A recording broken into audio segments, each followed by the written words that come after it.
What were you listening to before we hopped on? What's your walkout music? New Beyonce. Oh, new Beyonce. I haven't heard it yet. How is it? I really like it. Nice. I think it is reductionist to call it country. I was appropriately enough listening to Start Me Up Through the Ages. Of course you were. But I kind of feel like a David Rosenthal move is that you might have been listening to Start Me Up whether we were doing Microsoft or not. That's a very squarely in your genre song. The Stones, though, man, like it's crazy. They're in their 70s, 80s. Amazing. Man, I hope we're in our 70s and 80s dancing on stage. Season 126. Yeah. All right, let's do it. Let's do it. Who got the truth?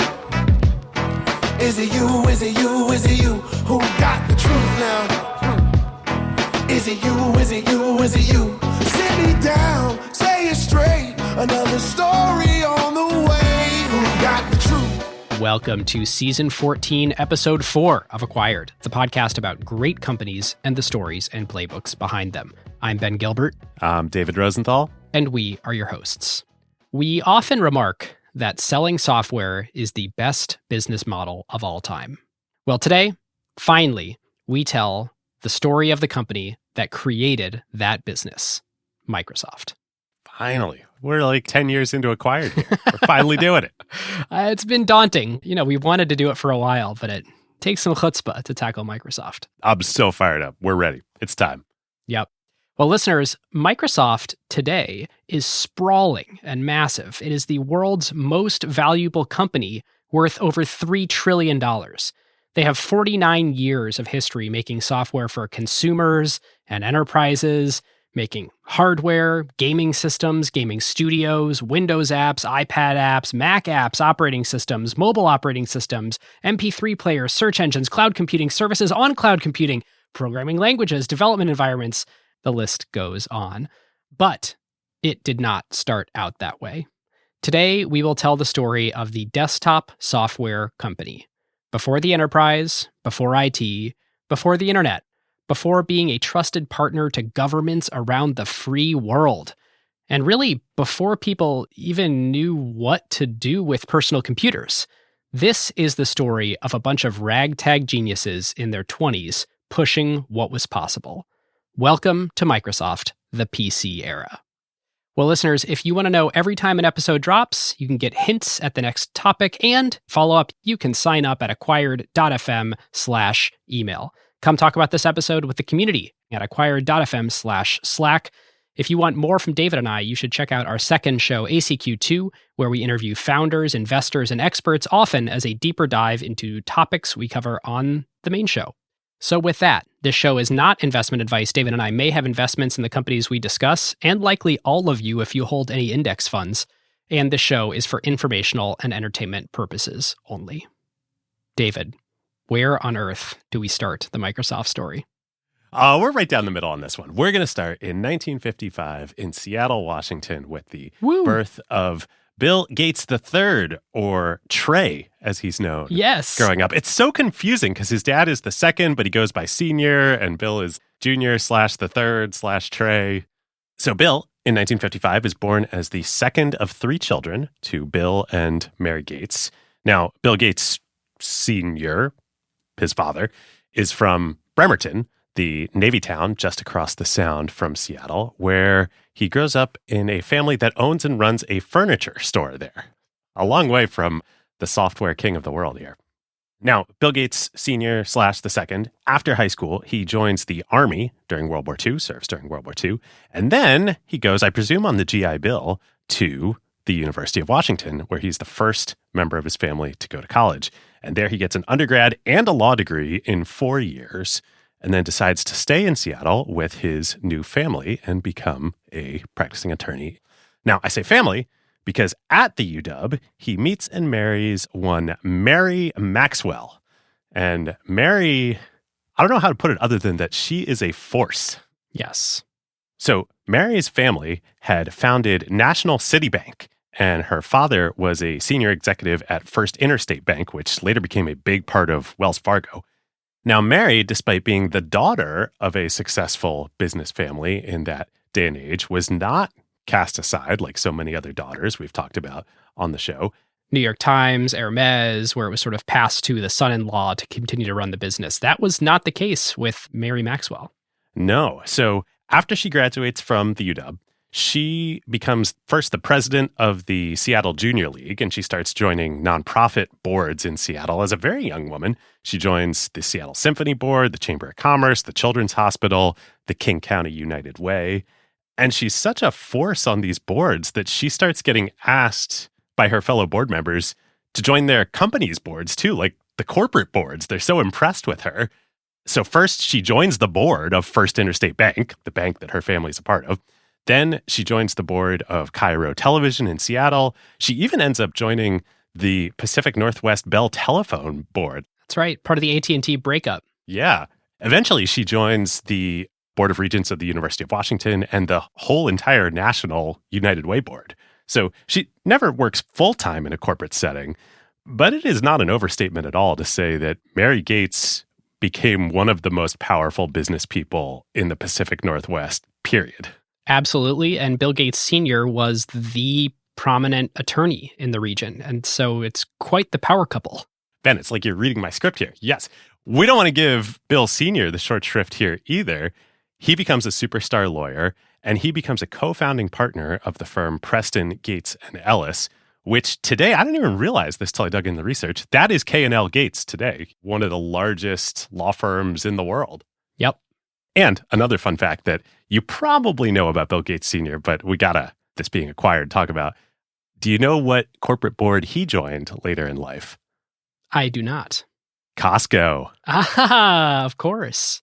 Bill Gates Sr., we should say too, basically galvanized the entrepreneurial community in Seattle.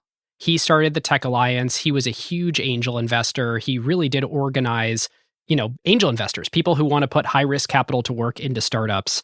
And, his heart was there, obviously, through his law practice, long before Bill Gates III became the prodigy he became. Totally. And that's the point we want to land here is for young Bill Trey growing up here, he is growing up in like a pretty unique household. He would later talk about being like 9 or 10 years old. And most nights at dinner at his house, there would be a CEO or a senator or a governor or somebody who's just over for dinner, and Bill would sit there and absorb the business conversation. It's like the Hermes family, the Dumas family that we talked about on that episode. This whole thing, it makes me think of Paul, the main character in the Dune movies in the book. Like he's kind of bred from birth to be this incredible business mind. I mean, at age 13, with his best friend, who we will talk about very soon, he brought up the idea, I wonder what company I will be the CEO of when I grow up. What industry will I go after? What problems will I tackle? It wasn't a question of if, but which. Yes. And it just turned out that he would be the CEO and founder of the biggest company in the biggest industry ever to exist. The other thing that we got to say about Bill growing up, he is insanely competitive. So he did not and does not like to lose at anything. And that is putting it mildly, whether it's sports or swimming or computers or school or the classroom. There's a quote in one of the books we read from a childhood friend of his who says, everything Bill did, he did competitively and never simply to relax. I think this used to be more than today. There's kind of this image of Bill Gates that he was a computer nerd, that he was like this shy little skinny kid. And the way he looks doesn't help this, but that is not the case at all. This guy had a competitive fire in him, I'm sure still does, like none other. Well, both things can be true. He was the #1 math student in the state of Washington. He was a nerdy kid and a brilliant kid, and also fiercely competitive. His childhood friend and co-founder of Microsoft, Paul Allen, would say about him, you could tell 3 things about Bill Gates pretty quickly. He was really smart. He was really competitive. He wanted to show you how smart he was. And he was really, really persistent. That sounds about right. So famously, speaking of Paul and where Bill and Paul meet, when Bill is in 7th grade, his parents enroll him at the Lakeside School, which now I think is internationally famous because of Bill, but it is a super rigorous college prep school, middle school and high school. And Bill ends up writing the scheduling software for class scheduling, that he puts himself in the classes with all the girls. Like, funny. But Y'all, like this, Bill, 13 years old, 7th grade, Lakeside, this is when it starts. Obviously, Microsoft doesn't start, but during that year, Bill is 13 years old. The Lakeside Mothers Club raises money to buy the school a teletype and connect it up and rent computer time from a DEC PDP-10 that is located in downtown Seattle and owned by the branch office there of General Electric. Now, probably a bunch of you are like, I have no idea what any of those words mean. So we got to set some context. This is 1968. 1968, the Beatles, Vietnam, the Summer of Love. This is not the computer age. 2001, A Space Odyssey had just come out. Nolan Bushnell has not founded Atari yet. Bob Noyce and Gordon Moore are only just leaving Fairchild Semiconductor to start Intel. Silicon Valley is still dominated by Lockheed. There is no such thing as a microprocessor. The United States would land on the moon 1 year later. Totally. The way computing worked back then, it was basically still the ENIAC days. Like, a computer meant two things. It either meant a massive room-sized machine that had about the computing power of a calculator, or it meant a human. People talked about computers as humans. Did you ever see the movie Hidden Figures about the black women who did the calculations? Those women were the computers. They were called the computers, yes. Because they would sit there and compute. This was a totally different era. So the idea that a 13-year-old kid in this high school, this middle school, would get access to share computer time, I can't imagine there were many other secondary schools in the country that were doing this. Yes, this is a very early place to make the point. Microsoft is the result of tremendous intelligence, brilliant strategy, fierce competition, and an unbelievable amount of luck. Bill Gates was born in 1955, the same year as Steve Jobs, to come into adulthood just as the personal computer wave is starting. And the fact that he was at a middle school and had this much privilege where he could get access to a PDP-10 at this point in his life to help him understand how important computers would become. I mean, there are dozens of people in America who are as well situated as Bill is, and that might be overly generous. He and Paul got a sneak peek into the future there at Lakeside. Now, it's funny, you said the personal computer era. We're not so yet. Far away from the personal computer here. I mean, we got us at the stage. What is computing? I mentioned ENIAC and these room-sized things. Computers did not have screens. You didn't have cursors. You didn't have lights. You didn't have pixels. Everything was done on a teletype. They kind of looked like typewriters. And they were wired up remotely, either in the same facility or like what Lakeside is doing. You could be remote. I mean, it's almost like the cloud today. And it called over a phone line? That was the teletype? Yeah, exactly. Got wired over the phone line, hooked up to these mainframes. And so you typed commands into this teletype, and then the response came back over the phone line or over whatever cable from the mainframe, and it got printed out on a spool of tape on the teletype. But this is power that normal 13-year-olds don't come anywhere near accessing. Yep. What is the computing market at this time?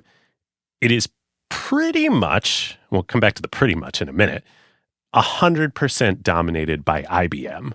Oh, yes. IBM, Big Blue, Big Iron is what it was referred to, like the products that they would produce.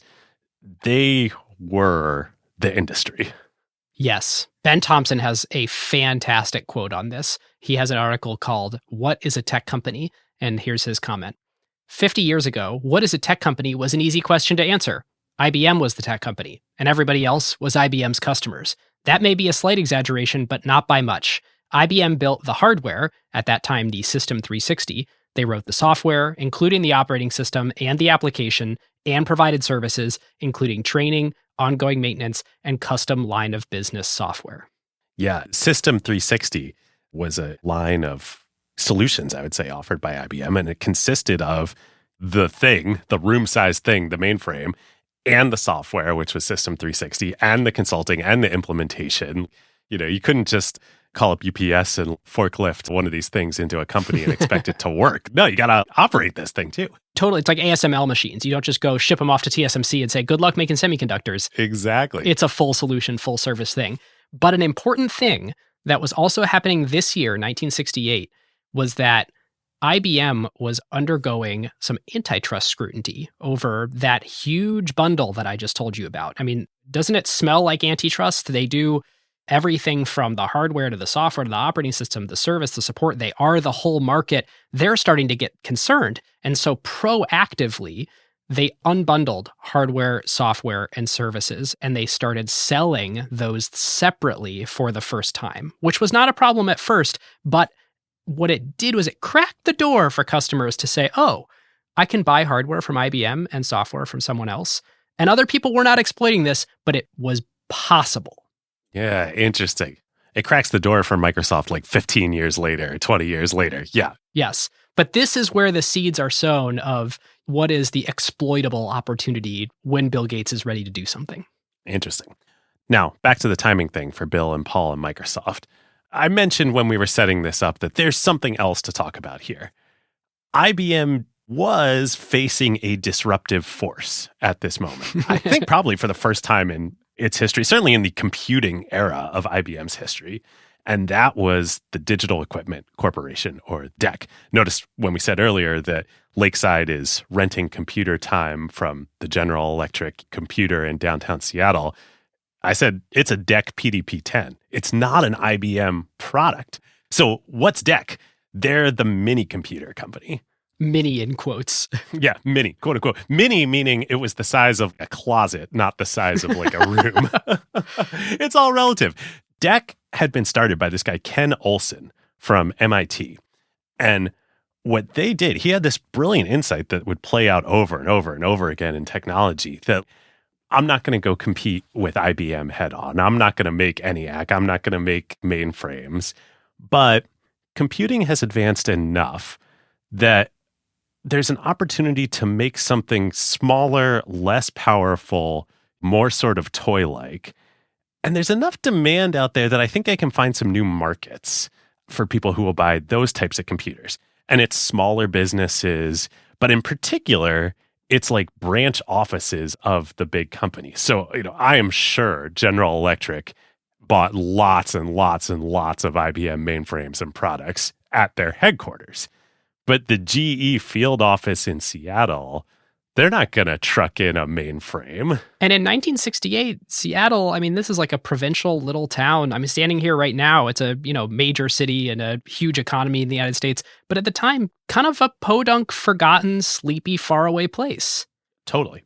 And Microsoft would go a long way to changing that over time.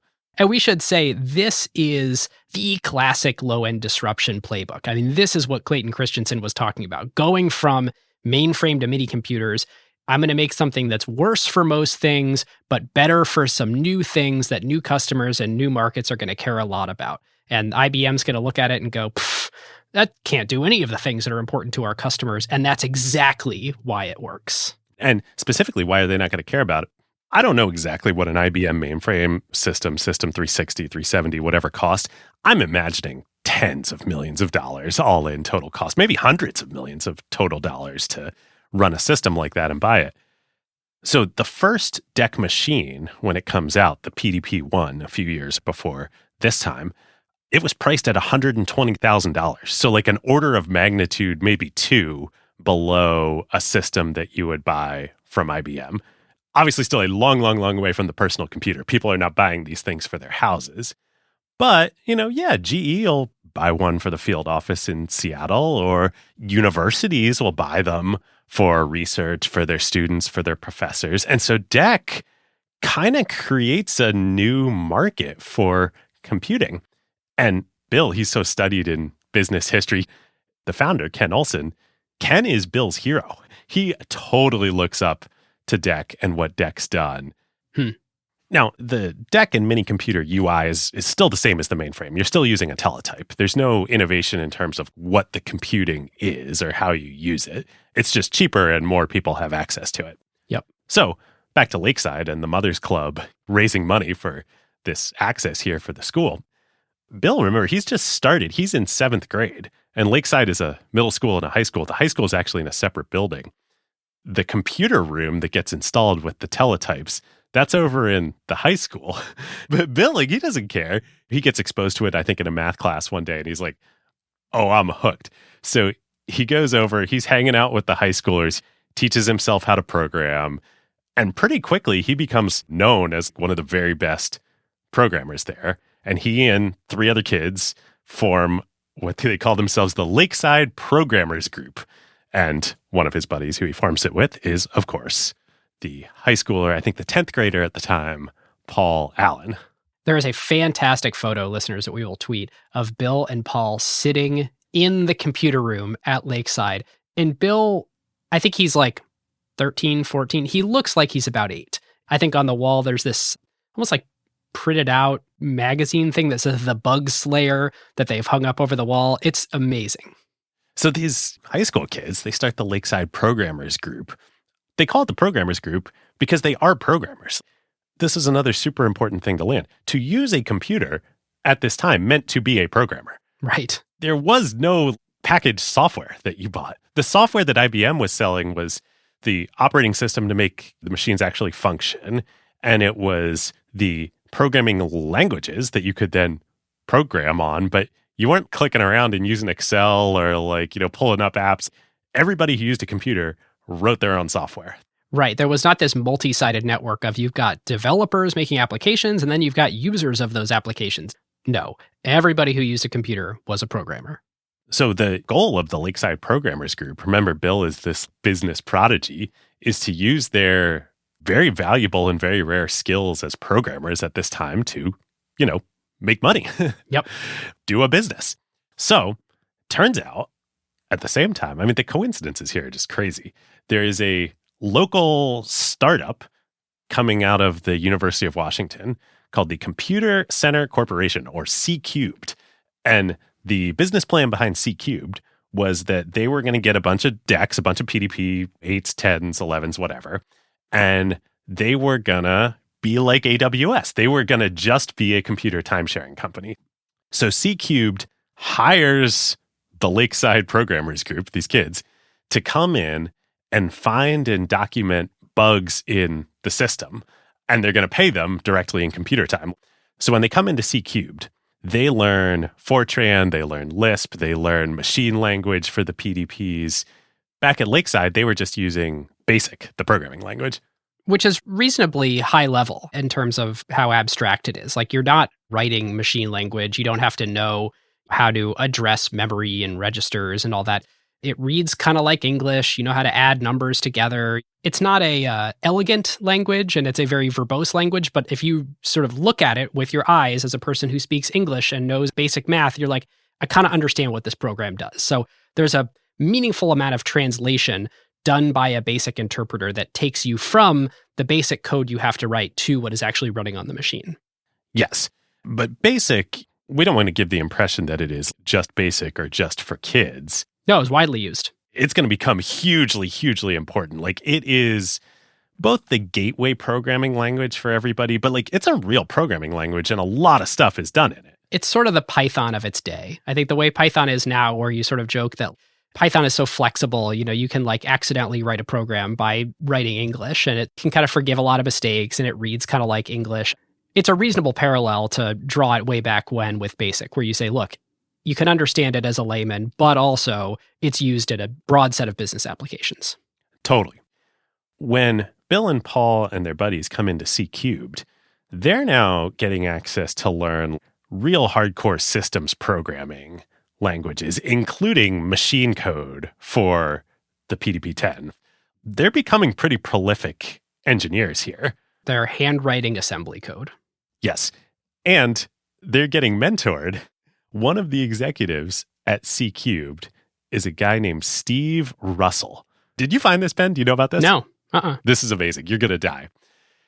Steve Russell was the guy who wrote Space War when he was at MIT on the first PDP, the PDP-1. He's like a computer science legend. Nolan Bushnell told us about that. Yes. Space War was the first video game, first computer game ever written. It was written as a fun side project by some MIT engineers in the early days of DEC. And then that became Nolan Bushnell's inspiration for starting Atari and Pong and Space. Like, Yeah, Steve Russell, that guy. Wow. He mentored Bill Gates. And he was here at the University of Washington? He had come out to the University of Washington and then left and was part of one of the execs starting this company. C-Cubed. Wow. That's like a mile from my house. Right? Crazy. Wow. So after a little while at C-Cubed, all of this real expertise that these kids are getting leads to another opportunity at another timeshare computing company based down in Portland. They ask the kids to write a real piece of software, to write a payroll billing program for all their clients that are using the timeshare system. And Bill, now who's the de facto leader of this group, he negotiates a deal with the help of his dad, Bill Gates Sr., prolific corporate attorney in Seattle, that rather than just being paid hourly for their time, they're going to get a royalty on the revenue that their client makes on the software. They can't believe it. These kids are teenagers. They're figuring out the whole software business model here. They end up making at least $10,000 from these royalties, which the average household income in the U.S. at the time was below $10,000. These kids are rolling in money. Wow. So the next year, Paul graduates from Lakeside and goes off to college at Washington State. But he and Bill decide to team up on a new venture that they're going to do together called Traf-O-Data. They've identified a market opportunity, and that opportunity is reducing traffic. Yes. So the business plan is that municipalities count cars that go through intersections, use that to make decisions about how they're going to do city planning. Bill and Paul are like, we can take this new thing that's coming out of Intel, a microprocessor, which is promising to be a full computer on one chip. And we can use that. We can build a machine that is going to be a computer and it'll process and analyze that data. And then we can sell it to governments. Like, great, big market. And listeners, are you kind of sensing what's happening here? Mainframe, mini computer, microprocessor. We kind of have to keep using smaller and smaller words to represent the fact that the computer is getting smaller and smaller here. It wasn't until we started doing research for this episode that I finally realized, microcomputers, which is the original term for the personal computer for the PC. It was called microcomputers before PC caught on.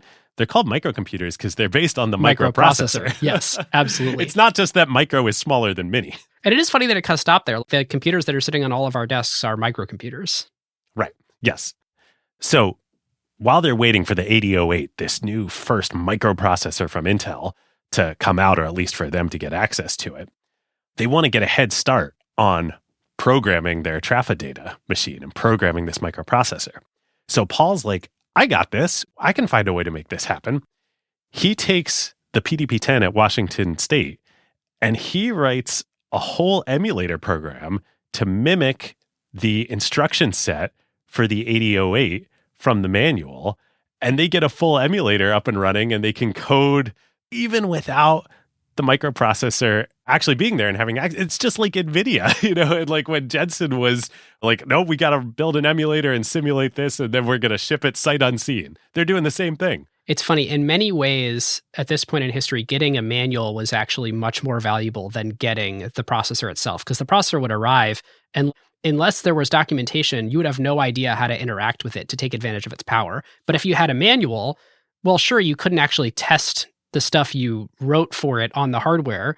But if you wrote an emulator on a bigger, more powerful computer that could sort of mimic the computer that you're actually targeting, you could go years before actually ever running the software on the target device and just work off of what the manual says, as long as the manual is correct and matches how it actually works. Yes. And this is going to become very important to Microsoft in just a second. Yep. So Traf-O-Data is not a huge success.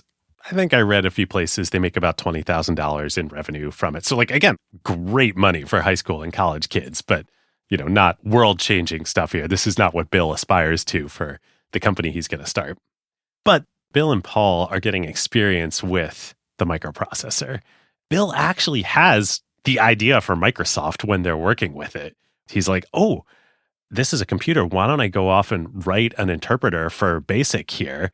And we can sell the BASIC interpreter for the microprocessor and build a big business. The 8008 just wasn't powerful enough yet to do that. But spoiler alert, that totally becomes Microsoft. These seeds of Microsoft are selling language interpreters for new processors, new hardware, new computers that enable you to write familiar programming languages on that new hardware. Yep. And, Bill and Paul are not the only ones having this insight here, too. Another Seattle guy named Gary Kildall, who they had intersected with, who they knew from C Cubed and the University of Washington, he kind of had the same idea here. And we're going to bring up Gary and his company, Digital Research, a little bit later. Yeah, he cared a little bit less about programming languages and a little bit more about operating systems. So that's how they diverge for the few years here. Yep. But Bill and Paul, they absolutely see the vision for what this can grow into and become. Bill has a great quote. Paul and I had talked about the microprocessor, and it was really his insight that because of semiconductor improvements, things would just keep getting better. I said to him, "Oh, exponential phenomena are pretty rare, pretty dramatic. Are you serious about this? Because this means, in effect, that we can think of computing as free." It was a gross exaggeration, but it was probably the easiest way to understand what it means to cut costs like that. And Paul was quite convinced of it. Yes. Is this in the Smithsonian interview? Yes. So good. It's so good. This quote is incredible because basically Paul Allen brings up Moore's Law to Bill Gates. They don't use that language there. But in 1971, that is what's happening. And for Paul, this is just an observation of, hey, there's an exponential thing happening here. Seems like it's going to keep happening. It's been happening. And Bill's shaking. And he's like, what? Exponential phenomena don't just happen. That's incredibly, incredibly rare. And immediately gets Bill's wheels turning on what does this mean for the world? If that's actually true, we need to act and do something profoundly different than anyone's ever done before because this enables new things that no one ever thought could be possible. This moment is the genesis of the vision for Microsoft. Even though Bill doesn't say the words in this quote, the vision of a computer on every desk in every home. That's the famous part. And then the part that got left off later when the DOJ started sniffing around was running Microsoft software. But that is the vision here. And it is crazy at the time, like a computer on every desk and in every home. Bill sees that this is what this exponential phenomenon, what Moore's Law means, that is going to happen. We're still in the era of teletypes. Nobody else sees this. Yeah. And it's also the reason why Microsoft is going to form into such a different type of company that's ever come before it. Why they can break all the rules, why they can sell just software, even though that's never been a thing before, why their business model can be so much different than everyone else's business model. I mean, in prepping for this episode, we got to talk with Pete Higgins, who ran Excel and was an executive overseeing Office for a long time in the early days. And he had this great quote to us, which was, computer on every desk was wackadoo stuff. People laughed at it. It was absolutely wild. People thought, I don't know, maybe 1 in 10 people in their finance group or something will have one at some point. This is the profoundness of an exponential decrease in price or increase in power of computing is it's going to become universal.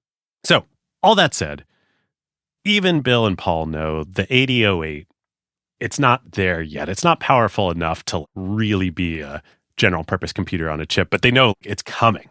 So, in the fall of 1973, Bill goes off to college at Harvard, famously.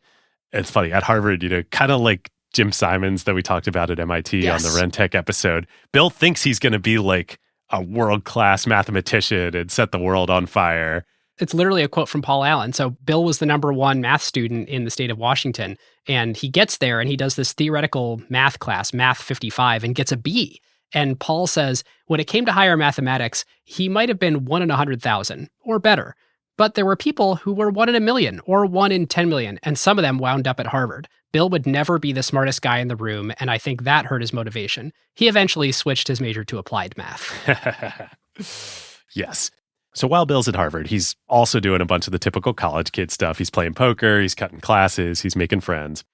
And one of the friends he makes there is a kid down the hall from him named Steve Ballmer.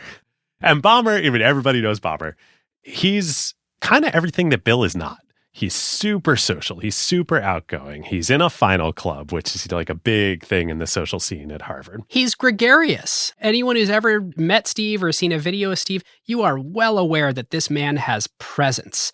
But the thing that people don't know about him is he is so unbelievably analytical. Steve is the guy that outscored Bill Gates on the Putnam exam. which is the annual math competition for college students. Yeah, Steve isn't a programmer, but he is every bit the mathematician that Bill Gates is. And that is one of these things where I think when people try to set it up as, well, you've got the brilliant programmer genius and the marketing guy, it's just like those are the roles they took. But I think when you're getting a sense of who the original crew was at Microsoft, they were all brainiacs and they were all wildly analytical. Totally.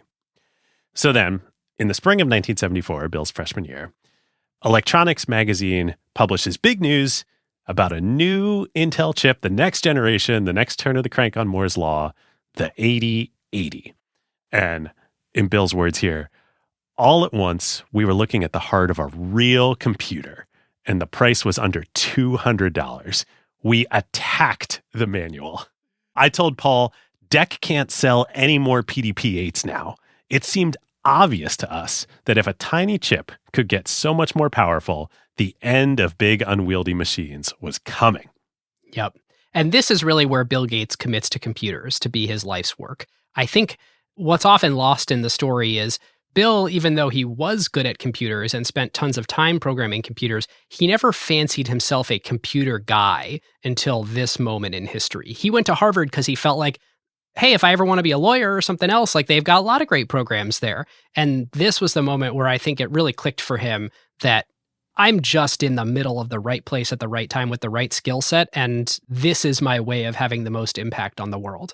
So they think, okay, what's clearly going to happen here is all the big computer companies, IBM, DEC, the big Japanese computing companies, they see this, they're going to get into this business. They're going to make machines. And they're going to make microcomputers. Surely they will jump on this opportunity, right? If it didn't destroy their existing business model, sure they would. Exactly. So Bill and Paul kind of are sitting around waiting through 1974 and 1975 being like, hey, when are the 8080 computers going to come out? Where are they? It's just crickets. Yep. Paul is so convinced that the revolution is coming that he actually drops out of Washington State, moves to Boston to be close to Bill so that they can be ready when it happens. And that summer, they both get summer jobs at Honeywell as programmers. Paul stays on into the next school year. When Bill goes back to school, he's just like waiting. And then in December 1974, Paul is walking across Harvard Square and he sees in a newsstand the January issue of Popular Electronics, on whose cover is the Altair 8800, the world's first real, honest-to-God, commercially available for sale microcomputer. And the legend has it that Paul grabs the magazine, runs over to Bill's dorm, throws open the door, throws the magazine on the desk, and is like, it's here. And Bill just says, oh my God, it's happening without us. We need to get on this right now. Well, it's so funny he thinks they're already behind because clearly they're not. History would show, I think Bill Gates even says, we might have actually started a year or two too early. The market actually hadn't materialized yet. And the funniest thing is the starting gun went off and Bill and Paul ran and everyone else is still standing around. And this is it. This is the moment. The revolution is here. Microsoft is about to be founded. All right, listeners. Now is a great time to talk about a new partner of ours here on Acquired, Legora, the agentic operating system that is redefining how the world's best legal teams work. Yep, it's sort of obvious that AI is going to completely change the legal industry. I bet most of you listening have dropped a contract into some sort of AI chatbot out there. Legora took that insight and asked the question, what if you really built something with that power from the ground up for the legal industry? So the founders did exactly what great founders do, operate with obsessive customer focus. They embedded inside a massive law firm for months. They sat with the lawyers just watching how the work really gets done. And that's how you get features that customers love, like tabular review, where you drop in a folder of hundreds of contracts and it pulls every key term into a grid a lawyer can actually work with. Legora's bet here is interesting. Since it lets each lawyer handle more complexity, any given person can increase the quality of their work and do higher value work. And this means that the pie can grow even as each individual task takes less time. And they recently launched Legora Agent, offering greater intelligence and performance. The agent lets lawyers set an objective. Then it can handle the planning and the execution and delivery of the final product. Legal teams get to maintain full control and transparency since they're still involved where judgment is required. And Legora works where you already work. You can use it within Microsoft Word while redlining or drafting. The early Legora numbers essentially speak for themselves. When they have a head-to-head pilot with their top competitor, they win 70% of the time. Legora now has over 100,000 lawyers on the platform from 1,200 legal teams in 50 countries. And crazily, they went from 1 million to 100 million in ARR in about 18 months. Truly insane numbers. And that is the real test. Plenty of things demo well, but the question is whether a busy associate actually reaches for it during crunch time, or whether a partner trusts it before going into a conversation with a major client. If your legal team wants to check it out, whether you're a law firm or you're in-house at a company, you can learn more at legora.com/acquired and just tell them that Ben and David sent you. So David, they're like, it's happening without us. What do? Well, they do the natural thing that two super excited, ambitious, high-octane college kids would do. They call up the main phone number of Altair's manufacturer, a company called MITS, M-I-T-S, and ask for the president, a man named Ed Roberts. And Bill and Paul, they get him on the phone, and they say, we have a basic interpreter ready to go, ready to ship for the 8080 Intel chip, and we want to provide it for you for your machine. Which, of course they don't. They don't have a single line of code written. They don't have anything. But it's a market test. They want to know, like, what's the response if this were true? Exactly. Ed, he's a bit of a character himself. He says, okay, well, guys, a lot of other people are calling me and saying the same thing. What I'm telling them, and I'm going to tell you too, is that anybody who can come here to my office in Albuquerque, New Mexico, and demonstrate a working version of BASIC on my Altair will get a contract with us to distribute it when they go on sale. And so Bill and Paul, they say, okay, great. We'll see you soon. And hang up. And by see you soon, they mean, let's go get to work.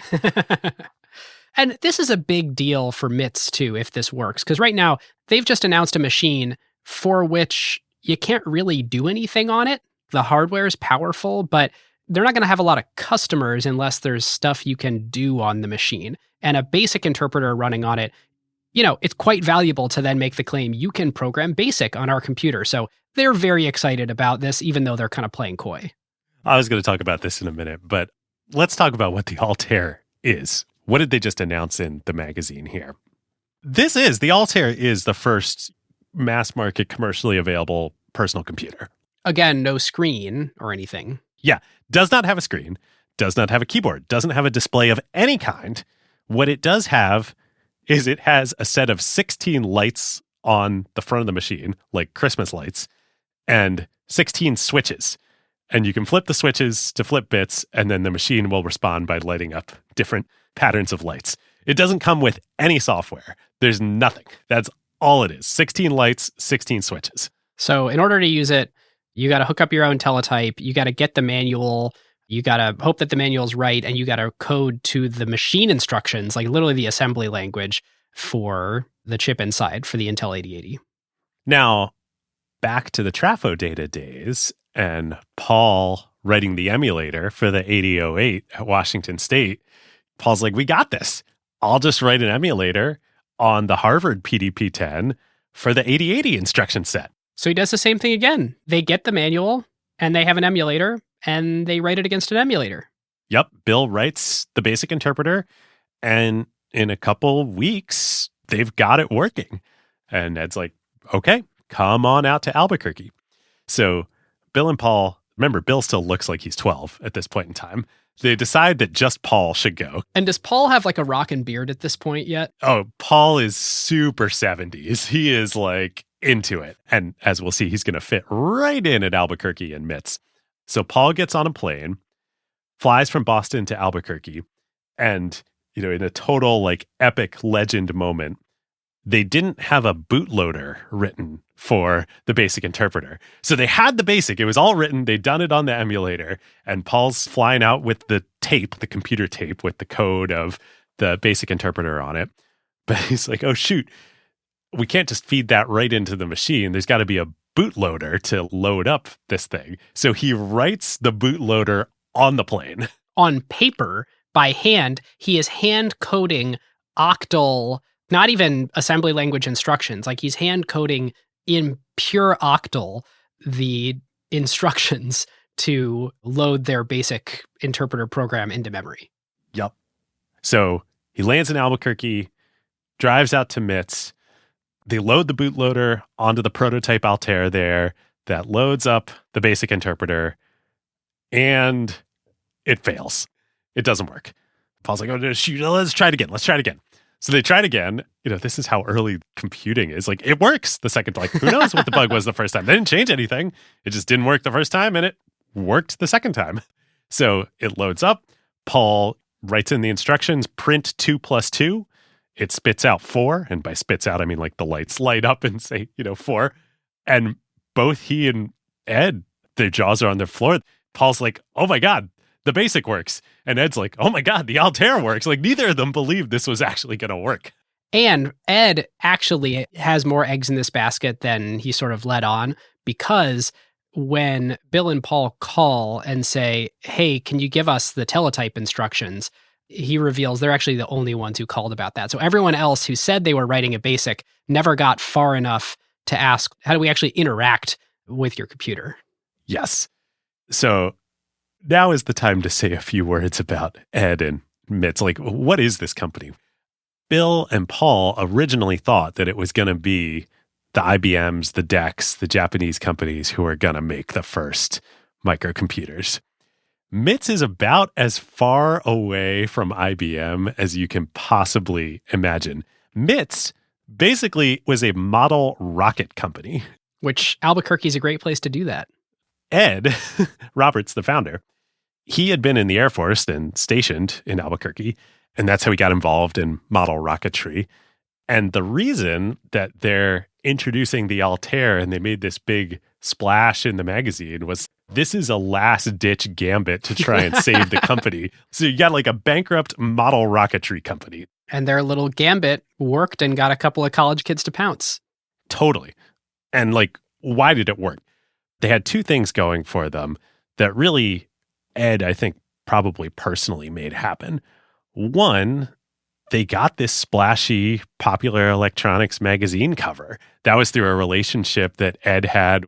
And two, the sticker price was $397, which is about $2,300 in today, 2024 dollars.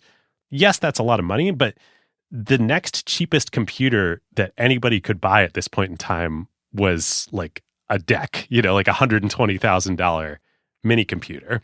So the idea that somebody could buy a computer for $400, I don't care who's selling that thing. Like, right. I want that.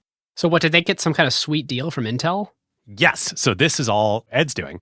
The list price from Intel for the 8080 chip was $360. So like, I think this is part of what was deterring the market of how would anybody sell a kit that was affordably priced when so much of the cost of goods would go to Intel with the processor deal.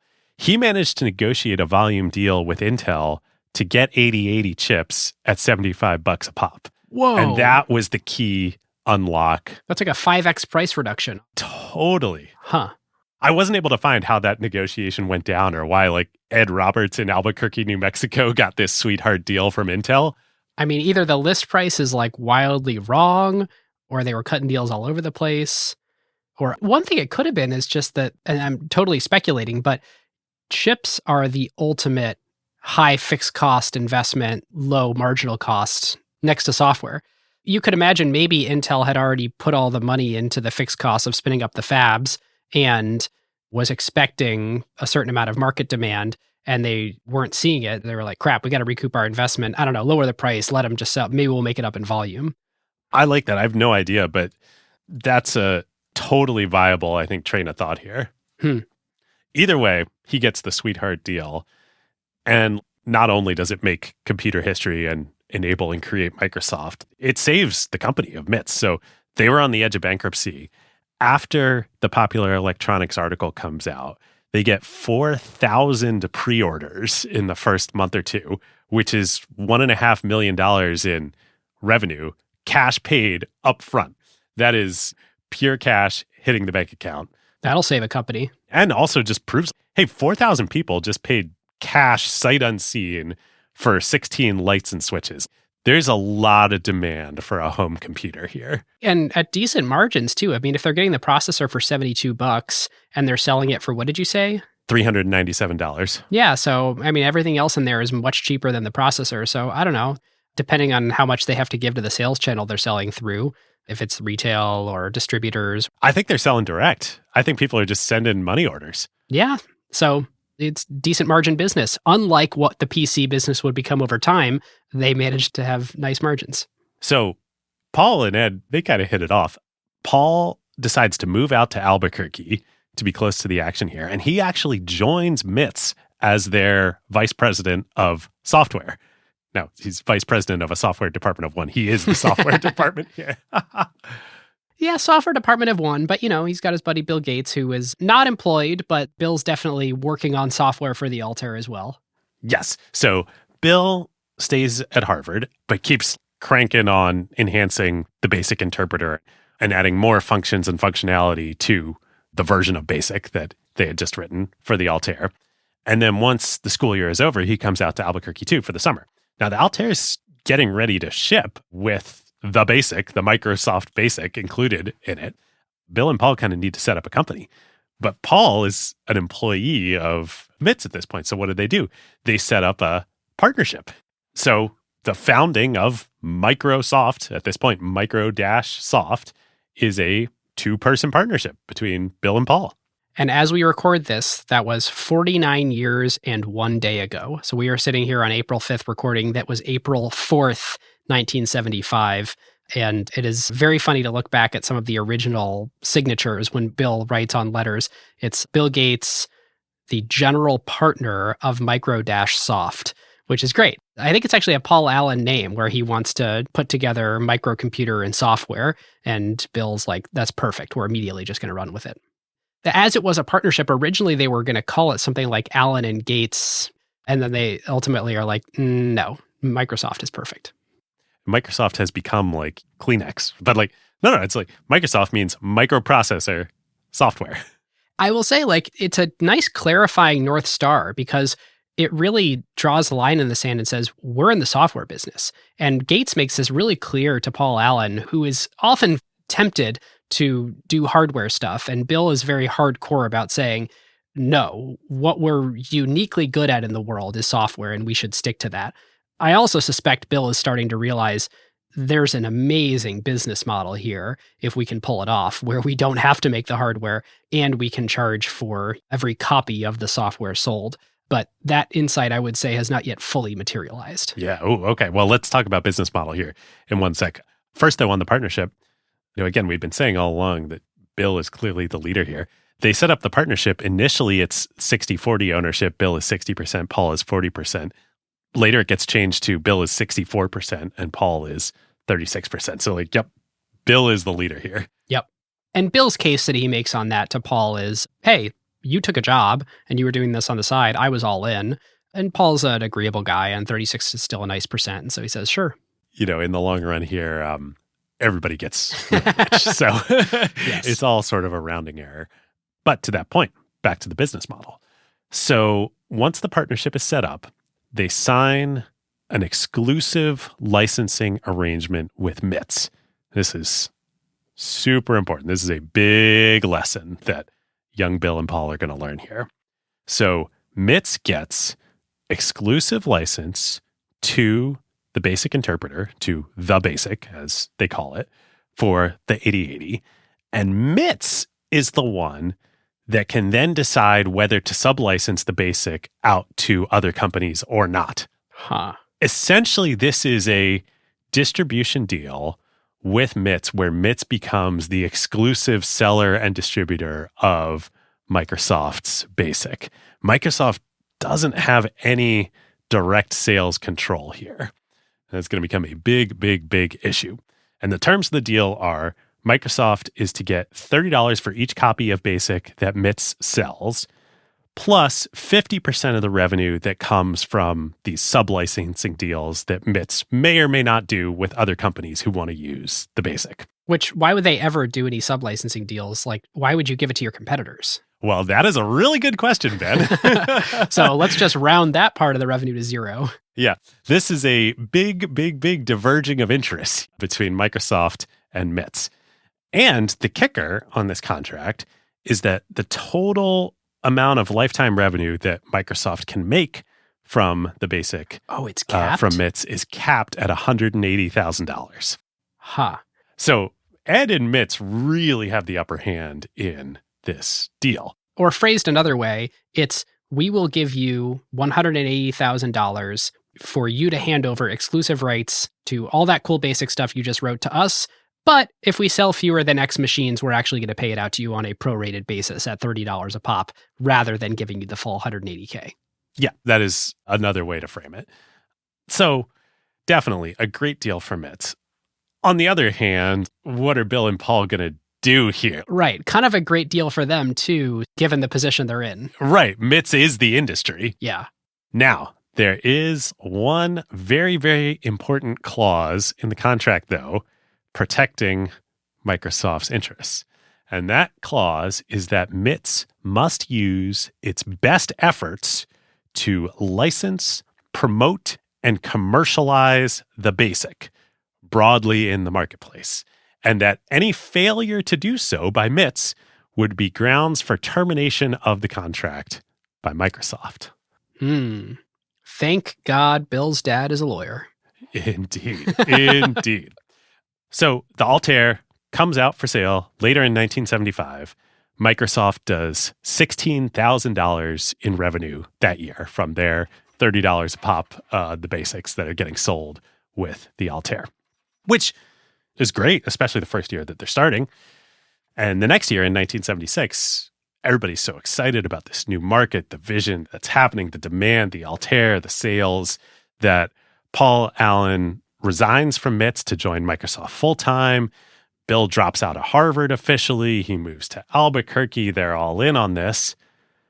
But for the year in 1976, Microsoft's revenue is still only $22,000. So it was $16,000 the year before, $22,000 in 1976. Not a high growth company. This is less than they were making in high school. Like, what is going on here? One is sort of like MITS is the one at the controls of sales, not Microsoft. But two, MITS is selling 1,000 computers a month. This is taking off. This is creating a new industry. Despite MITS selling thousands of computers a month, only a few hundred copies of BASIC are selling per month. What's going on? People are pirating the software. This is the discovery of software piracy. And this is a pretty interesting time to pause and say, well, are they pirating software? Because that's a good question. This is 1975. So piracy implies that you are running afoul of some particular legal protection for the good. And you might say, well, with today's legal frameworks in hindsight, you would say, of course, if they're copying the software and not paying the money for it, it's piracy. That was actually not established yet. And this is the craziest thing. So Bill basically has an opinion that it's piracy, and he writes letters to the computer community. He writes an open letter to hobbyists. Yes. And tries to basically guilt trip people. He tries to use it as a recruiting method and say, if you're so excited about pirating our software, maybe you should just come work with us. And, nothing would make me happier than making the best software in the world. And please join us on this mission. But ultimately, the legal standing that he has to say, hey, what you're doing is illegal is not fully established. And so it would actually take a couple of years for the courts to look at software and say, what about this is protectable? And if you think about it, it is a little bit weird. So you've got source code that looks kind of like English, BASIC, it's letters and numbers. It gets translated to machine code. That machine code ends up running, and it's basically electrons. It's voltages that are flipped up and down. And so what about that are we trying to protect? Ultimately, the way it gets litigated through some case law from court cases is that the source code is a copyrightable creative work that is expressed through some sort of tangible medium. That's the important thing about copyright law. It's a creative work expressed through a tangible medium. So a book, the creative work is the words and the tangible medium is the, printed on paper. And so with software, it actually took until 1980, Congress changed the law. We'll put a link in the show notes to like the literal congressional change that happened. And it is in Title 17 Copyrights, Chapter 1, Subject Matter and Scope of Copyright. In 1980, they include a defined term, which is a quote-unquote computer program is a set of statements or instructions to be used directly or indirectly in a computer in order to bring about a certain result. And once you have that passed by Congress, codified into law, you now have the standing legal framework that the whole computer industry used going forward, in particular the software industry. A computer program is copyrightable work. Wow, I didn't know all that. That's awesome. It's totally crazy how recent that is. But when you think about it, why would that have any legal, software is such an abstract idea. Before, the whole business model of computers was good luck just replicating an IBM PC and everything that comes with it. You don't need any legal standing. But if you're going to pursue this software-only business model, what's the protection around your abstract product? That's exactly what I was going to say here. This is the other element of what's going on. This is the first time software has ever been sold. Right. Other than the IBM accounting machinations to protect themselves from antitrust, which was just accounting, nobody had ever sold software before. This is the first time. Right. Certainly to build like a legitimate business around it. The other thing that's useful to know is when you're selling an IBM PC, you're literally selling a PC to a customer. The same way that when I'm selling you this glass from Crate and Barrel, I am selling you the glass and the glass is now yours. I've transferred property to you. Software is not that. So the whole world of software is built on a license agreement. So the source code, that computer program, the actual right of that is retained by the creator, and you license the copyright to your customer to be able to use that on their machine. So there's this dual idea that computer software is copyrightable and you can grant a license under certain conditions for customers to use it. That is the legal framework for which the next 50 years of technology at large would operate under. For the moment, though, they got a piracy problem. Right. The law isn't going to change until 1980. Microsoft would be dead if they didn't figure out a solution to this before 1980.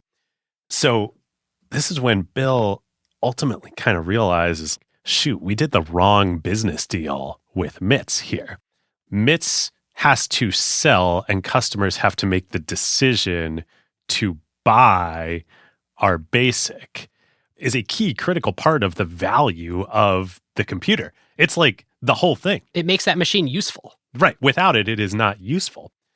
It's totally setting up the wrong incentives and value equation that customers should be buying this themselves. It should be included by the hardware OEM in the machine that they are selling and in the total purchase price. And then if that happens, we no longer have a piracy problem because we're just getting paid as part of the purchase of the machine. Right. It should be a royalty.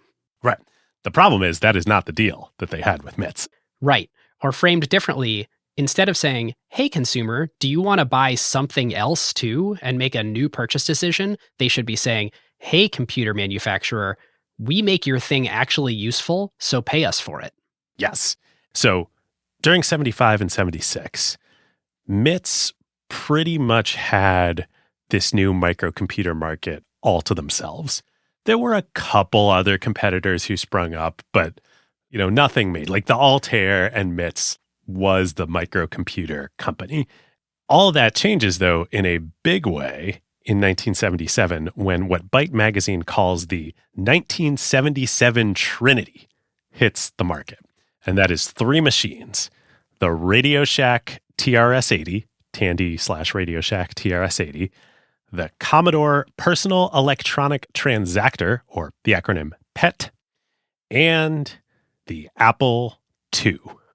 All three of which machines were, like the Altair, low cost, mass market. Unlike the Altair, they were not kits. They were fully assembled, fully functional, right out of the box. And they each had their own major distribution advantages. And in Bill's words, these three machines, the 1977 Trinity, ignite volume in the market. Bill loves these really dramatic verbs, like we attacked the manual, they ignite the volume in the market. Oh, and the press just latches on to him. Whenever Bill has a leaked memo or something where he talks about all this war terminology, those all become headlines. So great.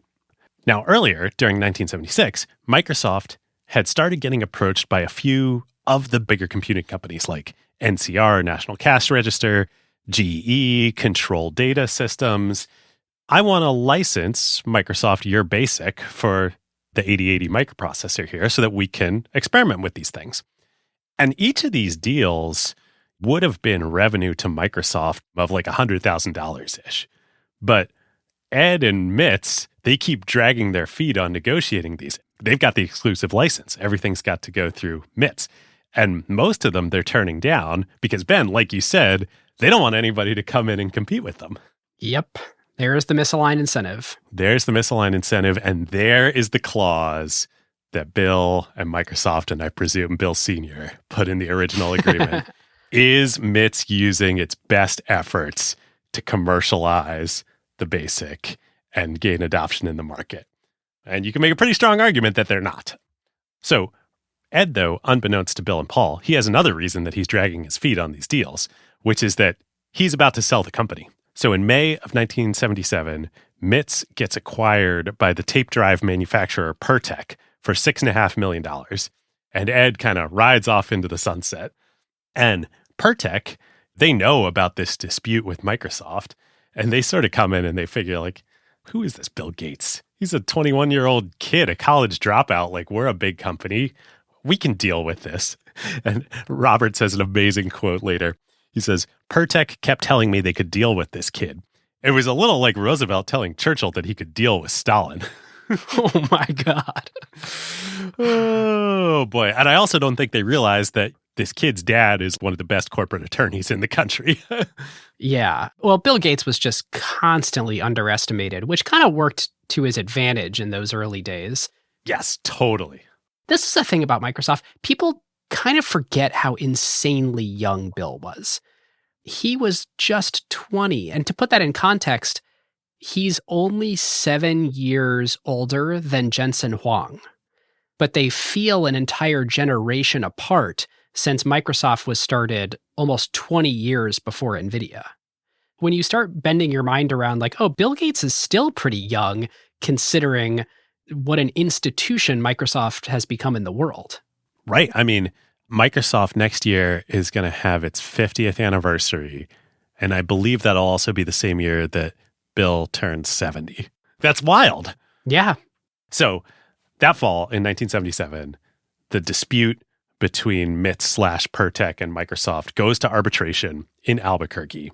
And the interim months while this arbitration is happening are the only moment in Microsoft's history where like cash gets tight. They're sort of running out of money because they can't really make any sales here. Right. They don't control their destiny. People aren't paying Mitz for the BASIC. They're quote unquote pirating the software. They can't do deals with all the other computer companies that want to come license directly. And so things get a little tight. Microsoft ends up winning the arbitration, I believe in maybe like November 1977, meaning they are now totally free to go license BASIC to anybody who wants to buy it on any terms that they want. So they turn around, they immediately license it to the Trinity, Apple, Commodore, Radio Shack, and Tandy. They license it to all the big companies, the GEs, the NCRs who want to experiment with microcomputers. There's a really funny story with Apple that apparently Woz had more or less written like 95% of their own BASIC. Their own BASIC, but it didn't have floating point numbers. It only had integer numbers. And Jobs is like totally riding Woz, and he's like, the BASIC is really important. Like, can you just finish it? Can you do floating point? And Woz just doesn't do it. So Jobs has to go license Microsoft's BASIC. Oh, amazing. And that's the first deal that happens between the companies. I mean, there's so many deals done both directions, commercial deals, equity deals, legal disputes in both directions. And this is the very first time that they do something together. Yep. So Bill and Paul and Microsoft, they do all these deals and they do them all as cash up front, fixed cost. All you companies, you're going to pay us. And then you include the basic in the machines that you're selling. And we're going to get all the money up front. Super presciently, though, Bill does not value maximize on these deals. So like the Apple deal is $31,000 for 8 years of access for Apple, for the Apple II to Microsoft's basic. They're not price gouging here because Bill sees, he's like, the play here is we want to make it a no-brainer for everybody who's selling a microcomputer to have Microsoft's basic on it because we want to set the standard. If we are the standard programming environment that anybody who's using these computers, and again, anybody who is using these computers is programming them, they're used to the Microsoft version of BASIC, we're going to have so much power that it'll become a self-fulfilling prophecy. All of our competitors will just wither away. Nobody will want them because it's not going to be compatible with the language everybody knows. And then once people start trading and then ultimately developing and selling software that they've written, it's only going to run on our BASIC interpreter, not anybody else's. Fascinating. I actually didn't know that started this early. And one correction there, you don't know for a fact it's only going to run on Microsoft's BASIC interpreter, but you do know for a fact that it will run on Microsoft's BASIC interpreter. And so if it's cheap enough, why would you take the chance on a clone that might have one or two things wrong with it? Yes. Basically, his vision is I want to remove any oxygen from any argument anyone could have about not using Microsoft's BASIC on a microcomputer. He thinks about this concept as a positive spiral that he really, in his mind, is the reason for Microsoft's success. He says, success reinforces success. In a growing market, one way of doing something gets a slight advantage over its competitors. This is most likely to happen with high technology products that can be made in great volume for very little increase in cost. And if you get that slight advantage, it'll compound. And this is what he's playing for here. And it's interesting. In the earliest days, what was stopping someone else from writing a BASIC interpreter and licensing it to Apple or Radio Shack? Nothing. There were other smart people out there. And so it was just a very good business decision to say, we got to close that door. We just got to make this a no-brainer for people to buy from us, because if we're value maximizing and it's starting to feel expensive, they're going to turn elsewhere until we get a lead. Right. The Apple story is the perfect example. You know, the Woz thing is cute and it makes for a good story and like, oh, he didn't finish the BASIC. But when Microsoft sold them the BASIC, which was already getting established as the standard for $31,000. Sure. Why not? No brainer. Apple could have gone out and hired another programmer to finish the BASIC. But they're like, wait, we could do that, or I could just get the standard one for $31,000. I'm going to do that. Just because it's important to establish there's trade-offs for everything. If you're running a startup right now, you might think to yourself, oh, great, I'll just run that exact strategy. Well, the important thing here is, A, most of the work was already done for the original BASIC.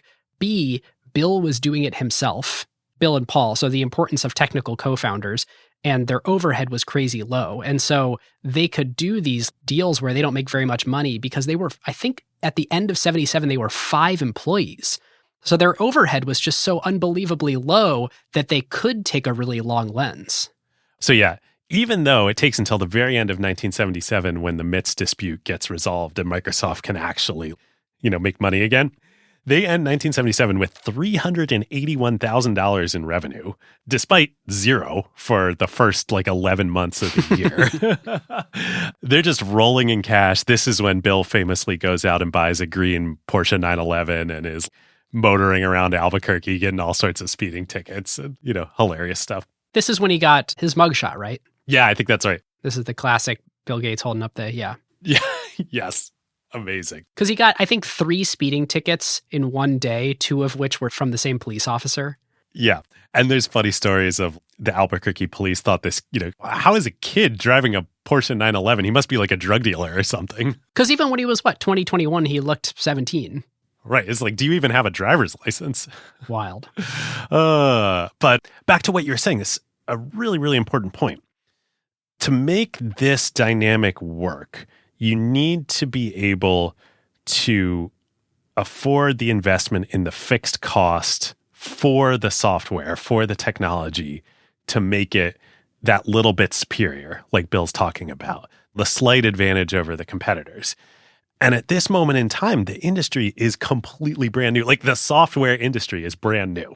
So the amount that fixed cost takes, the cost is quite low. Really, it's just Bill and Paul's time and dedication to this industry that nobody else is making that investment. You can't run this playbook today because in any market, even a brand new market, even a speculative market, the minimum viable fixed cost is billions of dollars. Right. Yeah, that's interesting.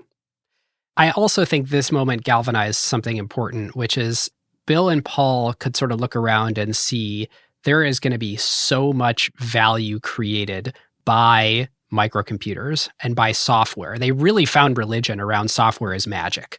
The things that people can create now that we've done this basic interpreter and these machines are cheap and plentiful, the magic will take care of itself as long as we ensure this industry can just exist and do its thing. And so they flipped from this mode of we need to bite and scratch and claw and make sure that we win in deals to, how can we enable software as a thing to thrive? And I'm sure we can position ourselves well to capture some or a lot of that.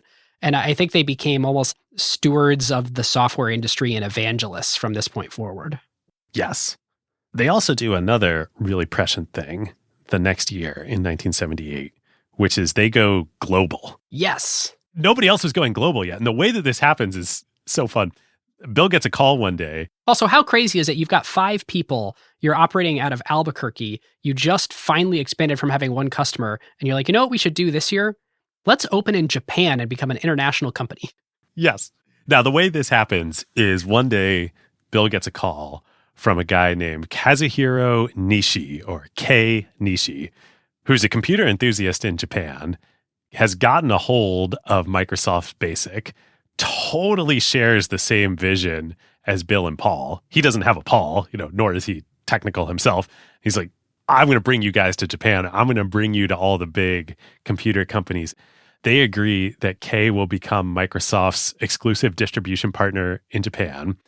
And by the next year, in 1979, half of Microsoft's revenue is coming from Japan, which is wild. It's unbelievable. And it stayed at that very high run rate of international being a huge chunk, close to half always, basically forever. This is a huge cornerstone of Microsoft's success, that they were an international company from year 3 of their existence. Yes, totally. So revenue in 1977, that last month of revenue was almost $400,000. 1978 revenue is $1.3 million. And they have 13 employees at this point. 1979 revenue is $2.4 million. And at the end of that year, they're like, all right, we got to get out of Albuquerque. And they've got 25 employees, I believe, at that point. Yeah, something like that. And this is when they moved to Seattle. And it's interesting to hear Bill talk about this. He actually really liked Albuquerque. And specifically, there weren't any distractions there. No distractions. Weather was great. Yeah. Everybody was happy there. But the big problem was recruiting. Yeah. He was like, if we're going to build this into the opportunity that I see, the vision that I see and that Paul shares with me, there's no way we're going to do that in Albuquerque. We got to move to a hub. Right. And so he's got 3 reasons for why Seattle in particular. And by the way, it worked. Every single person except for his secretary did make the move. So 1, he grew up in Seattle. He's like, I just want to go home. And then he justifies it in 2 other ways, which I found pretty fascinating. This is from an interview in the early 90s that he did. He said it basically came down to Seattle or Silicon Valley. And in Silicon Valley, it's hard to keep secrets because there's a rumor mill. And in Seattle, we can be a little bit more removed and we can announce things when we want to announce them. And 2, in Silicon Valley, people switch around companies. I don't want that. I want people to just work at Microsoft. There was a disadvantage to not being able to recruit from your competitors, but for a while, they were really the only game in town in Seattle. Right. But not really, though, because pretty quickly, Microsoft is such an important part of the industry. They recruit from Silicon Valley, too. We're going to talk about some of the people who come up. But you're totally right. People stay at Microsoft. They don't leave. This continues right through to this day. And the other thing that I think is really important to say that makes it work for Seattle in a way that I don't know that this could have worked in too many other places in the country is the University of Washington. Yes. The computer science department there was really good. There were great people. Steve Russell had come out there. Like, there was real talent, and they were churning out graduates out of the UW that would go on to populate Microsoft for decades to come. Oh, and then Bill, of course, reinvested in that flywheel, donating tons of money to the university. I mean, there's buildings, there's whole new schools. Yes, absolutely. They played right into it. And so today, I mean, it's always a top 10, if not top 5 computer science program in the country.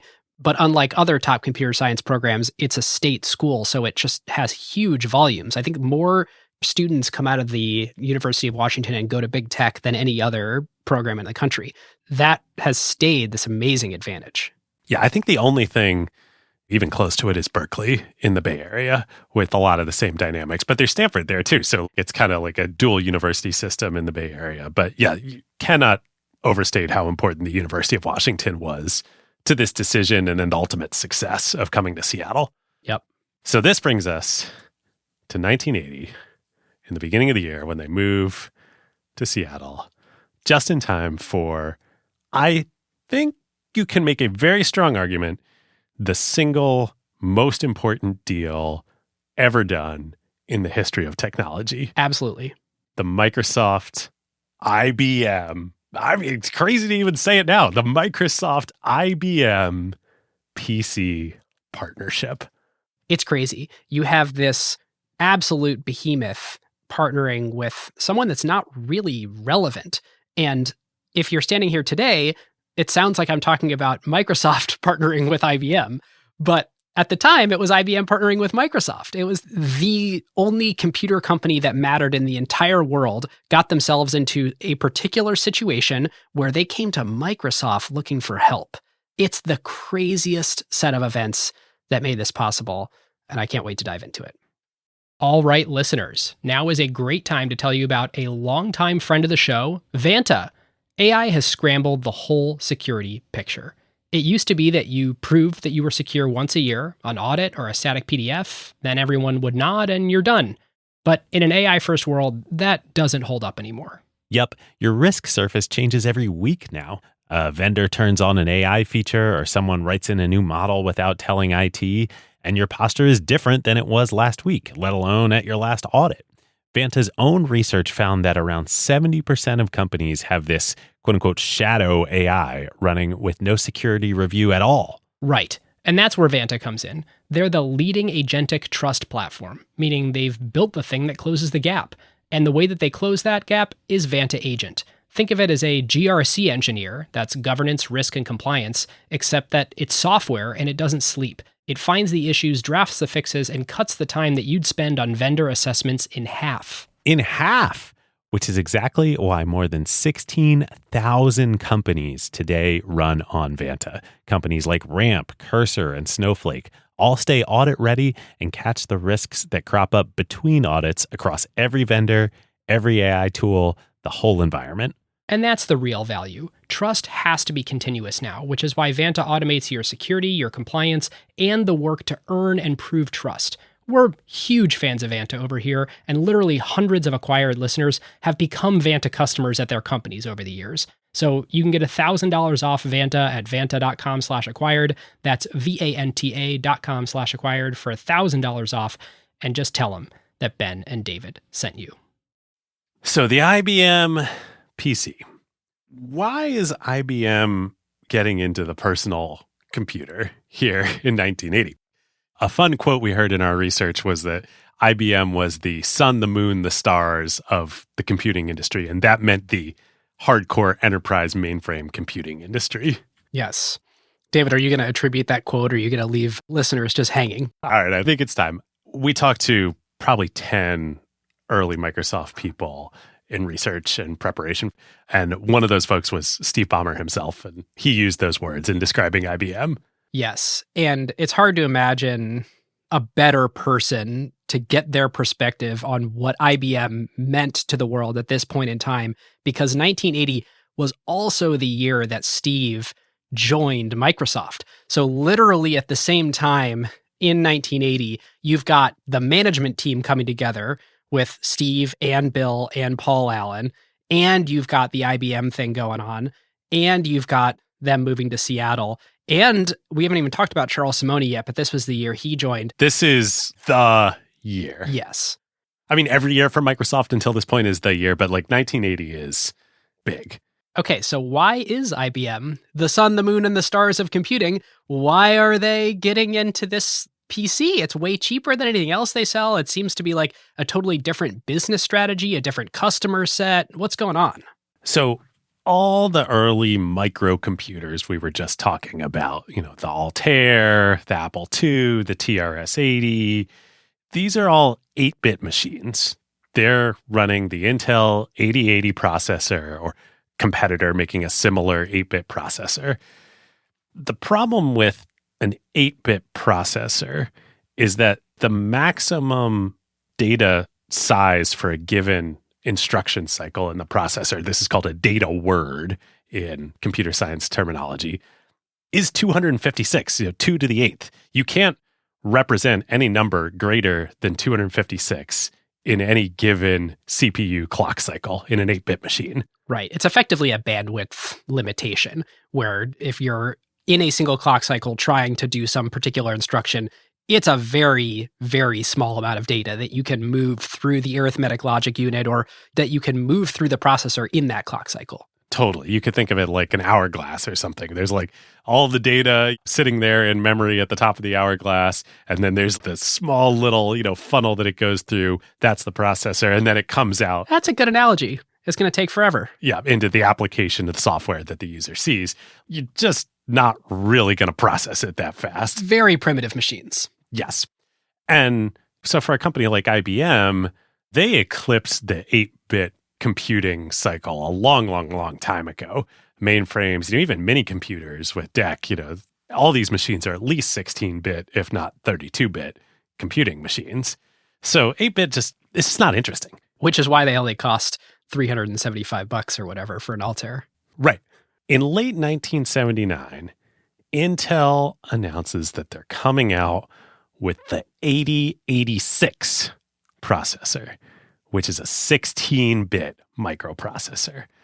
With 16 bits, you can really start to do some damage here in terms of the applications that you could put on this thing to eat into business software use cases. In 16 bits, you can represent numbers up to 65,536. So that's 2 to the 16th. You can do interesting things passing 16 bits around at once. There's some really, really fun aspects to this. If you look at pictures of these processors, what did the 8080, the 8-bit processor look like? And then you look at what did the 8086, the 16-bit processor look like? You can see this. In the 8008 processor that's only 8 bits, you see only 9 pins coming off of the little chip. There's the 8 pins for the data bits, and then I think there's one more control pin. If you look at the 8086 processor, it's a much longer rectangle with 16, 17, maybe like 20 pins coming off of it. Like you see this physically represented in the chip. The further we get in the computing world, the more abstract stuff becomes. So it's always fun to go back in history when these concepts were so grounded in our physical reality that's sort of easily observable since everything was so much bigger too. Yeah. Back to 1980. The 8086 has been announced. 16-bit microprocessor is coming. IBM has already lived through missing a computing expansion era once with DEC and the mini computer. They just let DEC take that market.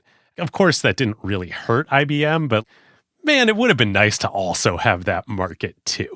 And the thing that they're observing about the microcomputer market is it's exploding. People in our industry know about DEC. People in the broader world never knew about DEC.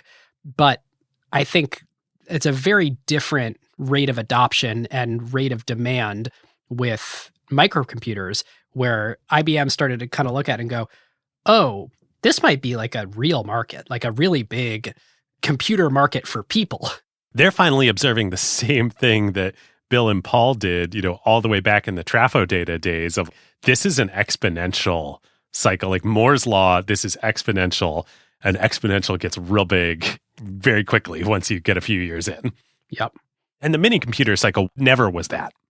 So it's hard to remember today, but just to underscore this again, in 1980, IBM was the most valuable company in the entire world, the highest market cap company, bigger than all the oil companies in 1980. The sun, the moon, and the stars. Yes. Do you know what their market cap was?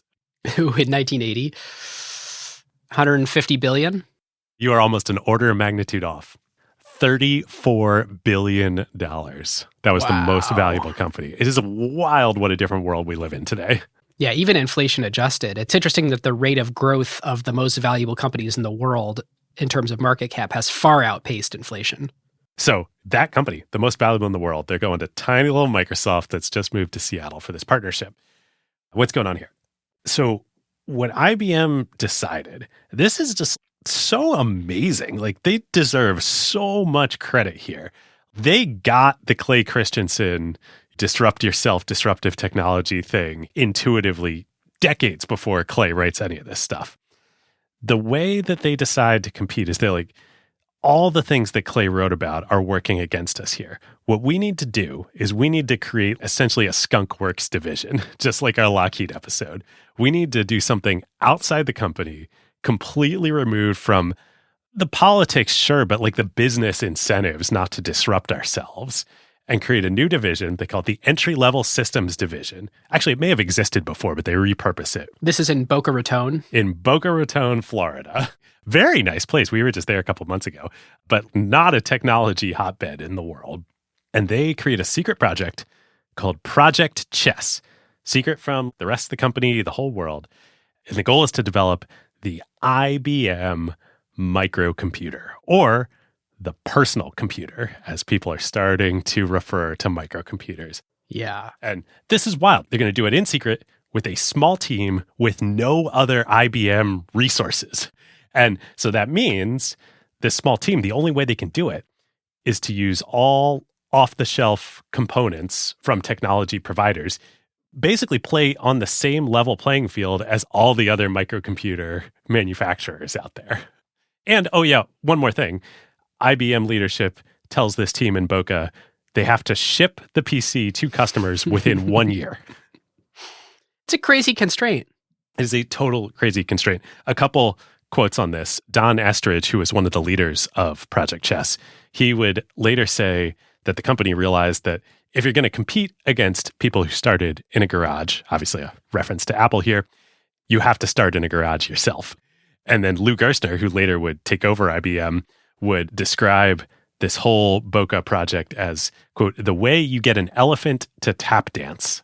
And the question is, are they playing from behind and thus have to adopt a flawed strategy? Or is this strategy of assembling with all off-the-shelf components actually a good strategy if it works? Well, let's tell the story and then come back to it. Great. Okay. So what do? The hardware aspect of this is trivial, basically. Hell, Ed Roberts could put together the hardware to sell a microcomputer and do this deal with Intel. Like, I think IBM can do a deal with Intel. The, not necessarily trickier, but the more important part is the software. And thanks to Bill's genius strategy about be the volume player, don't optimize on per unit price, set the standards out there. They were like the world's leading provider of programming language interpreters, right? 100%. There is one game in town and one game in town only, and that is Microsoft in Bellevue, Washington at this point in time. Now, interpreters are notably different than operating systems, but Microsoft definitely had sort of raised the flag, and everyone could see if I want to go buy software for my computers, broadly, they're an interesting group to talk to. Oh, yeah. Obviously, operating systems are going to become really, really big here in just a sec. But again, the 8-bit generation, operating systems weren't that important because people were writing their own software. The standardized software, packaged application software doesn't happen until the 16-bit era and doesn't really, really happen until the 16-bit era and the IBM PC. So that's why the basic, the interpreter, is so important. So what happens? IBM calls up Bill Gates, and by August 1980, the two companies are in serious talks to partner and work together on the IBM PC. And we referenced Steve Ballmer a minute ago. The timing is just crazy. Steve had just joined the company in June of 1980. He's employee number 30. The Microsoft team of 30, which the whole company of Microsoft pivots to like work on the IBM PC partnership, is bigger than the Project Chess team in Boca. It's amazing. Wow. So, okay, Bill has just convinced Steve to drop out of business school at Stanford and come help him and Paul run the company. So Microsoft at this point in time is still a partnership. Steve is the first person besides Bill and Paul to get equity in the company when he joins. And it's 8.5%, and it's a handshake deal at this point. Yes, Bill really, really wanted to bring Steve on, knew him from the Harvard days, knew what an asset he could be. He is the yin to Bill's yang. Yes. And so, I mean, frankly, 8.5%, it's a big grant. You know, who's out there running a 30-person company and you're giving away 8.5% slugs? It just doesn't happen. Those are founder shares. And this is really a sort of reflection that the way that Bill thought about Steve was as a founder. In fact, it created some tension with Paul Allen, where Bill asked Paul if they could go to 5%. Paul said sure. And then Bill actually offered him 8.5%. And Paul got upset. And Bill said, I'll eat the 3.5%. It can come out of my share because I want him that bad. But he's the perfect person for this point in time. Bill was like the only salesperson doing these OEM deals. Now they're dealing with IBM. They're entering the enterprise world. This needs to be a real business. Yes. So back to the IBM negotiations. Obviously, Microsoft is very interested. IBM is not just very interested in working with Microsoft. They have to work with Microsoft. They're the only game in town. Yes. And specifically, they ask Microsoft for programming languages. They're like, we're making this great PC. We're going to need a BASIC. We think you guys are working on a COBOL. We'd like some COBOL. Yeah. Fortran, like give us the whole thing. And there's some debate on whether it was the Microsoft side or the IBM side that really saw the vision of, hey, the 16-bit generation is going to enable real business software use cases on the personal computer. But it doesn't matter. That's the plan here, and that is absolutely what happens. So these initial discussions, right, are for the programming language. Microsoft doesn't make an operating system at this point, because in the 8-bit generation, the operating system, I think, was kind of like a glorified bootloader to just get into the programming environment so that you could either write or load up the basic programs that Microsoft was going to interpret and then run. And in the 8-bit generation, most, if not all, hardware providers of microcomputers just wrote their own operating systems. Like, it just wasn't a big deal. Now, there was one off-the-shelf operating system out there from a company called Digital Research, which was run by Gary Kildall, who I think, as we talked about earlier, Bill and Paul had actually intersected with back in Seattle. Yep. I think they were reasonably friendly. Yeah, I think they were quite friendly because they partnered. You know, you needed the operating system to get into the programming environment. It wasn't that big a deal. And so, yeah, whenever anybody needed one off the shelf, Bill and Microsoft would just refer people over to Digital to get it. Yep. CPM, right? Exactly. CPM, CP/M, which I think is maybe Control Program for Microprocessors, I think is the abbreviation there. God, they were so bad. Every single thing that's been named to this point, except for the company Microsoft, was a horrible name. Oh, it's the processor is 8008 and now it's 8080, but the machine is 8800 that the processor is inside. Give me a break, everyone. It's horrible naming. Bill, and I'm sure Paul too, but Bill is the only person in this industry that has the vision for what this can become. Even Intel, and Bill talks about this. He doesn't think that Intel even realizes what's happening here. They're just like, oh, we're just making more chips, and like people use them for stuff. Yeah. It does seem like very few people are thinking about their products as something they really need to build a brand around with consumers. Yes. Hence the naming schemes. Okay, so the IBM Microsoft discussions are going along, and IBM's like, oh, hey, yeah, we need an operating system. So Bill, I think from everything we've read and folks we've talked to, kind of in good faith, just does the standard thing he's always done in these situations. He's like, oh yeah, go talk to Gary. Go talk to Digital Research. He can probably do that. Right. We don't have an operating system, so this guy does. So what happens next is unclear. But what is clear is, however it goes down, this is one of, if not the biggest business blunder in history. IBM, the team from Project Chess, flies down, I think, directly from Seattle and talking with Bill and Steve. to Monterey, California, where Digital Research is based at this point, to meet with Gary and his wife, Dorothy, who run the business together. And Bill's called them. He's like, hey, got a big OEM client coming down, needs an operating system. And he signed hefty NDAs, so he cannot say who it is. But he's like, you really should take this seriously. Right. So the team comes down. Obviously, they show up there from IBM. There's a big snafu where Gary does not attend the meeting. And there's conflicting reports about what happened. Wasn't one of them that he's out flying an airplane? Yeah, so I'm pretty sure he was flying his personal airplane while this happens. Some reports are he was just out joyriding and missed it. Some reports are, no, he was like on a business trip and knew it was happening, but he had another important business meeting and he didn't know that this was IBM that was coming. Regardless, it doesn't really matter because IBM just wants the operating system. Dorothy does meet with them. She's unwilling to sign their NDA. There's a lawyer from Digital Research who gets involved, and he doesn't really understand what's going on. The punchline is that IBM sort of leaves this interaction with the belief that Gary and Digital Research aren't up for working with them and like aren't capable of producing here. And producing is important because it's not like the existing CP/M OS that they made would work here. They would have to write a new version, a 16-bit version. Yes. And they hadn't done that yet. And in particular, they would have to do some customizing. But part of what IBM wants is a customized version of an operating system for the IBM PC. They don't want this to be fully off the shelf. Yes.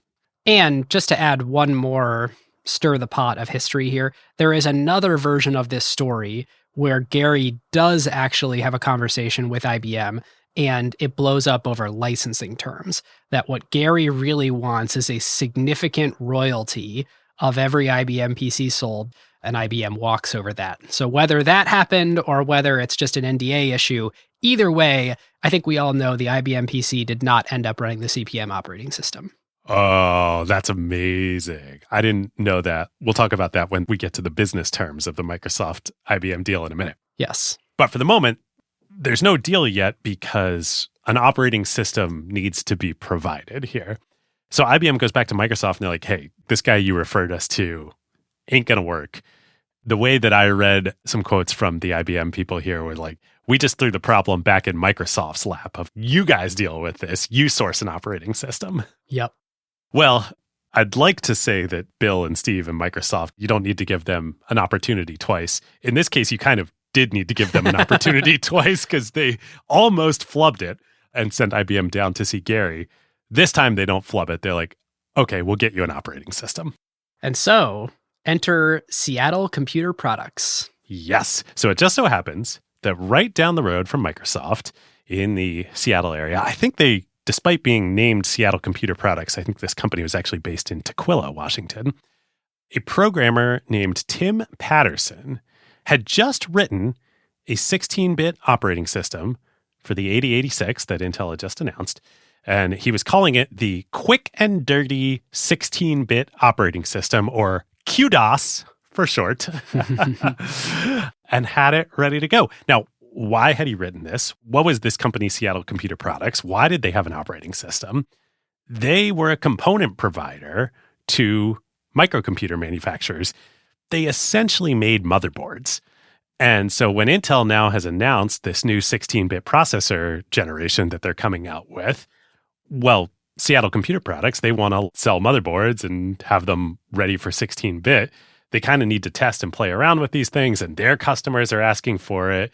So they had been going to Kildall and Digital Research too and badgering them to like, hey, write the 16-bit version of CP/M. And Gary just didn't. So Tim's like, fine, I'll do a quick and dirty version myself. Amazing. And thus DOS is born. Incredible. Which, of course, later they would drop the Q and call it DOS, the disk operating system.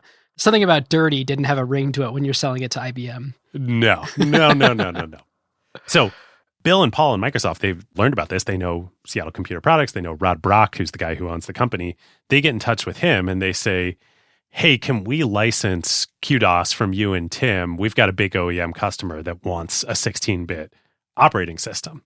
So they work out a deal whereby Microsoft pays Seattle Computer Products $25,000 for the rights to adapt and sell QDOS to the one unnamed original equipment manufacturer who they're working with. Tim actually, he's jazzed about this. He ends up leaving SCP Computer Products and joining Microsoft. And so he, with the rest of the team, he's part of building DOS, taking his initial work and turning it into real DOS. Later on, before this all gets announced and the PC ships, Microsoft would pay Seattle Computer Products another $50,000 for full rights to own 86 QDOS, sell and license it to anybody else indefinitely. So I believe the total amount of dollars that changed hands here is $75,000. Unbelievable. This is DOS. Now, look, one programmer wrote a, quote, quick and dirty operating system, and Microsoft bought the license to that and adapted it into DOS. Tim, when he was at Seattle Computer Products, definitely did not write DOS as DOS becomes. It's not like Microsoft bought all of DOS for $75,000. They did a lot of work on it. But yeah, this is how it all goes down. So Microsoft would eventually generate billions of dollars on DOS-based products. Now, you're exactly right, in the same way that Instagram today is a much different code base than Instagram and much larger code base than Instagram when it was purchased. But my God, $75,000 to buy DOS to get this whole thing started until Windows 95, all of the Windows operating systems were DOS-based. It's just crazy. I mean, it really illustrates how fast things were moving, how much all this was getting invented and discovered real time, that even to this point, Bill Gates isn't thinking that operating systems are that important. This is just a shortcut to get the deal done with IBM to make it happen. Yep. Also, David, I got to say, I just looked it up. The address of Seattle Computer Products on the original business card for Seattle Computer Products, where I presume QDOS was written, the space is available. So I know where our next studio needs to be. And it's in Tukwila? All right, well, the rent can't be like that expensive then. So let's do it. Correct. Hell yeah. Well, we've been joking for years about making the Acquired Museum. We might have a location. Okay. So now they've got the operating system. They've got QDOS, or DOS, in place to license to IBM. The only thing that is left to formalize the partnership is the business terms. And Ben, if what you said is right about the Gary Kildall IBM negotiations, this is just a masterstroke from Bill here in the licensing with IBM. Yes. Because there's two really, really big levers that it looks like Bill is giving big time on one of them, but he is winning big time on the other one. What are they? So the one that it looks like he's giving on is he does another fixed cost OEM deal with IBM. Yes. So this is in Paul Allen's memoir. IBM paid Microsoft $75,000 for testing and consultation, $45,000 for DOS, and $310,000 for an array of 16-bit language interpreters and compilers. So all told, bundled together, that is $430,000 fixed that IBM paid Microsoft with no ongoing obligation. Yes. No per copy royalties. Yes. Every copy of DOS that IBM sells, either included as part of systems that they're selling, or they're free to charge independently for DOS, whatever amount they want, Microsoft gets $0. And if it's true that this is where things fell apart with Gary Kildall, crazy that Bill is willing to do this. And you might say, what? Didn't Bill learn his lesson? Why would he ever agree to this? On the one hand, this is what he was doing with Apple and others. He was doing these fixed cost deals. You would think man, IBM, this is the time. People aren't going to pirate IBM software. Now's the time to really grab the money bags. But Bill saw something that no one else did. In exchange, I don't know if it was directly in exchange in the negotiations, but the other lever that he saw, that he pulled, was Microsoft retained the rights to own DOS and to own their languages and license it and them to anyone else they wanted at any price on any terms. It's so interesting because what ended up happening that Bill Gates masterminded was once we distribute our operating system through IBM's PC, that's going to become the thing everyone buys. And now in the 16-bit generation, when there are people building programs for computers, not just developers, once those application developers who are writing programs are targeting an operating system, then that is the operating system that every other OEM, every other computer maker is also going to want and really need. And we're going to be the ones that they have to come to buy it. And I can't figure out, did IBM miss this fact or did they know it? Basically, what IBM did was they were the one place where every business needed to go for their computer needs. And what they did in this negotiation was they actually handed that over to Microsoft. And they said, we are going to become a commodity, just like every other hardware manufacturer. And you are going to be the point of integration for the whole ecosystem. You're going to be the linchpin that everyone has to target for their applications. So I think there are two things going on here. One small and one big. The small thing is actually related all the way back to the beginning of the episode, what you said, Ben, about the antitrust concerns within IBM. To hear them say it, they actually didn't want ownership of the software. They wanted it to be separate because it would sort of look better. Oh, because then they have the sort of plausible deniability of how could we possibly have a monopoly? We're buying off the shelf. Part of an ecosystem, blah, blah, blah. Yeah. Yeah, from a vendor who can sell to anybody else. We have no lock-in. And that may well be true.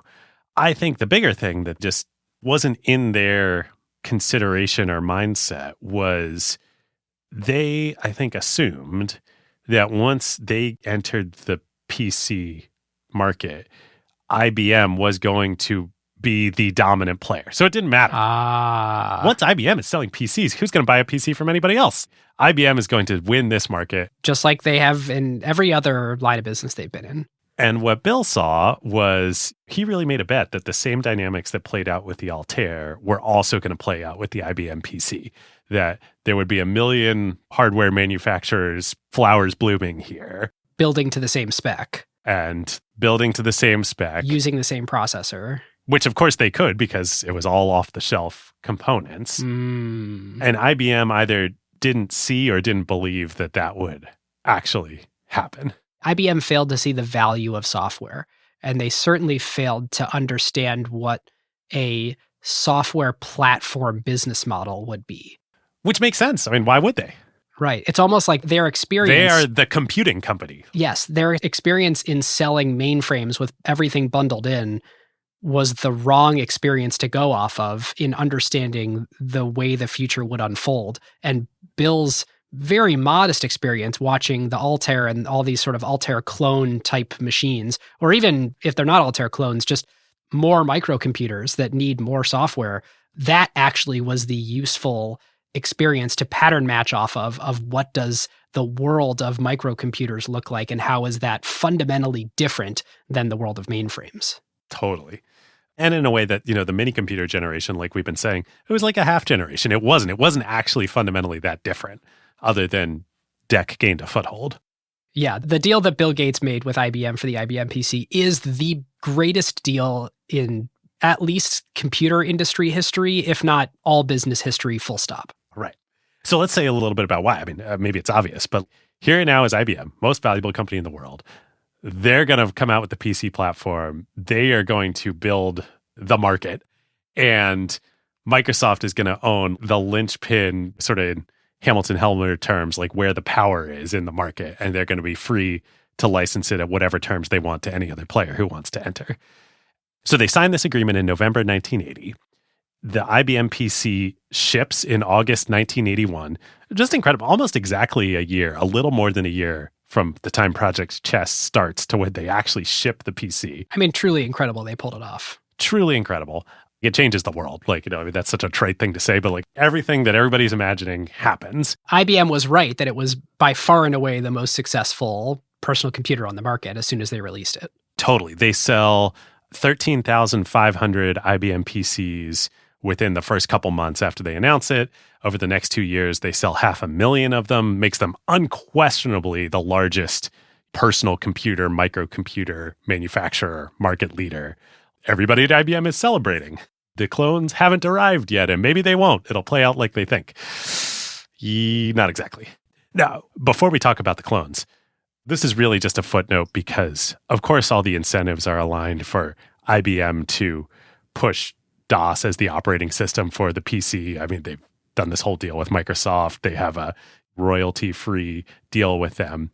When they launch the PC, customers actually have a choice of which operating system they want on their IBM PC. They don't have to go with DOS. Consumers can choose between DOS, 16-bit CP/M. By this point in time, Gary and Digital Research have gotten their act together. They've written a 16-bit version of the CP/M operating system, or another 16-bit operating system called Pascal that came out of the University of California at San Diego. And the price sheet for the operating system option is Pascal is an extra $450 with your IBM PC. CP/M is an extra $175 with your IBM PC. And DOS, which was developed specifically for the PC, is the best way to run it, is only $60. So IBM is making $60 of full 100% margin on top of their hardware for the PC by selling DOS because they don't have to pay Microsoft any of that. And they've set up the incentives that, like, obviously everybody's going to choose DOS. It's fascinating. And you know what? To give them a little bit more credit too, they did try to enforce that there's some amount of lock-in to the IBM PC. And they did that in two ways. One is we're simplifying and calling it DOS. It was PC DOS, which is different than MS-DOS, which would get licensed to other computer makers. I don't know exactly what happened, but it basically seems like it just wasn't different enough to be meaningful to application developers. So that's one piece of it. The second is IBM did actually have proprietary BIOS. Mm-hmm. So that was another part where they kind of thought that that might provide them some protection where they could stay a linchpin in the ecosystem. And it wasn't just all off the shelf. They actually did have something that was theirs that was proprietary. It just turned out that the effort required to reverse engineer the IBM BIOS was trivial, basically. Oh, do you know the story of the Compaq BIOS? Ooh, well, I know the Compaq story, but I don't know the story of the BIOS specifically. Enlighten us. It is basically why Compaq worked, is what it comes down to. So Compaq was formed basically to clone the IBM PC. They saw the market opportunity and they realized they could buy from all the same equipment vendors. So let's go eat their margin is basically the plan. However, the one thing that was not off the shelf is the BIOS, the basic input-output system, which is effectively the thing that decides to load the operating system when you turn the machine on. And so there's some proprietary magic that happens to call upon the operating system to do its thing. So Compaq reverse engineered the BIOS, and the way that they did it was very similar to Trip Hawkins and the story that he told us about his reverse engineering at Electronic Arts. Of the Sega Genesis. Yes. So Compaq had two engineers, and one engineer went in and fully dissected the code for the IBM PC BIOS and basically saw all the proprietary calls that it made and documented each of those calls without writing the implementation steps. Then he handed, hey, here's what the BIOS needs to interface with, over to the other engineer, and the other engineer on their own just went through and thought of an implementation, and they have no idea if it's the same implementation. So it's not breaking any sort of infringement. They're basically saying, I'm just seeing the requirements for this product, and I'm coming up with my own implementation of that product. They basically figured out how to exactly clone the IBM PC and buy the very same operating system. And to go back to quoting Ben Thompson, because this is from his great piece again, the result was a company that came to dominate the market. Compaq was the fastest startup to ever hit $100 million in revenue, then the youngest firm to break into the Fortune 500, then the fastest company to hit $1 billion in revenue. And by 1994, Compaq was the largest PC maker in the world. The Compaq story is amazing. So the three people who start Compaq in 1982 are actually Texas Instruments engineers who left and they wanted to start a company. And I believe, as the legend goes, they were like trying to decide what to start. They were considering like a restaurant chain and like a bunch of different business ideas. And then the IBM PC comes out at the end of 1981, and they're like, oh, we can clone this and do everything, the story you just told. So yeah, it's wild. They start the company in 1982, and within the first year, they do $111 million of revenue of selling IBM PC clone hardware. Is it just cheaper? Like basically this is the IBM PC, but for less money? Yes, exactly. Same thing, cheaper. And so begins the race to the bottom of PC hardware. Completely undifferentiated. All the value accrues to the software layer. Totally. Compaq went public the very next year in 1983, well before Microsoft, which is funny. But yeah, Compaq, all these other clone companies that get started, Microsoft licenses DOS to all of them. Importantly, critically, on a per machine sold basis. This is when they grab the money.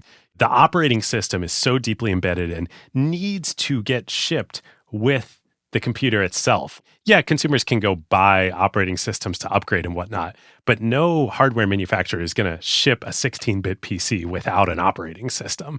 So piracy is not an issue here. Microsoft can now do a per copy sold, per machine sold license with all these clones. My God, it's just like a geyser of money. Microsoft used IBM to generate demand for their software, and then they used every other PC manufacturer to capture the value that all that demand created. Yeah. So I think I have these numbers and timeframes right. I believe that for calendar year 1982, Microsoft's revenue was $25 million. And I think this must have been when they switched to fiscal year end and June 30th. So Microsoft's fiscal year end starting then and up through now is June 30th. So their fiscal 1984, so the year ended June 30th, 1984. So 1983 midpoint to 1984 midpoint. Microsoft does $98 million. In an 18-month period from the end of 1982, they go from 25 to 98. It's all on the back of the clones. And unlike Compaq that, they did $111 million of revenue their first year, they're selling hardware, which has serious COGS associated with it. Microsoft, 100% essentially gross margin, software revenue, more than doubling year on year. I mean, it's the best business of all time. Yes. And they combined two magical principles together, this infinite replicatability, zero marginal costs of software, and becoming the linchpin of the ecosystem. They are now the software that everyone needs to target, which gives them pricing power. Totally. So that pricing power raises your top line and you have no costs. It's unbelievable. So meanwhile, in the computing industry background, while all this is going on with the launch of the IBM PC and then the clones, Apple had gone public at the end of 1980 in, I think, the biggest and most successful IPO of all time at that point. Remember we talked about Genentech on the Novo Nordisk episode? They went public like right before Apple, and then Apple was bigger. So they're valued at $1.8 billion at IPO. Steve Jobs is this multi-hundred millionaire, like media darling, all this stuff. The next year in 1981, Microsoft reorganizes from the partnership between Bill and Paul with the handshake deal that Steve's going to be cut in on the partnership into a stock company, a C corporation. And as part of doing that, the venture firm Technology Venture Investors, or TVI, invests $1 million, I believe, for 5% of the company. Yep. This is crazy. That's a $20 million post-money valuation. It's a 1-on-20 post when Microsoft is doing how much in revenue? That year, they did $17 million in revenue, and they're about to do the IBM deal. Like, this is absolutely absurd. So it says a lot about this period in time that you could do a 1x revenue deal in a high margin software company. I mean, I actually don't think this shows a weakness in Microsoft. Oh, they didn't have leverage or something like that. That wasn't it at all. It was just the deals sucked. Yeah. Venture capital sucked back then. Yes. There's no other way to put it. Now, it's only 5%, so good on Microsoft. spoiler alert, this is the only dilution that they would ever take. So that's also extremely different than today. But yes, a $20 million valuation at this stage is frankly ludicrous. Even among people who should be in the know, the beauty of the software business model still is something people don't understand. That's exactly right. The hotness is the hardware. It's like Apple just IPO'd. Apple's worth $1.8 billion. Like, ooh, that's the industry. Ooh, it's IBM, et cetera, et cetera. When Microsoft itself would go public a few years later in 1986, they actually go public the same week that they moved to the big campus in Redmond, where they are to this day. Their market cap at IPO is only $750 million, despite having done $200 million of very high margin software revenue in the trailing 12 months up to that, growing 100% year over year. It's insane. Hey, that's 4x multiple expansion off the last time they raised money. Right? But it's just crazy that people don't yet appreciate the power. So Bill Gates and Warren Buffett did a conversation at the University of Washington in 1998. So this is as late as 1998. This thing that we're talking about, the magic of the software business model and how it should be reflected in a company's valuation, especially when it's a high growth company, was still not understood even by Bill Gates himself. So here's the quote.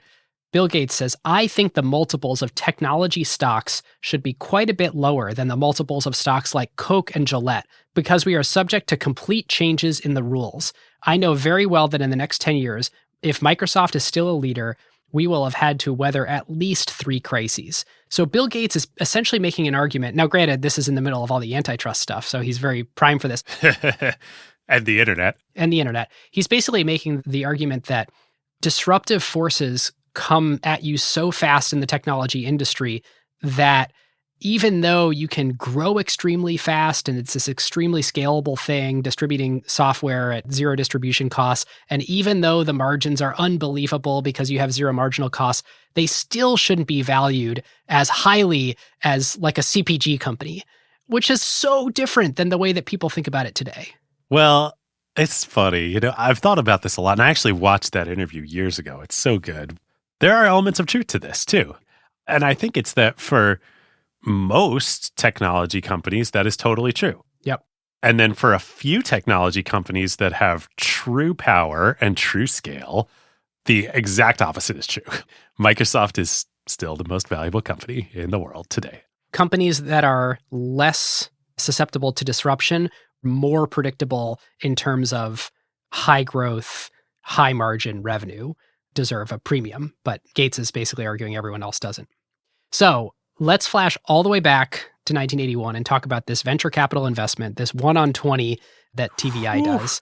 Good work if you can get it, man. How does this come to be? So even a whole year before, in the fall of 1980, Dave Marquardt, one of the partners and the founders at TVI, flies up to Seattle, not to meet Bill Gates, but to meet Steve Ballmer. Because they were classmates at GSB, right? They weren't quite classmates, but because I think they were 2 years apart, so they didn't overlap, but they had some of the same social circles. And Steve was effectively the screener for anyone who wanted to come and talk to Bill and try and invest in the business.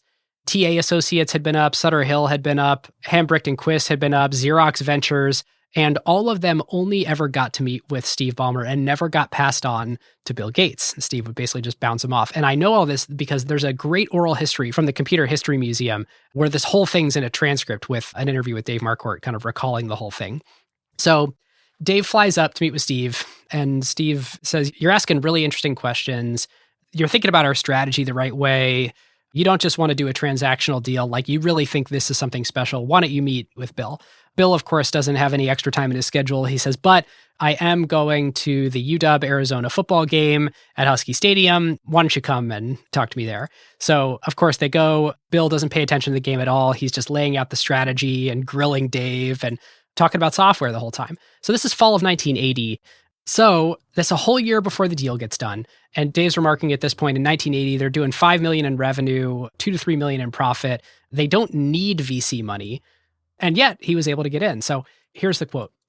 I was just sort of helping them out with the business. In the venture business, you're buying and you're selling at the same time. You're trying to figure out, are these guys crazy? Are they ever going to do anything really interesting? And if so, how do I get myself positioned to be able to help them do it? And so I spent a lot of time up there helping recruit people. I helped to recruit Charles Simoni, who was an early key guy. Charles Simoni would go on, this is an aside, to write Microsoft Word, and Charles was at Xerox PARC inventing the GUI. Oh, we're going to talk about Charles in just a sec. Yeah. Yes. And he says, and I was working with Steve on business strategy. They had these OEM customers, the PC manufacturers, and they had started to engage with IBM on this operating system.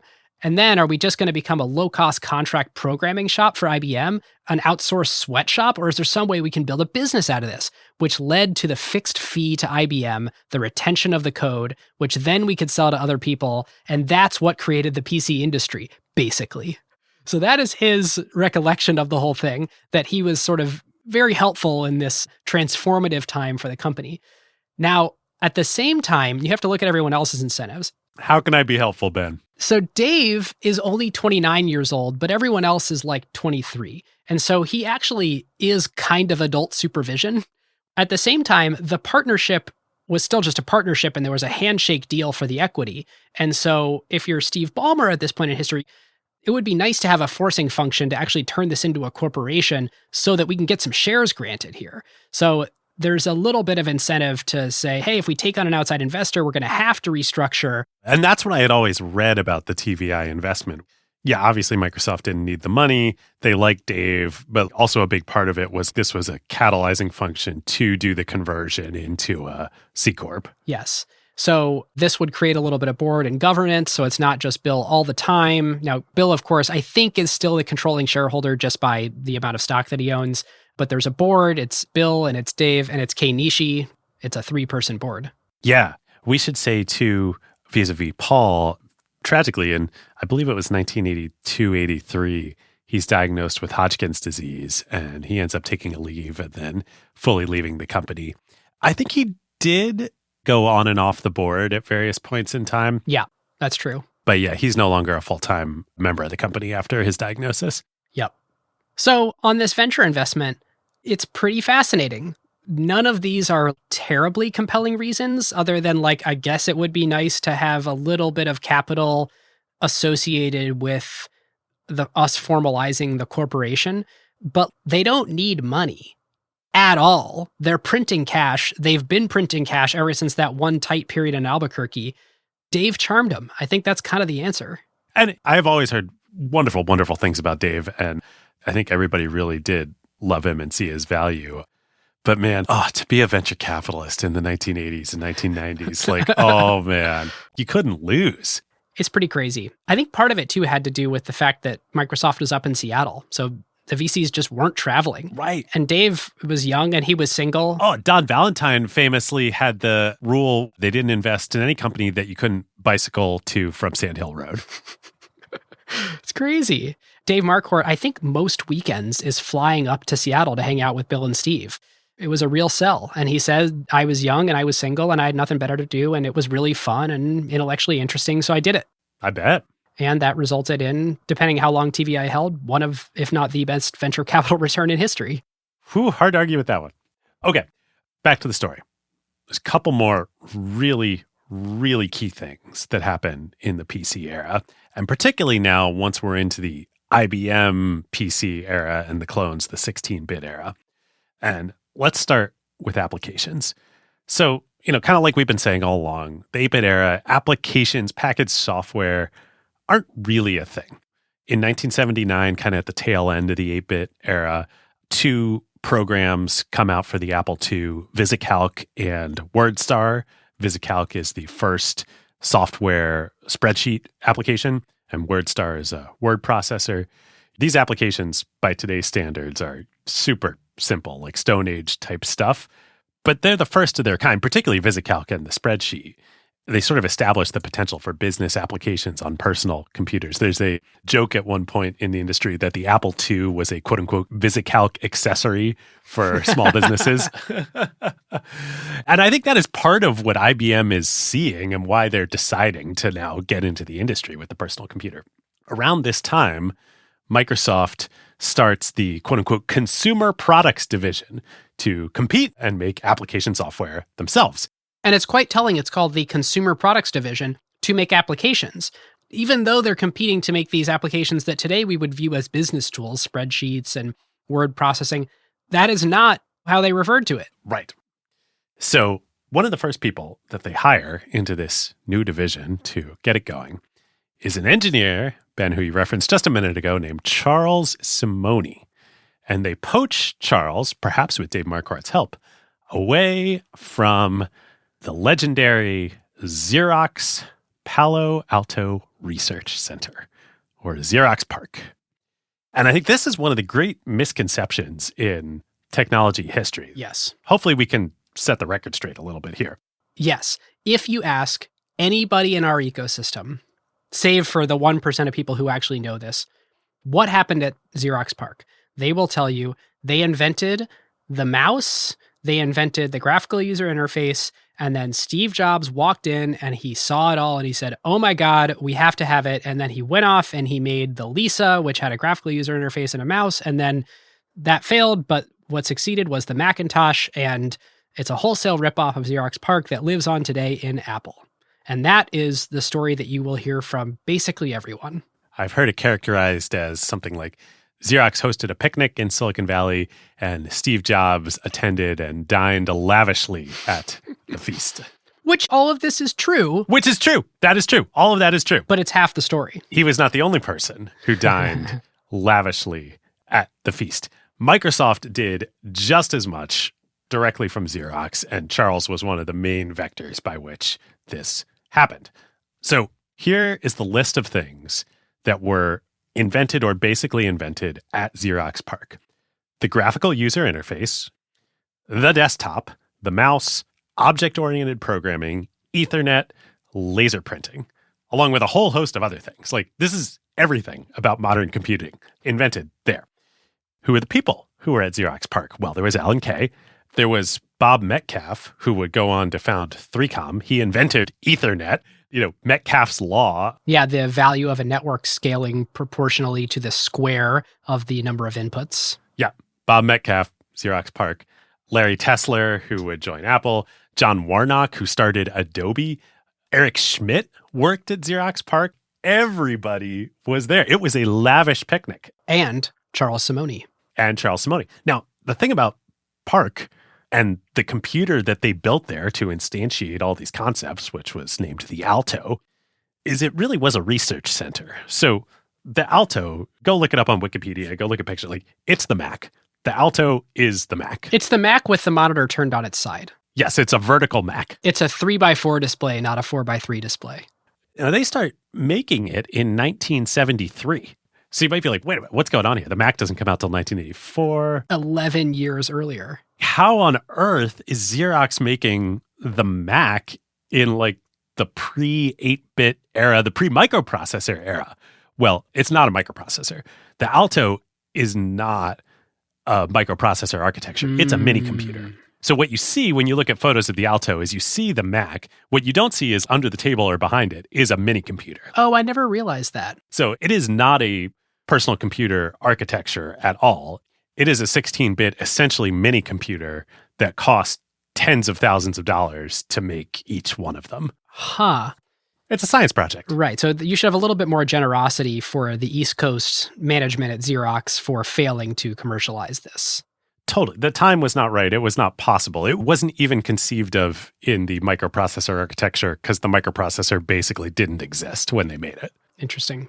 So in 1980, again, this year for Microsoft, same year Microsoft joins, same year they signed the IBM partnership, Charles Simoni comes up from Xerox PARC. And he's, of course, bringing all this same knowledge, all this same experience that Steve Jobs is bringing into Apple. He's bringing all that right into Microsoft, too. And the first thing that he gets tasked with is working with this new consumer products division to build application software to compete with VisiCalc and WordStar, to compete with spreadsheets and to compete in word processing. And so he leads the teams that create Word and Multiplan, Microsoft's first spreadsheet. Now, remember, we're still at the end of the 8-bit era. The graphical user interface doesn't exist yet other than on the Alto in Xerox PARC. No, these are DOS applications. It's all character mode. Yes, it is command line interface. So the vector that they think they're going to compete, at least in spreadsheets, with VisiCalc is that they're going to be on every platform out there. VisiCalc, I believe, was more or less basically only on the Apple II. Well, that doesn't end up working too well. And then the next generation, the IBM PC era, they sort of make the same mistake. The application business stays focused on being on lots of machines, making software that's compatible with everything. A new company pops up called Lotus. Oh, yes. And Lotus makes the radical decision that they are going to make a spreadsheet only for the IBM PC. And this was genius. This is the 123 spreadsheet. And it goes on to become, at that point in time, the most successful software ever. This is wild. I can't even believe I'm about to say this, and it blew my mind when I found it in research. There are a couple of years in the late 80s where Lotus has more revenue than Microsoft and is valued higher. Yep. In fact, the year that Microsoft went public, Lotus had more revenue than Microsoft at the IPO. Yes. Wild. Yeah, it's crazy. So Lotus 123 had some graphics, but it was still in character mode. It was a powerful spreadsheet that could start to do some graphics, even though there wasn't actually a GUI operating system yet, which is interesting. So Lotus 123 was faster, it had bigger spreadsheets, and it was just more powerful. Microsoft Multiplan was still targeting the older 8-bit. And so Multiplan, despite Microsoft's best efforts, is completely left in the dust. Microsoft's trying to figure out, what should we learn from this? And in talking with Pete Higgins and Mike Slade, who were both early leaders in the development and the marketing of the applications division. Actually, Mike Slade went on to work directly for Steve Jobs at Next and Apple for many years. But in chatting with both of them, what basically became apparent is Microsoft learned with our applications, we should not be targeting the current platforms at all. The lesson to learn is never leave yourself open to the next generation of technology. They're learning the Moore's Law lesson again. Yes. And how it applies to applications. Yes. You always got to target the next platform. Right. Even if that platform is not the one you own. Right. That's the interesting thing about when they're evaluating Multiplan and they say, how do we not get Lotus 123'd again? Basically, the applications team gets the freedom to look around and say, okay, no matter what our overall company strategy is right now, or no matter what the systems division is doing, what is the most cutting edge platform that is going to be so interesting to people that we can develop the most envelope pushing technology for it? And that becomes the mandate for applications. This is the dawn of horizontal software. You can have a whole company or a whole division of a company in Microsoft's case that makes this tool. And that tool will be so much better than anything that even the largest companies could have their own software developers write. General Electric isn't going to write a better spreadsheet than 123. Right. And then so I think that the technology complement to this sort of law is the killer app. You kind of have to counterposition. If 123 is the best spreadsheet out there for the current technology generation, you just can't compete with them. You need to wait for the next big leap forward in order to find a new competitive vector. You need to be the killer app on the next platform. And that's what Lotus 123 did with the spreadsheet on the IBM PC and IBM compatible PC. And that's what Microsoft decides, hey, we got to do this in the graphical interface. And who's about to come out with the very best instantiation of a graphical user interface? Apple Computer. Well, that would be Steve Jobs. Yes. The next chapter of our Microsoft story is the Macintosh in 1984. So fun. All right, listeners. Now is a great time to thank our longtime friend of the show, ServiceNow. If you are running a large enterprise, AI agents are likely spread across every team, and deploying them is no longer the hard part. Yeah. The hard part is knowing what permissions they have, what employees are using them for, or what decisions AI is making. AI security for an enterprise at scale is not a small concern. Like, the risks are real. Exactly. And the challenge with AI is governing it, securing it, measuring it, and making sure that it actually delivers value. That is why ServiceNow built the AI Control Tower. Yep. AI Control Tower gives enterprises a single place to see, manage, govern, and optimize AI across the entire business. And it works with any AI, not just theirs.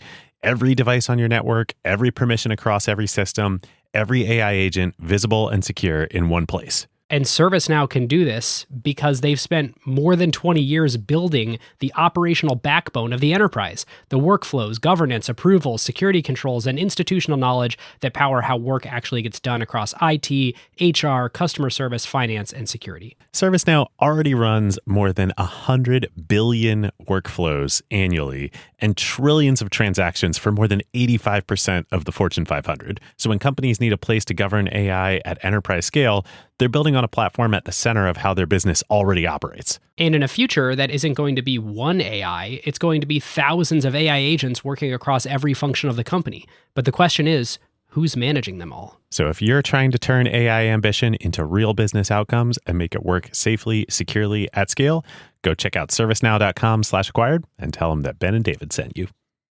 All right, so David, why are we talking about the Mac? Because I think it's fair to say that the Mac made Microsoft Office and Microsoft Office made the Mac. I don't think that is actually a controversial statement. No. Although it probably sounds crazy to many of you listening. Totally. Far and away, the first thing to point out is the first version of Microsoft Excel was for the Mac. It's especially crazy for all the finance people today who are like, oh, Mac Excel isn't real Excel. Excel has to happen on Windows. No, Excel was on the Mac. That was it. Yes. And the logic basically was Microsoft was really coming around to the idea that the next big thing in computing was the graphical user interface. And the reason they were coming around to this was because they knew from Xerox PARC just as well as Apple did, and they were rapidly trying to figure out how to get all of that Xerox PARCiness into their product line too. That's the other half of this sort of untold Xerox PARC story. And one of the first ways that they see to bring the graphical user interface to their products is launching Excel for the Mac, because they basically see the way that we got destroyed with Lotus 1-2-3.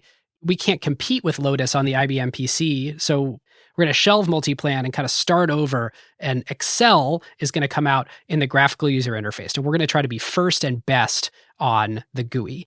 And one thing just to underscore here, Excel is the world's first graphical spreadsheet program. And that's why it wins. And that's why it's so important. Like, imagine trying to use Excel in the command line interface. That's what VisitCalc was. That's what even 1-2-3 was. Yeah, useful, better than nothing, but graphical charts, cells, visual relationships. This is so important. And Excel is where it all starts. Yep. And of course, Apple loves this. The Macintosh came out in 1984, and everybody remembers the great intro video and the hello script. And I've watched that Steve Jobs keynote because, of course, I have. And it's this magical moment in computing history where finally something that's insanely great comes out. And it's like the beginning of Steve Jobs' unbelievable presentation prowess. It's so fun to watch it. And it's, of course, a product that eventually people really loved. But at first, it doesn't have the killer app. No, it's a product that was supposed to ship in 82. It didn't. It shipped in 84. And so at the time, what they were targeting for 82 was like a pretty great set of technologies. By 84, it's kind of an aging set of technologies. So it debuts with 128K of memory, which basically isn't enough to create any interesting applications. And so developers are kind of ignoring it as an interesting platform to develop on. Within 12 months, they kind of figure it out and come out with a better version that's 512K. And that's kind of the version that people now really think about. Yeah, that gets kind of rechristened as like, that's the original Mac, right? And the original is the Mac 128 or something like that. Yes, exactly. But in the meantime, Microsoft, the applications group, is working their ass off to make something really great for the Macintosh, and they come up with Excel. And so what ends up happening is Apple's really trying to promote the sales of this machine, and they kind of view Excel and PageMaker as the killer apps, as reasons that people should buy this thing. Because once you run through a lot of the demo apps and the stuff that Apple built, you're like, okay, what else is here? It's kind of crickets. Right. Writing hello in script is, cool, but kind of like a lot of VR stuff. You're like, oh, that's a cool demo, but like, you going to do that every day? Like, right. No. And so I'm not sure this has ever been publicly disclosed before, but Apple spent just as much marketing Excel as Microsoft did. They matched Microsoft's marketing spend with their own campaign for it and split the bill. That's amazing. So you've got a couple concurrent things going on in applications land. You've got Excel coming out for Mac to take advantage of the GUI. Meanwhile, and this strategy is just all over the place. I think that's an interesting thing to underscore about Microsoft in this era. They're trying a ton of stuff because they're paranoid. They don't want to miss the next wave.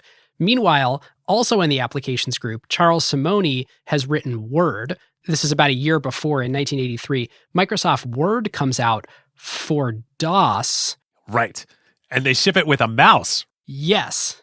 So this is like, okay, we see the Xerox PARC stuff coming out in the Mac. Great. Excel will be for that. We want to develop Word. We're going to do that for DOS. Oh, but I can imagine how useful the mouse is going to be in a word processing environment. So they actually ship a mouse tied to the application that's not a part of DOS. And so this is how early we were in figuring out kind of what the split between applications and platforms were at this point in history.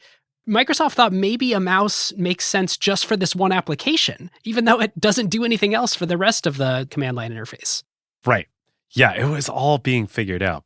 I think it is also really fair to say Microsoft was right there with Apple in the Mac development phase. Obviously, they're working on Excel, working on other, what would become the Office suite applications, together for Mac. Steve Jobs shows Bill Gates the Mac project in 1981, 3 years before it ships. And Microsoft and Apple signed an agreement to work together on applications for it in 1982. They were very deeply embedded on this. It's amazing. Which is going to make the lawsuit and what comes up in a minute here all the more sort of funny. Yes. So the decision for the Excel team is to focus on GUI. The whole marketing message is Excel on a Mac is better than Lotus 123 on a PC. You're starting to see truly divergent cultures at Microsoft between the systems group, which is currently making DOS and will soon make Windows, or soon partner with IBM, or soon do something else that we're getting into here in the next chapter of the story, and the applications group, which is also currently a bunch of disparate applications and teams targeting disparate platforms, but is also about to become unified in their next chapter. And within the applications group, that next chapter is Microsoft Office. So in 1985, in January, the bundle is released. And it was originally called the Business Pack for Microsoft. And it started on the Mac. Really rolls off the tongue. Totally does. Now, they haven't acquired PowerPoint yet, or Forethought, as we talked about 8 years ago on Acquired, way back in history. So there's no PowerPoint. It's not part of the bundle. And so what you've got here on the Mac in the first version of Office is Word, which they've developed in-house, File, Chart, and Multiplan. This is this first notion of a suite. So today we're very familiar with Suite, Creative Suite over at Adobe. Software is sold this way. This was kind of the first time. And so what was actually happening is all of the bundling was happening in pricing, in marketing, and in manufacturing. And so you sort of had a single box that they would ship with the different applications. By 1988 or 89, it was Word, Excel, PowerPoint. They're very different things, but they're getting sort of bundled together in a way to be sold to customers. But there's no product integration. And so you don't have the ability to do this like very nice copy paste from an Excel table and just paste that into Word. That whole idea is pretty far away. So in this earliest Microsoft Office, it was just how can we bundle something for a cheaper price if you buy all three and make marketing easier for us to kind of have this unified message. Yep. And soon to come, we'll get into Windows here in a second. One of the big, this killer app for productivity, in particular for business productivity, with a graphical user interface like Windows and true multitasking, you can get copy paste from like Excel into PowerPoint. Lotus and the world back in the command line interface where you've got these programs running on top of DOS, that is like a completely foreign concept. Right. None of those verbs exist. Exactly. So we've now sort of set the stage of Microsoft's doing a lot of stuff. They're hedging a lot of bets. They're not totally sure which strategy is going to win out. They're not sure which platform is going to win out. They're not sure if they're more of a systems company or an application company. But what they are unified on is we make great software for personal computers. And I think anything that fell into that purview, they were willing to explore. They didn't really have hard boundaries between we'll do anything to make our operating systems great, or we'll do anything to advantage our applications, or even we think we're an enterprise company, we think we're a consumer company. They just didn't have well-formed opinions yet. It was just, we make software for personal computers. And at this point in time, the actual boundary between an operating system and an application is very fluid. You've got a mouse that works for one program. Totally. Lotus would really go down a dead-end evolutionary path with Notes, later in its life, in its final chapter, where the application was going to be the operating system. Right. Lotus Notes was crazy. It was a word processor, an email service, and it was a platform on which you could write other applications. Yes. And it itself was an application. It's crazy. Not an operating system. So, yeah, it was all kind of dynamic. Speaking of, though, Microsoft here is in bed with Apple, working on the Mac. Bill and the company are big believers in the future of the graphical user interface. Starting in 1983, they're like, we got to do our own graphical operating system, or at least user interface. And this is the origins of the Windows product. And they actually announce it in November 1983 before the Mac ends up shipping, which their partner Apple is, of course, not happy about. Yep. Now, just like development of the Mac was rocky, development of Windows was super freaking rocky within Microsoft, too. This is around that same time when Paul Allen gets Hodgkin's disease and leaves the company. So his presence as sort of great technical leader is very much missed. But they bring in someone from Xerox to manage the development of Windows. That person ends up not working out. He gets fired. Steve Ballmer gets drafted to come in and be the dev manager for the final push to release Windows 1.0, which is hilarious. You can find amazing YouTube videos from the launch, and all joking about how non-technical Steve coming in to save the day and dev manage Windows to launch. Which is so funny. I don't think at this point in history, the lines were clearly formed among the executives yet. Steve wasn't running the global sales force, and Microsoft wasn't an enterprise company. No. We're going to get to that later. Steve was one of the smart executives, and they were a software company, and someone had to manage getting the software out the door. So Windows 1.0 comes out. It's bad. It's bad. November 1985. Windows 1.0 is a very, very different thing than you imagine a graphical user interface is today, Yes. or what you know of as Windows. It was tiled. It was not overlapping windows that you can drag around and have one over the other. When you opened a program in Windows 1.0, the system created a literal window of it on your screen, and then it dynamically resized the windows as you open other applications. And so nothing could ever be on top of each other. So as you open more and more stuff, the windows get smaller and smaller and smaller.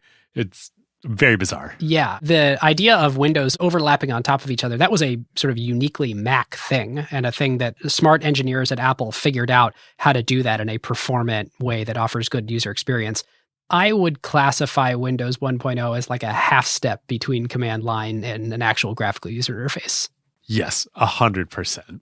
And so I believe Microsoft and Apple actually did a licensing agreement while they were working together during this time that said, hey, Microsoft can use a lot of the stuff that's being developed for Mac for Windows 1.0.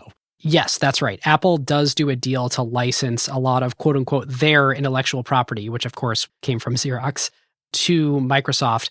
Apple, I think, was under the impression that it was just for Windows 1.0, but the actual terms of the agreement are this and all future versions of Windows, which comes back to haunt Apple later. But yes, they totally get the license.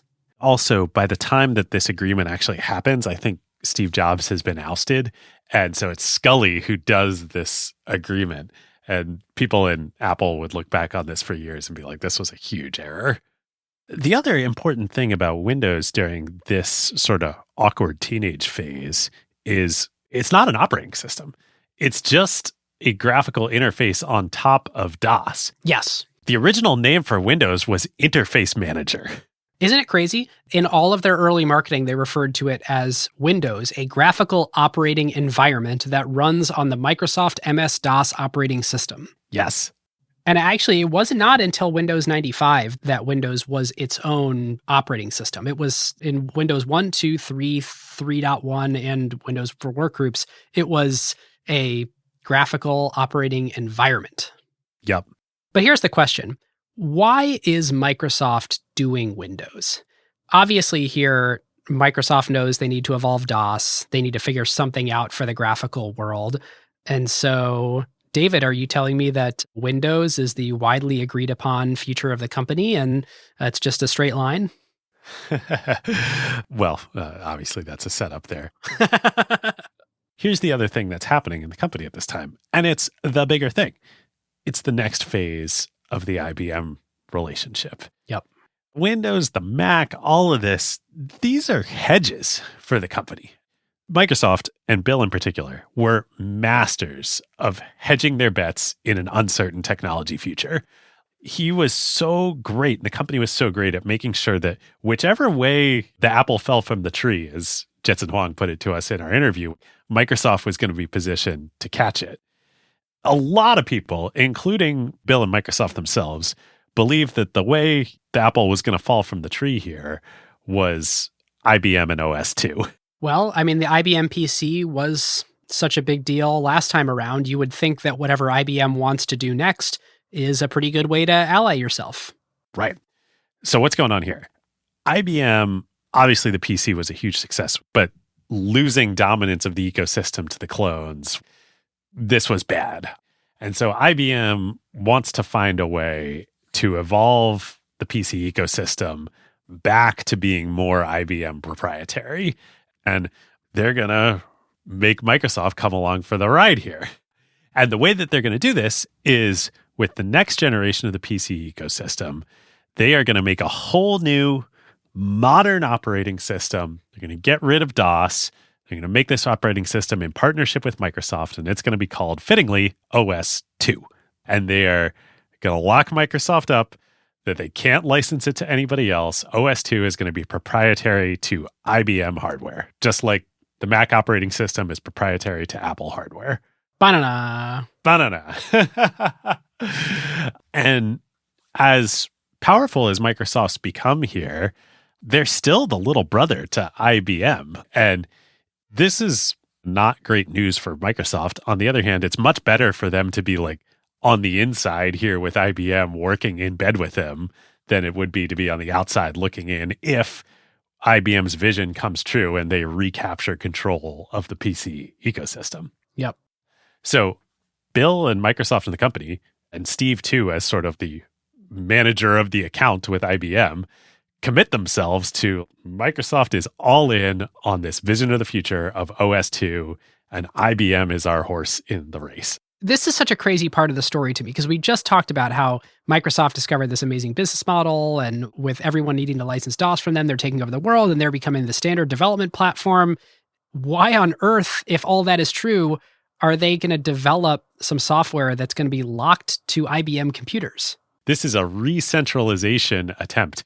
Ballmer has this great quote about it. He says, this, the IBM partnership at this time, it was what we used to call riding the bear. You just had to try to stay on the bear's back, and the bear would twist and turn and try to throw you off. But we were going to stay on the bear because the bear was the biggest, the most important. You just had to be with the bear. Otherwise, you would be under the bear. And like that was IBM at this point in time.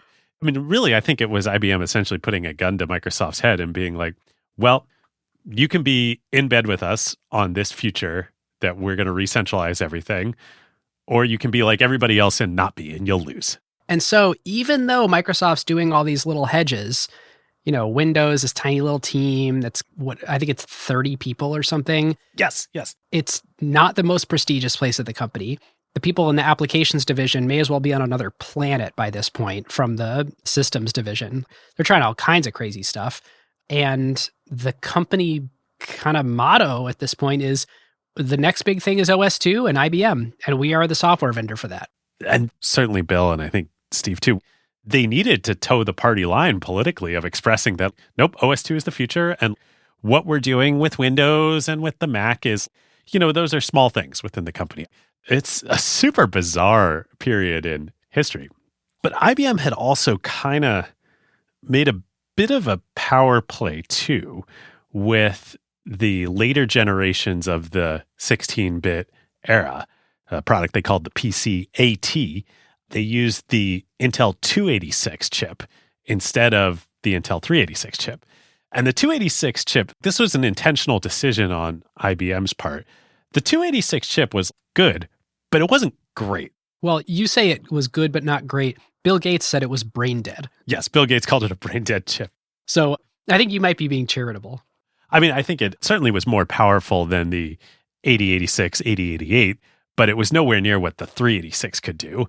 There's a bunch of technical aspects to this, but the most important takeaway is that the 286 was not really powerful enough to do a graphical user interface or to power true multitasking in a way that the 386 and then later the 486 would be. And so a big part of actually the Compaq story about how Compaq and the clones leap ahead of IBM is they're not deterred from coming out with 386 machines, which are way more powerful, can run Windows, can do all this stuff.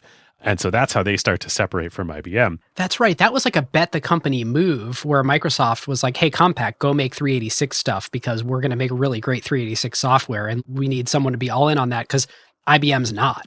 This is the thing. Bill and Steve and the company, they're having to toe the party line of expressing commitment to IBM. But really, they're like, no, Compaq, go do the 386. We're going to do Windows. They're like riling up the rebels. Exactly. They are the rebels versus the empire here.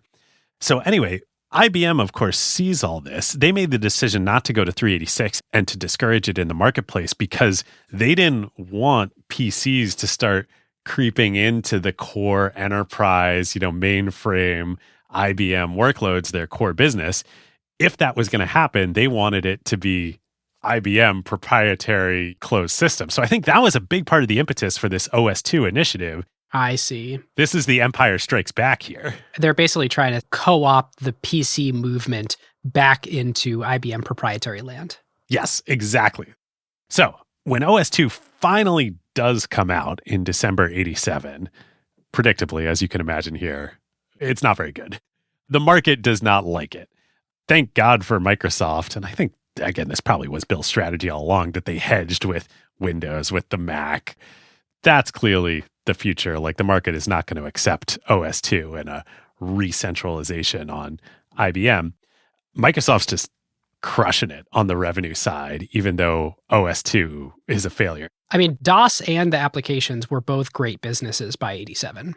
Yes. So fiscal 87, Microsoft does $350 million in revenue. Fiscal 88, they do $600 million in revenue. Basically, none of this is from OS2 and the IBM world. And then towards the end of 1988 is when the wind starts really blowing away from IBM here. In June of 1988, Microsoft hires Mike Maples, who was IBM's director of software strategy, away from IBM to come head Microsoft's application software. And what is Microsoft's application software strategy right now? It's the graphical user interface. It's everything that IBM isn't. The writing is starting to be on the wall here that divorce is coming between IBM and Microsoft. And then finally, a year and a half later in 1990, Windows 3.0 comes out. And this is when they get it right. This is when there's enough installed base of 386 and 486 machines out there in the open PC ecosystem that you can have a really good, true multitasking, good UI, graphical user interface running on top of DOS. So Windows 1.0 and Windows 2.0 only ever achieved 5% penetration of the DOS installed base. Windows 3.0 doubles that in the first 6 months. PC Computing magazine writes about Windows 3.0. May 22nd, 1990 will mark the first day of the second era of IBM-compatible PCs. Microsoft released Windows 3.0, and on that day, the IBM-compatible PC, a machine hobbled by an outmoded character-based operating system and 70s-style programs, was transformed into a computer that could soar in a decade of multitasking graphical operating environments. aka everything OS 2 is not. Windows 3.0 gets right what its predecessors got wrong. It drives adequate performance, it accommodates existing DOS applications, and it makes you believe that it belongs on a PC. That's awesome. That's what the press thought. Ben, I know you talked to a really important person in the Windows ecosystem in Microsoft internally at this time. What do you have for us? Yeah, so we have to thank Brad Silverberg for helping us with this section. Brad led the Windows 3.1 team. He came in right after the 3.0 release and would eventually go on to lead the Windows 95 effort as the VP of the Personal Systems Division. So Brad comes in, Windows 3.0 has just shipped. And the first thing that is super, super obvious is as Brad sort of observed everything going on with OS 2 land and everything going on with the core Microsoft culture, it was a complete clash. It was impossible for the pace of Microsoft. This is like a super young group. I mean, all in their 20s, some people in their 30s, but mostly 20s who just want to push the cutting edge, ship stuff. It was almost like, think about Google in the early 2000s. Just hire all the smartest people you can and set them loose and have creativity and bump up against the edge of what's possible, both in terms of pushing the hardware, but also pushing, I mean, even like laws, as we would later see. Let's just do what users love and see what happens. Let's just do what technology enables us to do and see what happens. That's like the opposite of IBM's culture at this point. So there's this huge cultural rift between what IBM sort of needs and who Microsoft is at this point. And so what ended up happening with 3.0, it was unexpectedly loved. Microsoft was not really prepared for how much people were going to love the GUI. And with 3.1, it got really good. There was a small offsite of the executives, and Bill and Steve basically decided that it was time to bet on Windows. That was the new strategy. Windows had always been plan B, and now suddenly it was plan A. And when I say plan B, I don't mean like thought they had a prayer of being plan A. I mean, it was 65 people that shipped Windows 3.1.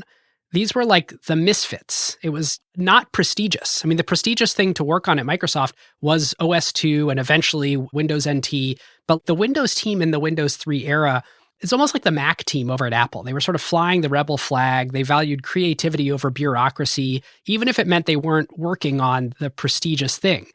And so suddenly, there's this huge strategic opportunity to become the standard, independent of IBM, if the platform is good enough. And then boom, the early reception to Windows is so good, it gives this glimmer of, that may seem really ambitious, but that opportunity is actually ours if we want to go seize it. So everyone took a big gulp and said, the GUI's the next big thing. Users love this. Let's take the ragtag group and promote them. This was, I think, the moment when Microsoft started to believe in themselves, like really. Like you look at the facts, and as we told the story, it was like, oh yeah, like Bill did this great business deal with IBM and anticipated the rise of the clones in the first PC and won. And then like Microsoft now was the thing and IBM was like the old thing. But it wasn't until this when, like in this whole OS 2 thing, I think you can see like they sort of felt like they were still little brother and they had to go along with what IBM dictated. And now they're like, whoa. Why do we again? Yeah, we're in control. And the press is making a big deal out of Bill Gates. You know, boy wonder, he's the youngest ever billionaire at age 31. And by the way, when Bill Gates became a billionaire, there were not lots of billionaires. There were like 50 billionaires. All this lore around the company, it's like they can do no wrong. But inside the company, I think they're like, we don't know the future of technology. Any wave could break against us at any moment, and this is all tenuous. I think that chasm kept getting wider and wider and wider of internally feeling like they're screwed and externally it's seeming like this is the next great thing. Totally. I've got some fun stats on like money and revenue around all this. So in fiscal 1990, the year that Windows 3.0 shipped, Microsoft does $1.2 billion in revenue, making them the first software company ever to pass $1 billion in revenue. Fiscal 91, they do $1.8 billion. Fiscal 92, they finally win the Apple copyright lawsuit around the GUI. Which, by the way that they won that, a judge basically looked at the paper and said, Apple, you totally said in all the future versions of Windows, they can use your UI paradigms. And so for most of the counts, they're covered. And for these other things that you're trying to ask them about, those are not actually defensible. It's just widely accepted that these are UI paradigms now, and you can't enforce any ownership over those. So it basically got like thrown out. Apple tried to appeal all the way up to the Supreme Court, who said no. That's right. And like we've been saying too, like they both stole from Xerox. Yes. Fiscal 92, though, this is when Microsoft just blows the doors off. They do $2.8 billion in revenue in fiscal 92, up from 1.8 the year before. And that year, 1992, in October, is when Gates finally passes John Kluge, acquired OG fans, back to the LVMH episode. Gates passes John Kluge of Metro Media fame, media mogul, to become the wealthiest person in America. And so everything you're talking about, all the press comes around that. And then January 93, the crowning moment, it happens. Microsoft passes IBM in market cap. And it's like they have inherited the earth. They have inherited computing. Yep. Supposedly, I don't know if this is 100% true. This is written in one of the books I read. I read this. The folks involved will have to confirm or deny. Supposedly, the next month after Microsoft passes IBM in market cap, so we're now in February 1993, the IBM board is in disarray. The empire is going down. They fired the CEO. Tom Murphy of Capital Cities fame, who is on the IBM board, supposedly he comes out to Redmond to sit down with Bill and personally ask him to come and be the next CEO of IBM. No way. Yes. This is what I read. I don't know if this actually happened, but this is what I read. Is that in hard drive? That's in hard drive, yeah. Wow. Listeners, there's some unauthorized biographies that we tried to corroborate as many of the facts as we can, but the ones where David's saying he doesn't know a source, it's sort of these unauthorized ones. Yes. Gates obviously declines that, but whether or not that actually happened, spiritually, you could believe that happened. Bill and Microsoft are the new emperor here. I mean, this carries through to this day. We're going to tell in the next episode here, the antitrust and the fall and all, but not really. Microsoft's still the most valuable company in the world. They inherited the throne from IBM. Happens right here. It's nuts. And so suddenly, Microsoft feels the full weight of everything that you have to do to build a platform and be a steward of an ecosystem.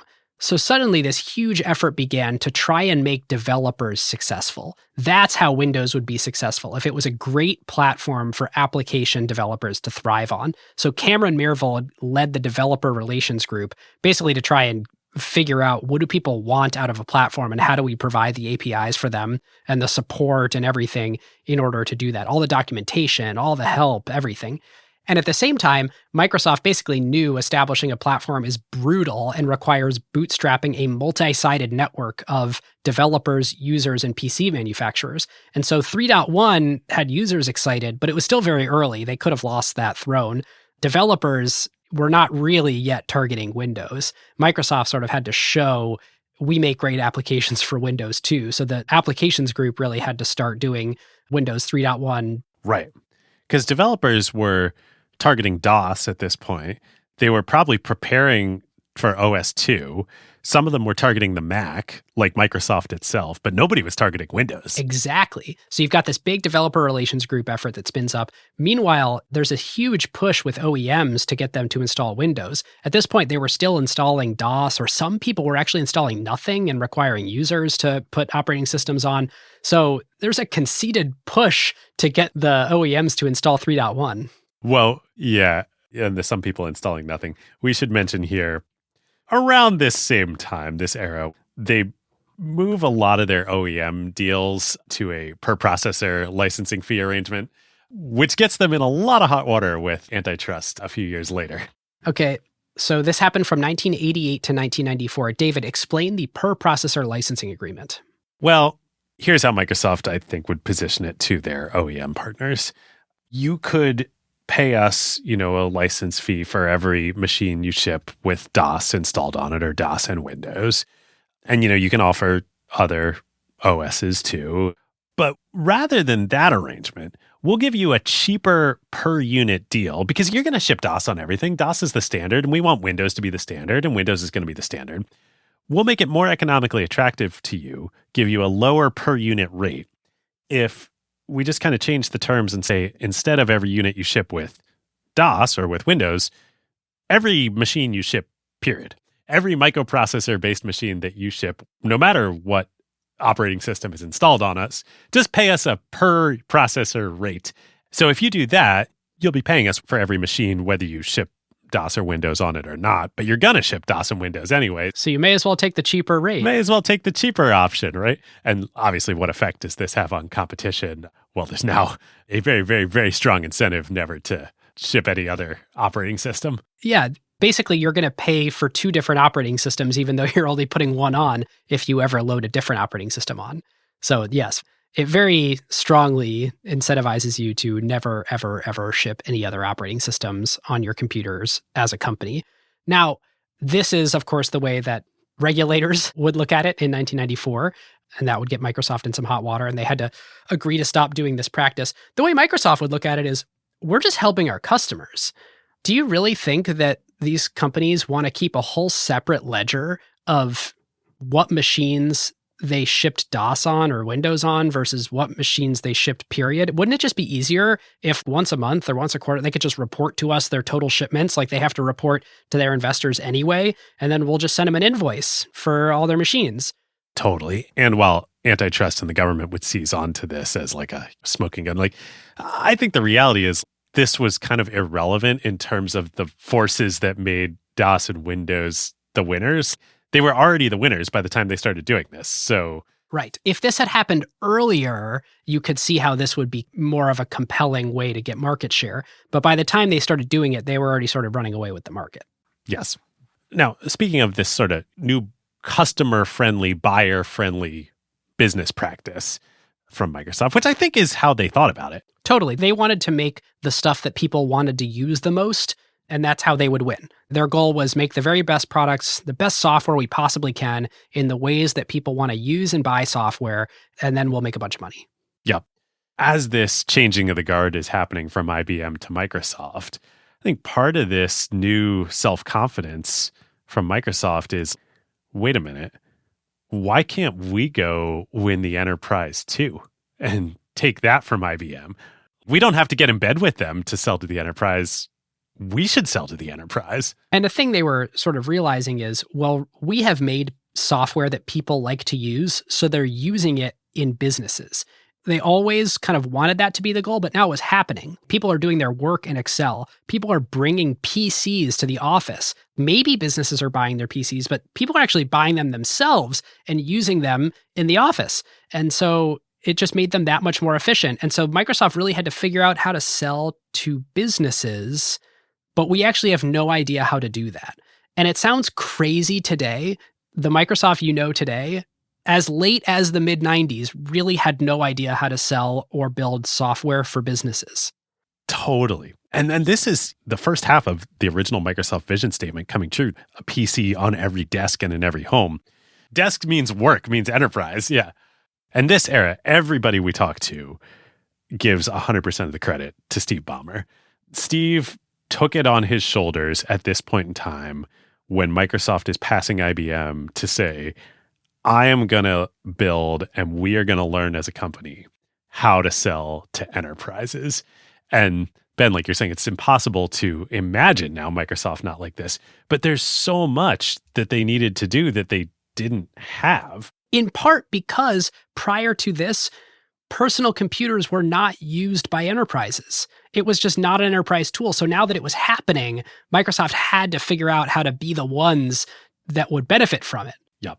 And that meant selling to the C-suite at global Fortune 500 companies, most of whom did not use computers. Correct. And certainly didn't want to buy operating systems one at a time. Right. And to the extent members of the C-suite, like CIOs, or the proto IT organizations used computers or were the computing centers in the company, they hated the PC. It made their life hard. This was like when employees would bring a PC to work and plop it down on their desk and start mucking around with stuff. It made things hard. Right.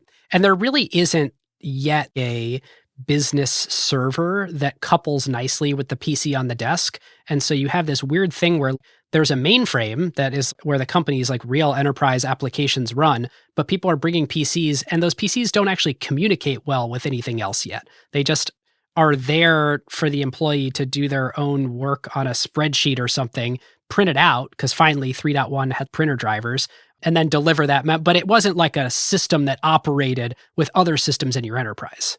Right. There's no email. So this really was like a business transformation task for the global Fortune 500. Right. It wasn't like, hey, let's sell something to businesses that they want to buy. It's, hey, let's convince businesses that PCs are a good idea for their workforce to adopt. Right. This was partnering with the consulting firms. This was building a direct sales force within Microsoft. This is building an indirect sales force within Microsoft to partner with distribution partners, with channel partners, with independent software vendors. This is building a customer service organization. This is building the executive briefing center on the Microsoft campus and bringing CEOs and other C-suite folks there to Microsoft. It's building solutions for them. It's becoming a partner. It's everything that Steve is frankly just born to do. And all of this stuff is pretty out of scope for this episode, including all the software systems you would need to build for the enterprise, like Windows NT Server and Exchange and SQL Server and Active Directory, like the classic mid-2000s Microsoft stuff that they got known for. But that is what this would all evolve into. And it really just started with everyone kind of looking at Steve and saying, can you figure this out? We've all to date basically just been either running dev teams or running marketing or running product groups and been selling through retail or distributors in the application side, or mostly through OEMs on the systems and operating system side. But can you go figure out how to sell everything we make in a completely different way to a completely different buyer profile and keep us posted on how that needs to change all the products we make in order to do that? That's a pretty crazy change. Yeah. And how it actually goes down, and we sort of heard this from Steve and you heard it from other people, is so fitting. So by the end of 1990, the Microsoft IBM divorce is official. IBM takes full control of OS/2 development back from Microsoft. Microsoft ceases involvement. The breakup is official. This now gives Microsoft and Steve hunting license in the enterprise to go compete against IBM. But they have a secret weapon that is going to enable them to come take the enterprise from IBM. And Ben, tell us what it is. Well, it's painfully obvious. It's Microsoft Office, and it's the fact that the whole workforce is already using Microsoft Office. And everyone loves to talk about product-led growth and how it's this new thing in the late 2010s and how Slack and Atlassian and Trello, everyone figured out PLG in this bottoms-up, workforce-adopted way rather than selling to procurement or IT or the central administrator. And it's just not new.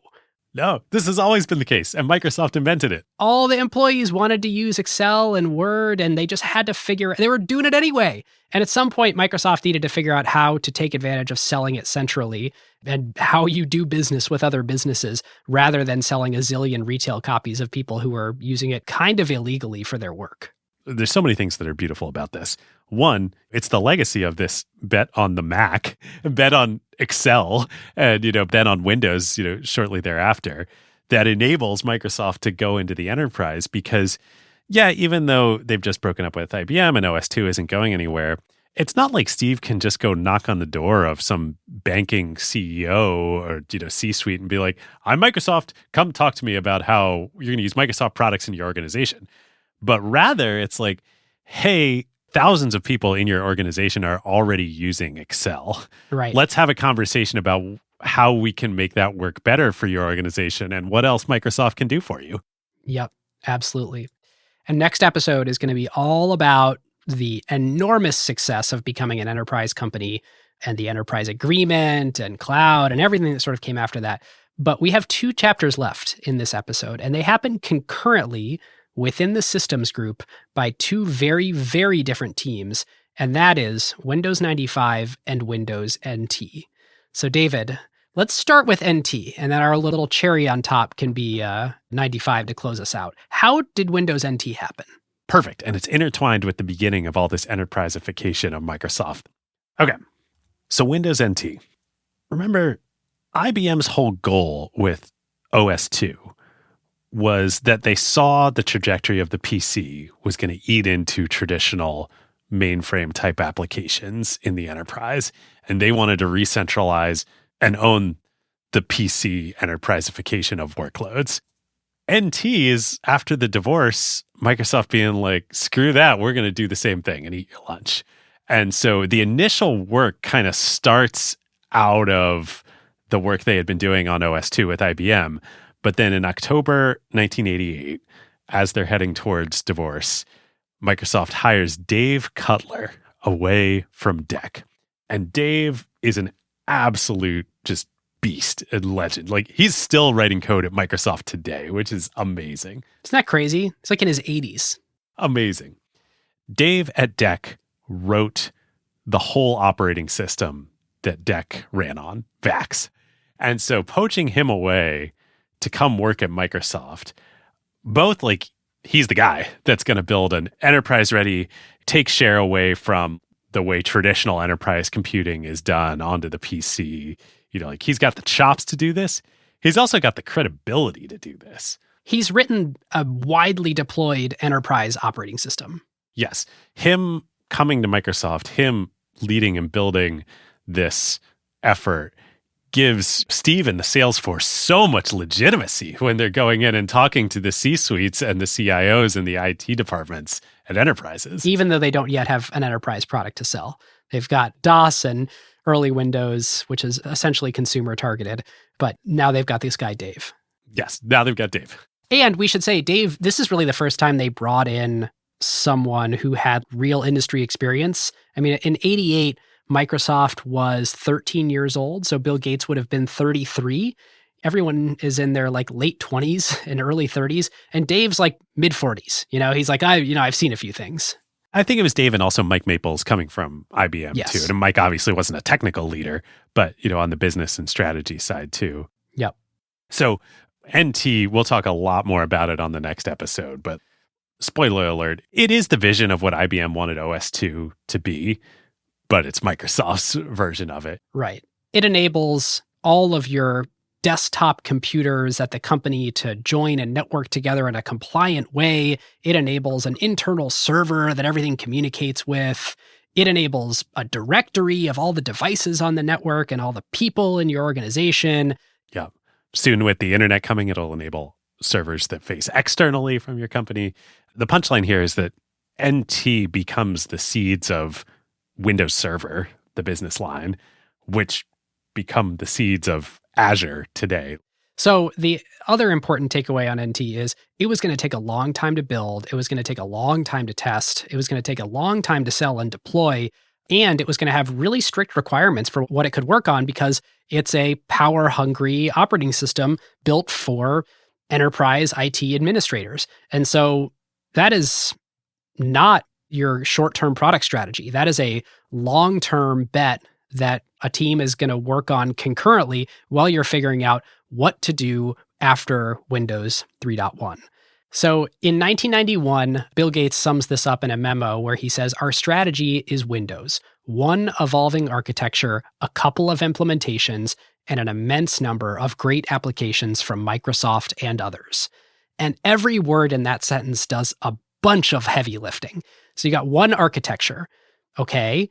I think what that basically ends up meaning a few years later is one application programming interface, API, that developers can target so that when they want to write a Windows app, it works on both NT and whatever the evolution of 3.1 is. Okay, so that's one architecture, but it says one evolving architecture. So that buys Microsoft a little bit more fluidity in the one architecture that's being targeted.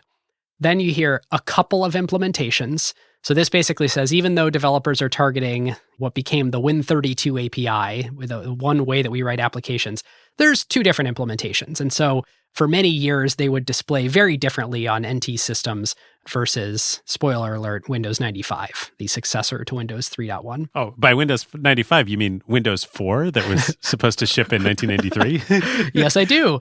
But it's so much sexier to say Windows 95 and name it after the year that it actually ships versus, yes.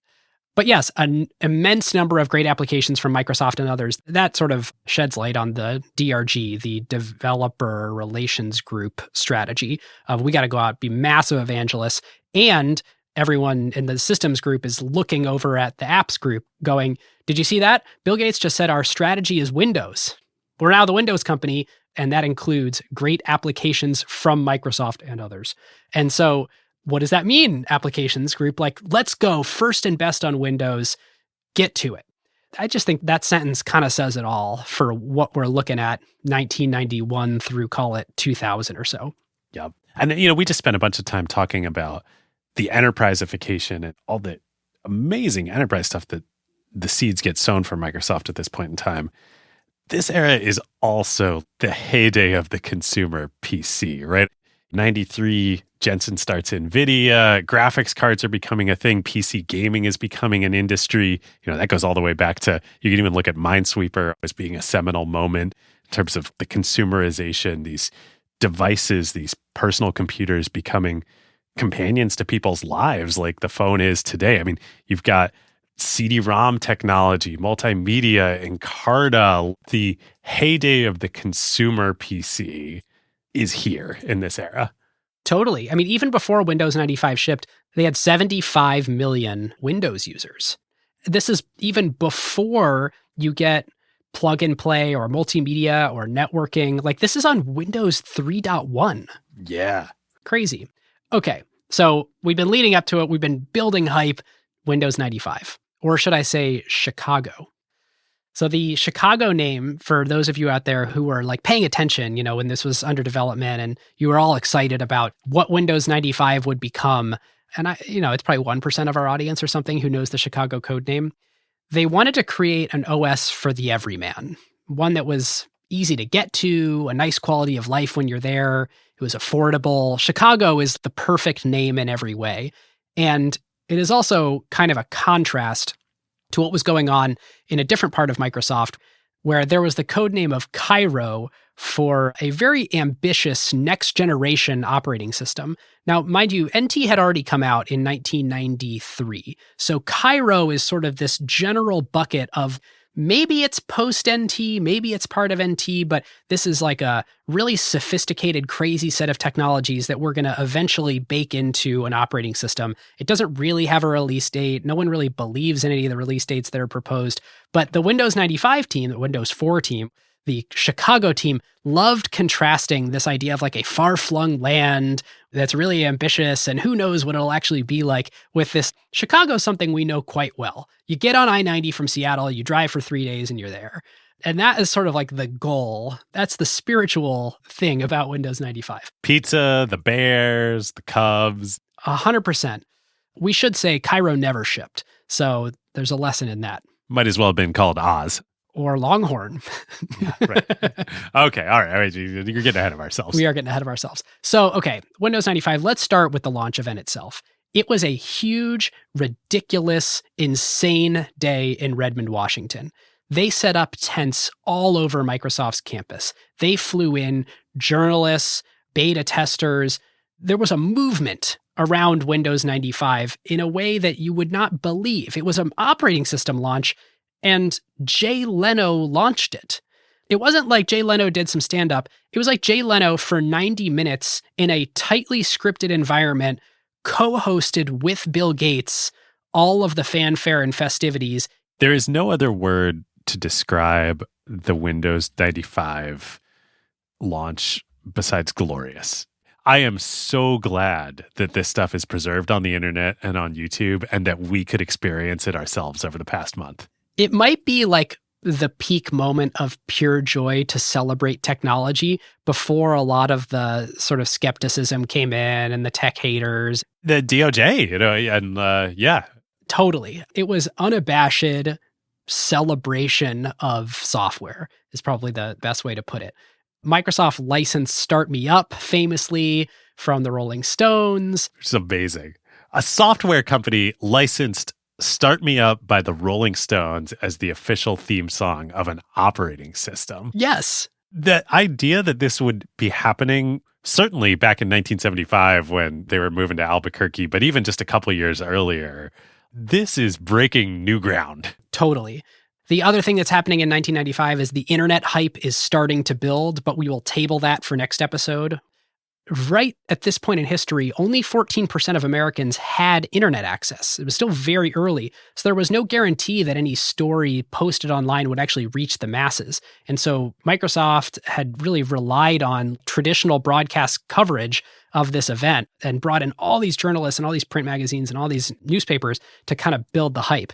I watched the whole keynote yesterday. And at the end, they rip down the sort of back of the tent behind the stage, and there's the entire development team in the red, yellow, green, and blue squares of the Windows logo, sort of sitting outside on the big sports field on Redmond's campus. And there's only 360 people that built Windows 95, so it's still kind of a small team, but they're all there. They're fired up. They're part of the moment. Okay, so that's the launch event, in Redmond at least. Around the world, people are lined up around the block to buy an operating system. There's a lot of news coverage of that. It was basically the iPhone launch of its day. Yes. They lit up the CN Tower, the Tower of London. This date, August 24th, 1995, they basically treated an operating system launch the way that you would launch like a movie or a new Madonna album. It was a marketing case study, so much so that the folks from Coca-Cola actually reached out to Microsoft to ask them, how do you do marketing this well in the new age? Coca-Cola. Oh, to the Bill Gates quote with the Warren Buffett talk at UW. Yeah. Yes. This is the company that freaking invented Santa Claus to sell us all sugar water. And they're calling Microsoft asking, how do you market in this new era? It was that successful. They launched concurrently worldwide in 8 languages. So this thread that Microsoft had of early international continued all the way through to this moment. They invested heavily in doing all of the localization and help stuff so that the whole world really could adopt something all at one time. It really was the perfect product at the right time. The internet, games, all of that. And there's so much about Windows 95 too that I'm sure you're going to get into, but like the start menu, it was so perfect because this was the peak of the PC going fully mainstream. Nobody had ever treated software like this before. Yes, that's the takeaway. They thought about software in a completely different way. And yes, the start menu, while it got cluttered and complicated and messed up over time, the idea of a button that you click to start using your computer was very appealing to people. Totally. The Mac obviously shared a lot of these elements, but it was at so much a smaller scale. Oh, yeah. I mean, the Mac just never had any real PC penetration. From the IBM PC forward, it never had big market share. Yeah. This was like your grandmother coming into the digital world. And that is how they tried to market it. They marketed it as people on job sites using Windows. They marketed it as people doing crafts. And there's like someone who's modeling something for an F1 car. It's just fun watching all these old videos and seeing all the different personas. Computer companies love F1 cars for demos. Totally. It's the ultimate aspirational demo. Yep. Now, I must say, this all pains me deeply as someone who never owned a PC, grew up using a Mac, loved every bit of my Mac, was even an apologist in the sort of OS 9 era of this isn't very good, but I'm still going to say it's good. And, you know, I was on the OS 10 public beta. I only clicked a start menu when I was like fixing a teacher's computer at school, even though the takeaway here is everyone thought this was a great operating system and it won the market. I always looked at it like, well, it's not a Mac. Right. Well, that's how Mac users always looked at Windows. Yes. The way that Apple products became mainstream always felt odd to me as someone who was using them when they weren't. But it's been interesting gaining a new appreciation for Microsoft through studying their history that I absolutely did not have as a user during this era. Having this discussion now makes me think what Microsoft in this era, Windows 95, like they did what Apple tried to do in bringing Scully in. Scully came from Pepsi. Obviously, that didn't work. But Microsoft, they're the ones who did it. They're the ones who mass marketified the computing vision. And it was the wrong strategy for Apple, and it was the right strategy for Microsoft. I mean, Apple has always, at least in my opinion, created a better computing experience by being completely integrated. I mean, it's the Alan Kay quote, anyone who cares about making great software needs to build their own hardware. And the complete integrated package that Apple offers, I have always found to be the best computing experience. And it doesn't scale. Or it didn't in that era, for sure. In that era, yeah. The way to scale is make the software that is going to get distributed on the most PCs, and then that is the most interesting to software developers, and it is the most interesting to consumers who want the software and IT buyers who want to buy the standard thing. Apple's strategy versus Microsoft's strategy in this era, Apple was always going to be a bit player rather than the sort of scale winner. And the trade-off is lots of PCs had blue screens of death. Apple never had blue screens of death. Like, what do blue screens come from? It's driver problems. It's that the printer is not speaking the same language as your particular computer and what the operating system knows about your computer, and are the device drivers right for your particular version of whatever's on your motherboard. Like, Apple never had those issues, but they also had very few units shipped and, much more expensive product. Sidebar, that Alan Kay quote about if you really care about software, you do your own hardware makes so much more sense to me now, having done this episode, because he's coming from having made the Alto and the graphical interface there. The only way that he could have made the GUI on the Alto was basically building a mini computer. Yeah. Isn't that crazy? Makes so much more sense now. Yep. So a little bit more on Windows 95 before we finish the story here. It is remarkable to reflect that it took, 5-6 years to go from Windows as plan B to Microsoft being extremely right that was the franchise. Like, that was the bet to bet the entire company on. And as Brad Silverberg put it this way to me, he said, Windows 95 cemented Windows as the franchise product for Microsoft, which interestingly, it was not yet. And David, this is crazy. It would remain the franchise product for the next 20 years, perhaps 5 or 10 years too long, but we'll save that story. Yeah. And just to put some numbers on this. So August 24th, 1995 is the launch event, the glorious day. Windows 95 comes out, sells 1 million copies in the first week, 7 million copies in the first month. Fiscal 95, so this is the 12 months ending in June before Windows 95 comes out, Microsoft did $5.9 billion in revenue. Fiscal 96, they did 8.7. Fiscal 97, when Windows 95 is really going, they do $12 billion in revenue. First software company to pass $10 billion in revenue. Already the most valuable company in the world. I mean, they are a monster. There is no other way to put it. Yeah, it's crazy. From a product perspective, there was just so much that really got smoothed here. This was a user experience where they finally had time to think, what actually do users want to do with an operating system? What features should be part of the OS, and what should we delegate to applications? What are modern networking technologies that we should bring in? I don't want to foreshadow too much, but how should the internet be in a modern operating system? That was a huge thing. The multimedia, the video stuff. An operating system really showed up and said, we thought about this experience for you. You're looking for where to start. You're looking for cool stuff to do, and you're looking for it to not break on you. We now finally have a complete story around all of that. Yep. So a couple of interesting technical notes. It was basically all new technology. If you try to look this up, it will tell you Windows 95 was DOS-based. It still used DOS in fallback situations for older DOS applications or drivers, but for most of the time, it was no longer true that Windows was just an operating environment on top of the DOS operating system. Windows had now become a true 32-bit operating system of its own. Windows did all the heavy lifting. It had its own file system. It accomplished a lot of the sort of user experience magic and speed that it was praised for by rewriting a lot of this from scratch. So this was kind of the beginning of Windows as its own OS. And you can see that actually change in the marketing messages that change from operating environment to operating system. All right, listeners, now is a great time to talk about one of our favorite companies, Statsig. Yes, long-time acquired partner. There is a reason why the best product teams at companies like OpenAI and Notion, Atlassian, Figma, Rippling, Brex, and more rely on Statsig, whether they are iterating on their core product features or shipping AI-powered experiences at scale. Yep.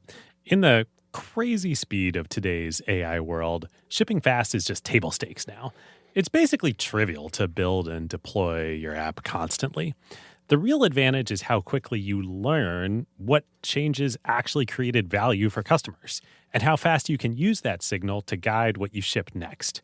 Whether it's a feature tweak, a pricing change, a performance improvement, or an AI update like a model change or prompt adjustment, they're not relying on instinct. They're measuring what actually moved engagement, retention, and ultimately revenue. And as more teams build with AI, that learning loop becomes even more important. Building with LLMs introduces non-determinism into your product experience. The same input doesn't always produce the same output, and behavior can shift in subtle ways in real-world use.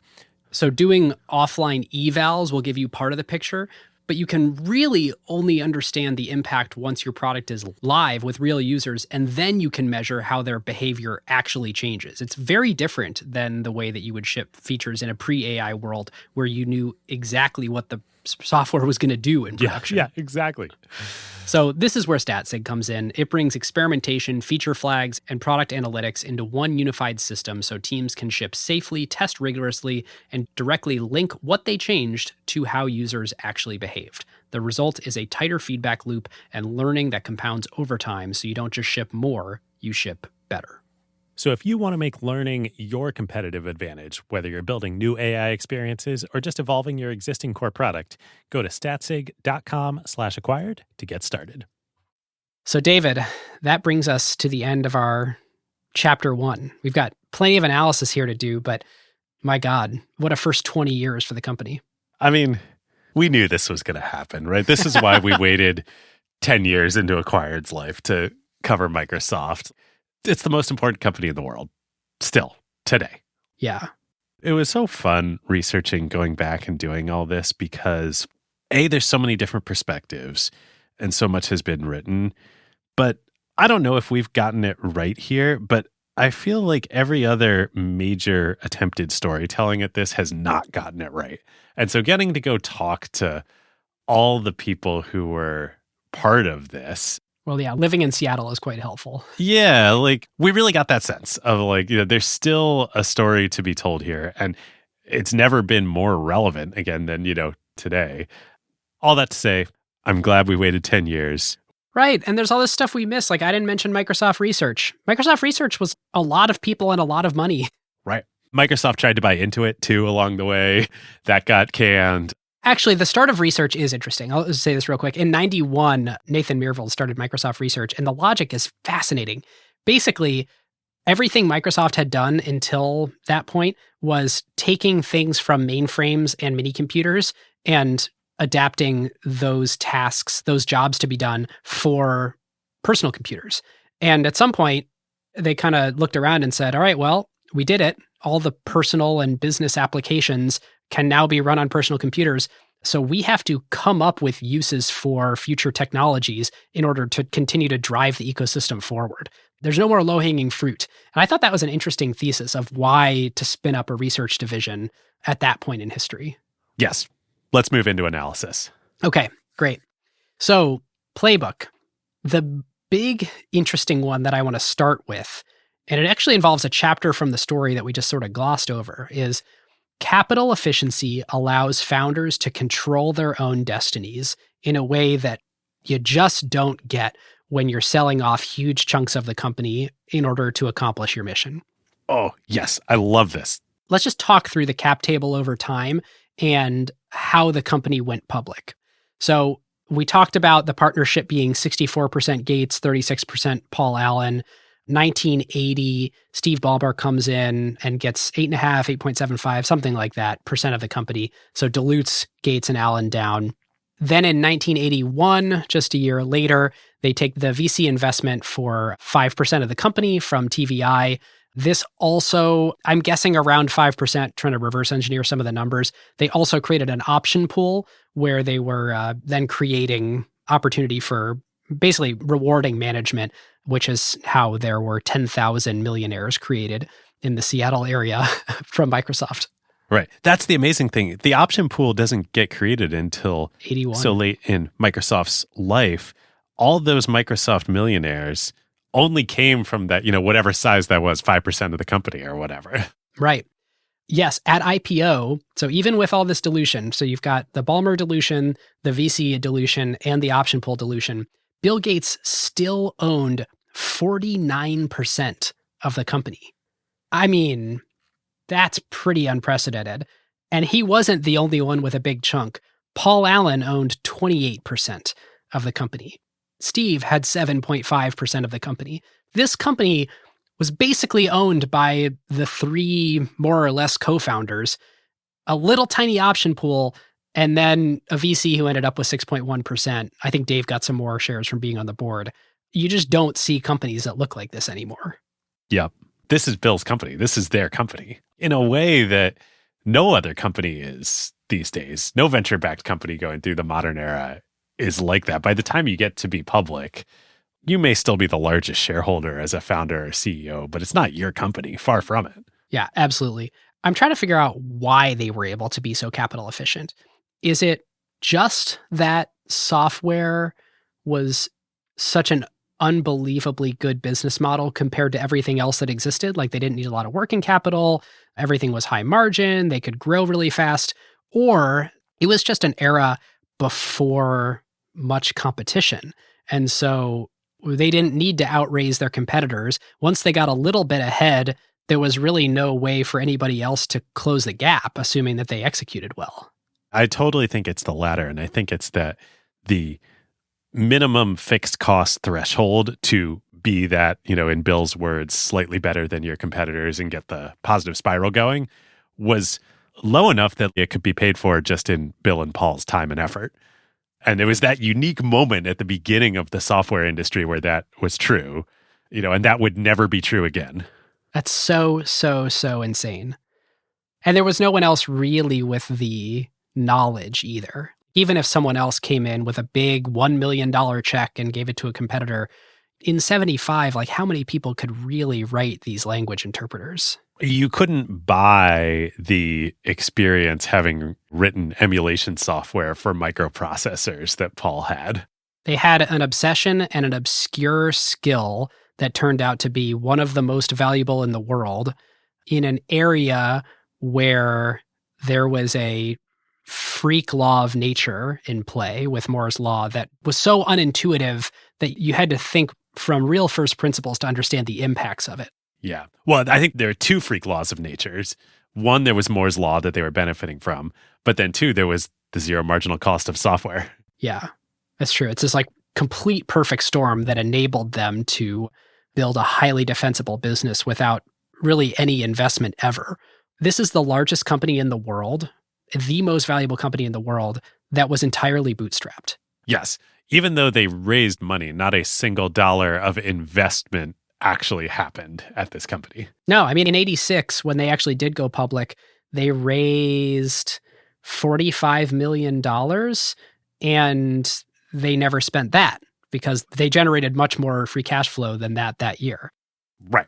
It was just a means to an end of getting public. And they needed to for the reason that they had been granting so many stock options from that little option pool to employees that they were going to blow the SEC's 500 shareholder cap by, they projected 1987. So they wanted to go public on their own terms in 86, not when they sort of had to by SEC rules. Also, Microsoft needed to be a public company. If you're going to be an important company in the world at this scale, if you're going to first ride the bear with IBM, but then inherit the earth from IBM, you got to be a public company. You can't be a private partnership. You're not going to go have conversations with C-suites and CEOs of Fortune 500 companies if you are a private partnership. Maybe. In this era, especially. Maybe. I don't know.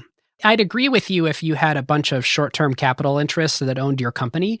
But if it's all founder-owned, there are great large private companies in the world. Yeah, fair, true. Koch Industries is a trusted company by a whole bunch of their customers. Cargill is even bigger than that. There's a bunch of European industrial and shipping companies, Rolex. There are privately held, big, important companies in the world. Oh, yeah, for sure.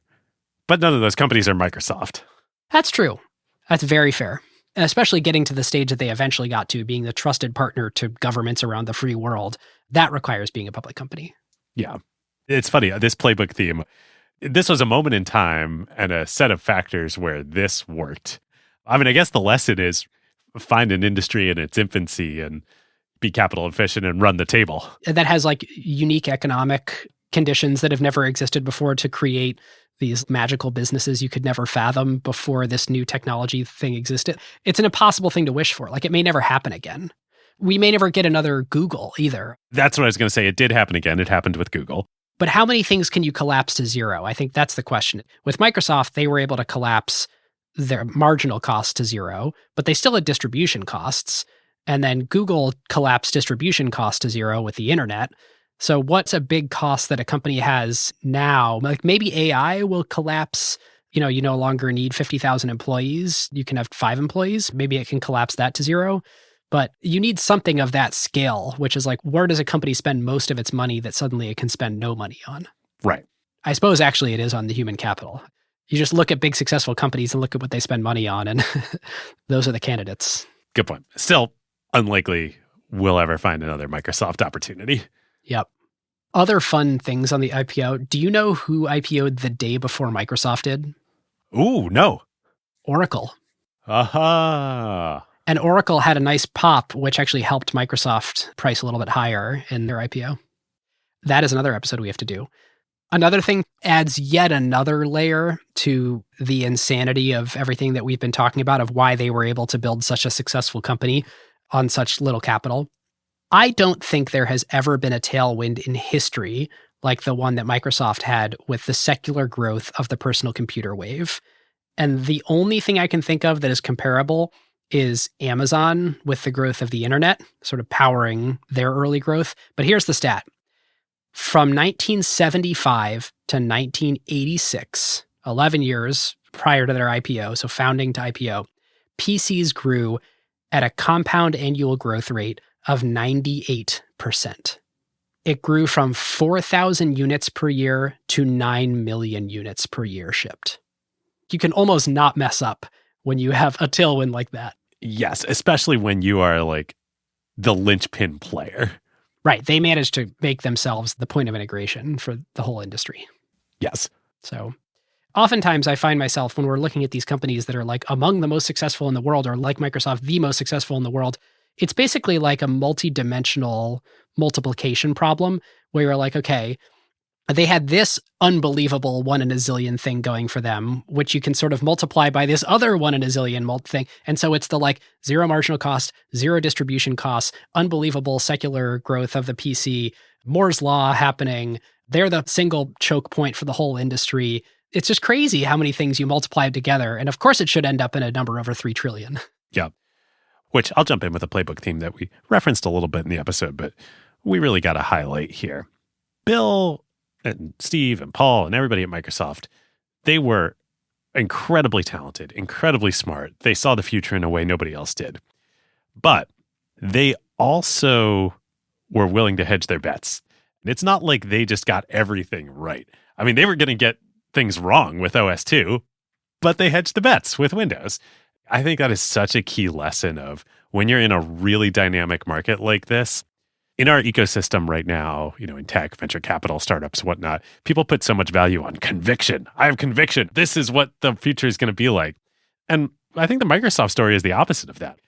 They had conviction that Software was going to be big. and personal computers, like creating software for desktop computers was a really good idea, and they wanted to be the best at it. Yeah. But beyond that, But the exact path of how that was going to play out, Yes. they had very little conviction in and were willing to be very flexible. yeah, you're right. It's both the hedging, but also then the ability to read the world and quickly, entirely change your strategy if you need to, and having your hedge be far enough along that you can jump quickly to it and shift your whole organization to get on board with it. That's a hard leadership thing to do.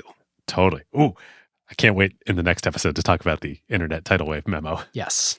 But that's related to your playbook theme too. You can't really do that if you don't own 49% of the company, if it's not your company. Right. Which I think you're seeing play out with most CEOs today. There's a big difference between a founder CEO and the stuff that they can do. Zuckerberg with the metaverse, or Jensen with betting the whole company and going all in again on AI, versus Tim Cook or Sundar Pichai, certainly a very different type of CEO. Satya is interesting. He's almost, despite the fact that he doesn't own half the company, he's got a lot of founder-like control, which I think is pretty interesting. Well, all right, don't get ahead of ourselves. Moving along. Other playbook themes. A big one that jumps out to me is that new generations of technologies enable market dislocations. And unless you are in a transformational moment in terms of a new technology came out that enables something that wasn't possible before that's going to rearrange the whole value chain and open up new markets, it's pretty hard to go challenge an incumbent. No one was going to challenge IBM really until the microcomputer. Even the mini computer people, did DEC really challenge IBM? Not really. Never made a dent. It wasn't a full platform shift in the same way. Yes. And there's these little blips of it, like the GUI, I think meaningfully reshuffled the decks. But those are the moments where you can have meaningful new entrants. And otherwise, you kind of have to bide your time and just build your hedges and see. Yep. Related, even if you are the incumbent being disrupted, it is possible to have a very, very large and durable revenue stream that can go on for a very long time. And what I'm referring to in this particular example is, despite all of the dethroning that we just talked about, Microsoft would not eclipse IBM in revenue. You mentioned market cap, David, but in revenue until the year 2015. Wow. Isn't that nuts? I sort of intentionally didn't look up revenue because it made the story muddier, but wow. Yeah, there you go. But I think that's the point, right? It's like Microsoft's perception by the market. I'm sure they were growing faster. I'm sure they had better gross margins. I'm sure there was a better story there. And so there's multiple that comes out of story. I'm sure there's lots of good reasons why Microsoft became more valuable than IBM very early. But IBM's revenue did not peak until 2012. Wow. What? It's just like long after public perception moves on, customers still get value from something created by incumbents for a very long time. And I think that's something we often forget about in the sort of buzzy Twitterverse of like, oh, that thing's over. It's like, it might still grow for another 20 years before it's over. Well, that also just speaks to the nature of the enterprise business, too. Yes, that's a good point. You know, IBM was the enterprise business. Right. And today, Microsoft is the enterprise business. Right. That's true. Peloton revenue can dry up a lot faster than contracts for mainframes. Right. What do you got? A playbook theme that I want to highlight that really, really came out in our conversations is Microsoft was not just a talent magnet, the talent magnet. Yes. During the PC era. If you were an ambitious young person, this is where you wanted to be.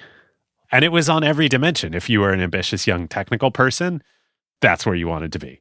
If you were an ambitious young salesperson, if you were an ambitious young marketing person, that's where you wanted to be. And they just had this culture there, which is so funny. We'll talk in the next episode of how that culture really fell apart for a while there. But I asked a lot of these early people that we talked to, like, what was it like being there? I mean, you guys worked yourselves half to death. Were you mad about that? Did you resent it? Were you like, we're just making Bill rich? They're all like, no. Yeah, we neglected every other part of our life, but that was the good old days. This was the magic. We were making it happen. Yeah, that totally comes through. I asked Brad, why did Windows 95 work? And, there's lots of structural reasons, but he said we basically did two things. One, we laid out principles for product and then pushed responsibility down. Developers were often their own PMs. So there's sort of this idea of once you got the principles, we don't need to write a zillion specs and design something 3 times and pass it through 3 functions. Just like, the principles, make great software that follows the principles. And 2 was he said that everyone felt personally responsible for the product, and it really showed.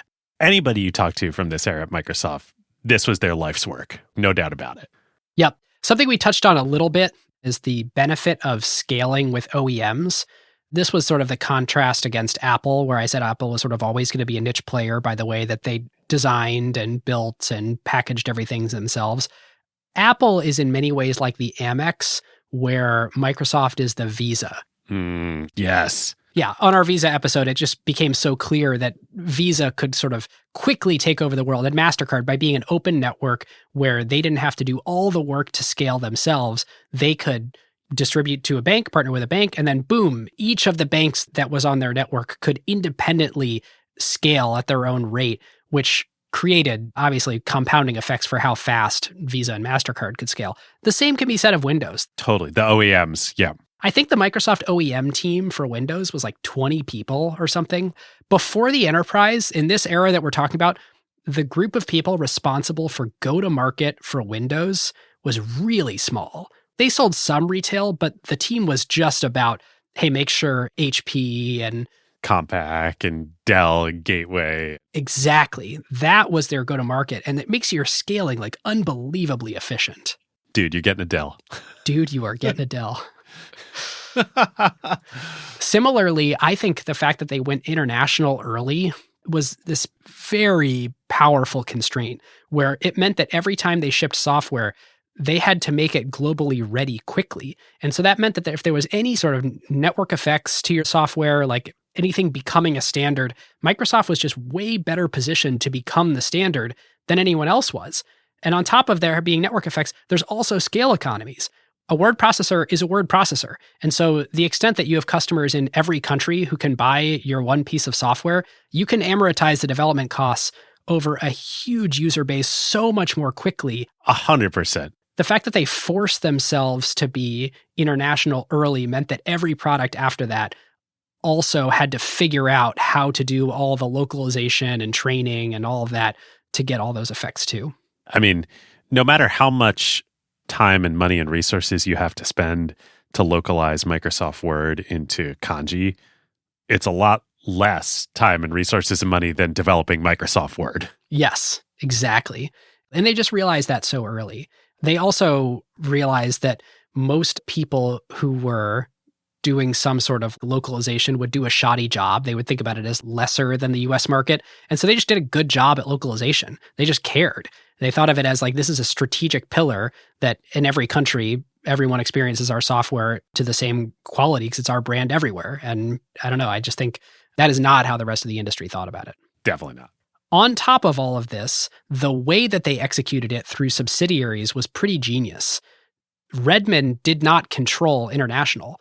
They spun up country managers and subsidiaries in each of these countries in a ton of countries. And so while Redmond did the product development and then did the engineering work to do localization to all the strings files and everything for those countries, the actual marketing messaging and the sales strategy and the sales structure happened in country that was owned by a person who lived there. So they actually could think through what is the best way for people to receive this software here, which again, that's just going to yield way better results than if you're sitting there armchair quarterbacking at Redmond thinking about how a person in Chile is going to receive your marketing message. Yep.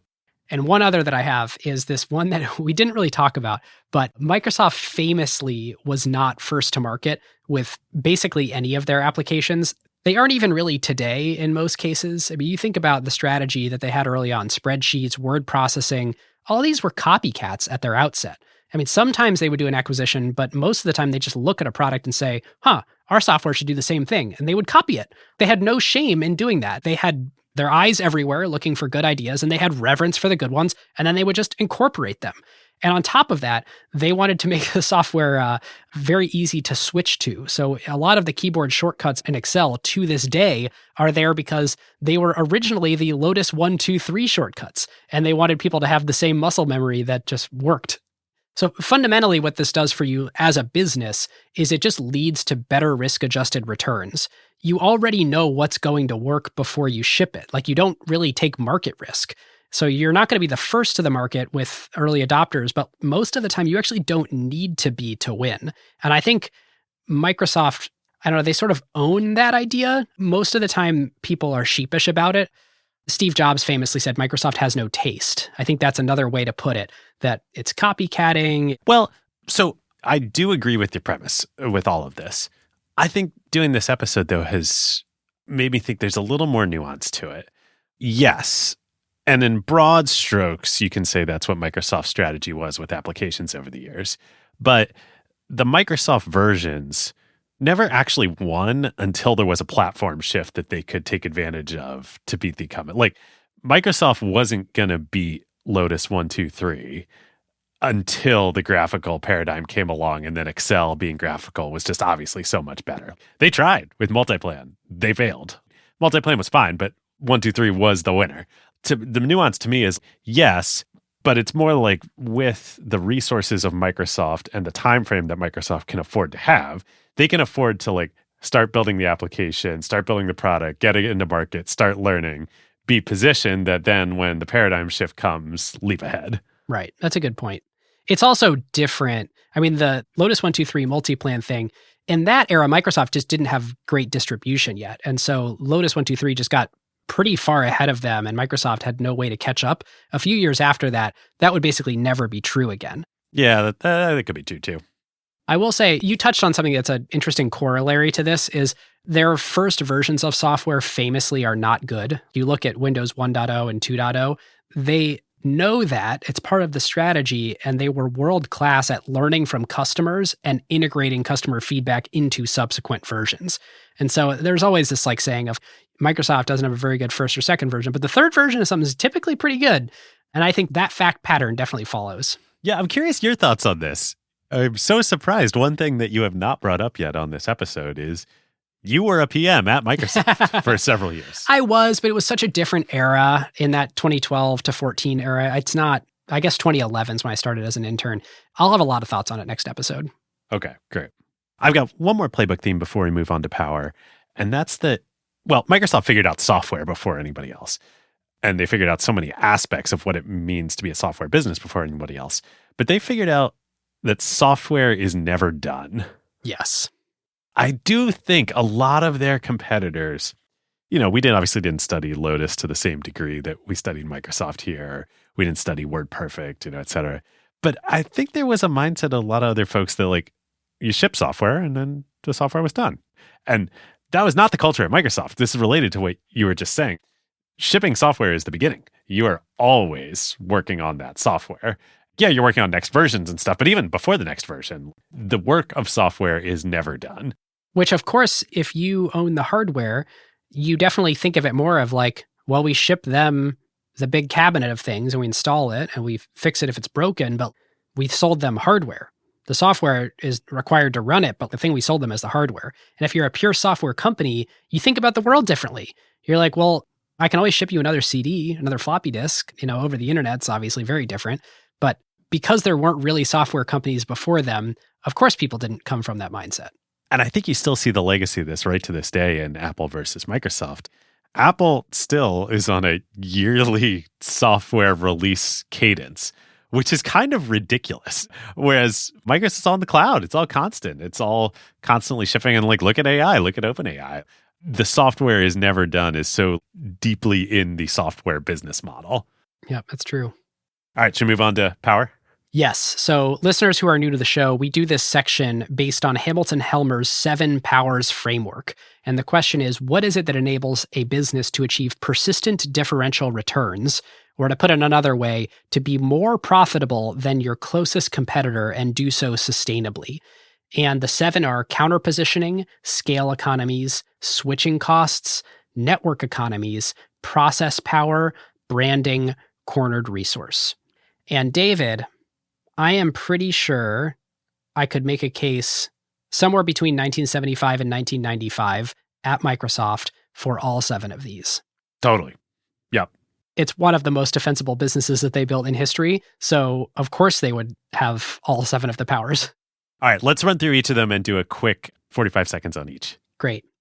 Counter positioning. I think the biggest example of this comes through where Microsoft was basically willing to jump on the microcomputer revolution before the incumbents were. IBM did not want microcomputers to happen. And then when they started to happen, IBM tried to figure out how to slow it down and reintegrate it into their old business model. And Microsoft basically had no baggage. And I mean, this is kind of classic innovator's dilemma stuff. They could say, well, we don't need to make any money on hardware. We don't need to even make hardware. We are free to become the whole point of integration for the entire ecosystem just by shipping bits. And that is crazy. Yep. And, actually related to that, I can't believe we haven't talked about this in the episode until now. Microsoft could enable other companies to be successful. You talk to Microsoft people, they always talk about themselves as a platform. Like, we're a platform. Other companies grow on the back of Microsoft. That was not true for IBM. Totally not true. Right. But Microsoft could make Compaq successful. Microsoft could make Lotus successful. Microsoft could make Intuit successful. Microsoft could make Netscape successful. We keep talking about Microsoft as the point of integration or choke point or dependency or standard for the whole ecosystem. Given that, it is quite remarkable how much value they created on top of the platform versus just captured for themselves. There's that famous sort of Bill Gates line, you want your ecosystem around you to be generating more revenue than you are taking for yourself. They did a ton of that. It's the OEMs and it's the application developers. Yep. That's major counter-positioning. Okay, so that's one. Scale economies. Oh, that's everything we just talked about in Playbook. It's unbelievable. When Microsoft has an install base of 100 million people using Excel, in this episode, let's just say 10 million people who were using Excel, and suddenly some up-and-coming spreadsheet comes out with a cool feature like AutoSum or like fill down or like draw borders around the cells or whatever. Suddenly, Microsoft does a tiny bit of dev work and they can reap tons and tons and tons of value for doing that the tiny company cannot do. Yep. Great. So fixed amount of dev work amortized across a large customer base. I don't think we need to say any more on this. The whole episode's about scale economies. Yes. Switching costs. Well, funny thing about Monopoly is there's nothing to switch to. That's a good one. Yeah. This one's pretty related to network economies for me with this one of, okay, sure, you can switch to another operating system. Like, good luck getting other applications that you know and love to run on that. Yeah, that's the answer. Yep. Speaking of network economies, developers, applications, OEMs. Yep. There's not a classic network, Facebook or AT&T style network here in terms of one user can contact every other user, but more users being on Windows incentivizes more developers to make great applications for Windows, which enables Microsoft to sell more copies to more users, etc. Although actually, I think once they start getting into the enterprise workplaces in general, organizations in general, there is the user network effect. Like, I want this Microsoft Word document that I just worked on for you to be able to open it and use it too. Oh, you're right. I didn't even think about that. The document formats are a huge network effect thing, even before the internet, even before organizations were networked and computers were networked outside of an organization. File formats, you're right. There's huge network economies to file formats. Yeah.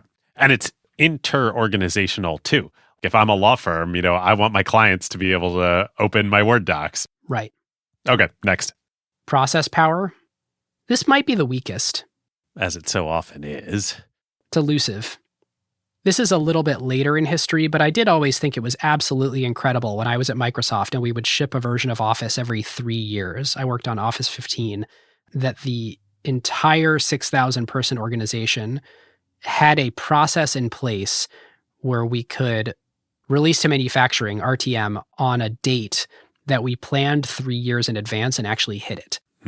Like the process of the ads cuts meetings and the zero bug bounce and the testing schedule and the triage when you had things that people wanted to introduce late in the schedule. It was a remarkable product, especially with all these teams that needed all their code to interoperate. I worked on a shared experiences team that would check things in that would be a dependency that Word, Excel, PowerPoint, all of them took on the shared code. And we knew our ship date 3 years in advance and would hit it. It's crazy. Yeah, totally. This exists, especially by the time you get to the Windows 95 era, the end of this episode. It's like Rentec. The amount of stuff and process within Microsoft, the device drivers, the middleware, the programming languages, the dev tools, the machine there to make all this computing work. It was like a miracle that this stuff worked, You couldn't just recreate that. It's funny. The process power, I would say, is stronger in Office than Windows. Now my colors are showing. Like Windows always notoriously miss their ship dates. But I'm actually less sure that process power existed in that early days. I think they were a bunch of smart people, but I'm not sure that they had a unique way of creating software. But I think that got built over time. Yep, agree. Okay, branding, for sure. For sure. Don't get fired for buying Microsoft.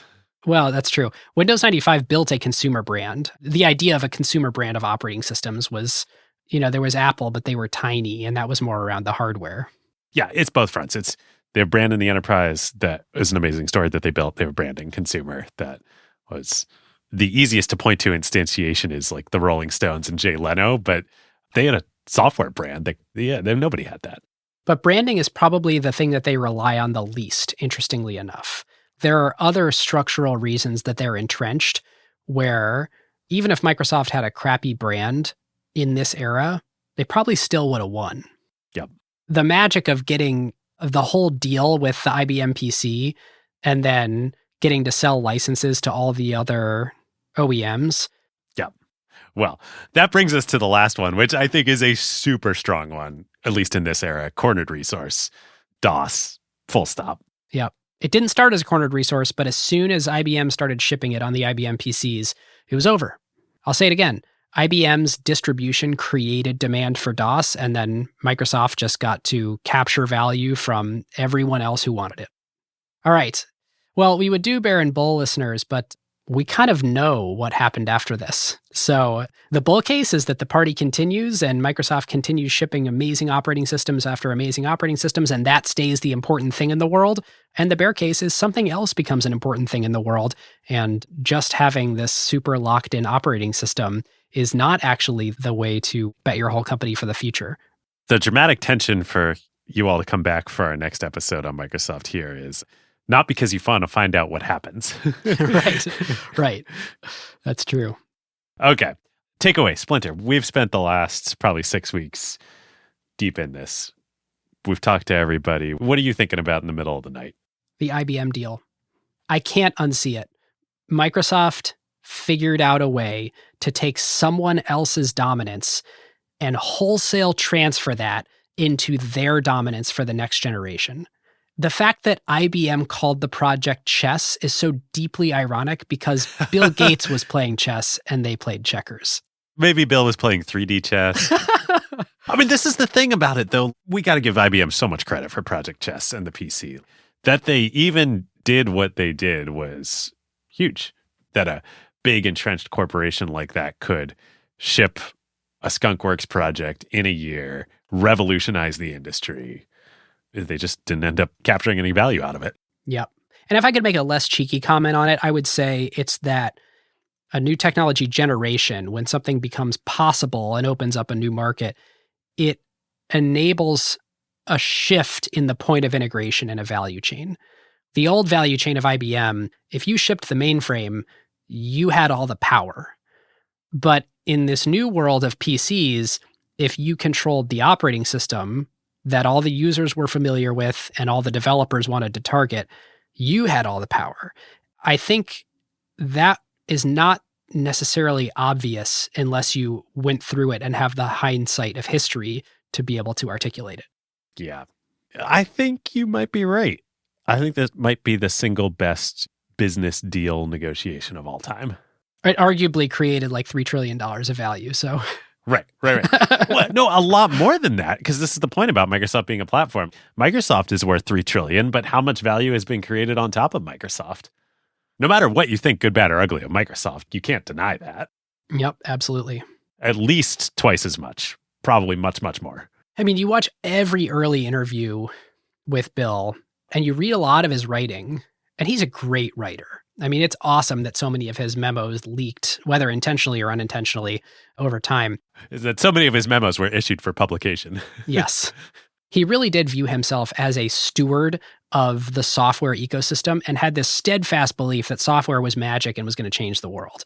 Over the next 20 years, from 75 to 95, software did change the world, and Microsoft enabled it to happen. So again, good, bad, or ugly, whatever you think of the company, they were sincere in... I think the ugly part is a lot of people want to hate on the value capture because God, did they capture value? But they were sincere in their desire and ability to create too. Yep, totally. That's super related to my kind of takeaway here. You know, the moment for me in the research and then when we were telling the story along the way is when they start to believe in themselves that they don't need IBM. Just the audacity, and I mean that in a pure good way, of these kids. These kids, they changed the world. That's so trite to say. My book we read, my daughter at bedtime, as somebody gave us, it's like the most Silicon Valley tropey thing ever. It's like, what do you do with an idea? And the punchline at the end of it is you change the world. And like, it's become such a trope. But these kids in the 70s, they did it, and they like believed in themselves in the beginning and then more and more and more over time. And then there's just this moment that I think where they started to like really truly believe that they were going to change the world. And again, good, bad, and ugly come out of that. Mostly good, I think. But yeah, just the level of ambition and audacity of these people is staggering. Yep. Is that your splinter? The splinter in your mind? Well, that's my splinter. Yeah. Listeners who are new to the show, we've been iterating on how we end episodes, and we decided on this recently of, how should we land the plane? It's to talk about the thing that we can't stop thinking about. Yeah, I mean, here, this company's 49 years old, and it's still the most valuable company in the world. Crazy. All right, David, I have some trivia for you. Ooh, I love it. Trivia before carve-outs. Do you know where Dave Marquardt from TVI first encountered Bill Gates? Oh, wow. No, I just assumed it was through Steve. So Dave had watched Bill present many years earlier at none other than the Homebrew Computer Club at Stanford. Yes! The very place that is part of the Apple lore with Jobs and Woz showing off the early Apple computer. Apparently, Bill also went and made a presentation there and would hang out there, and that is where Dave first came across him. Ah, amazing. Well, when we were talking about the letter that Bill writes to the hobbyist community decrying piracy in software, he's basically writing it to the Homebrew Computer Club. Like, he believed that those were the people who were ripping off his software. It's amazing. All right, carve-outs.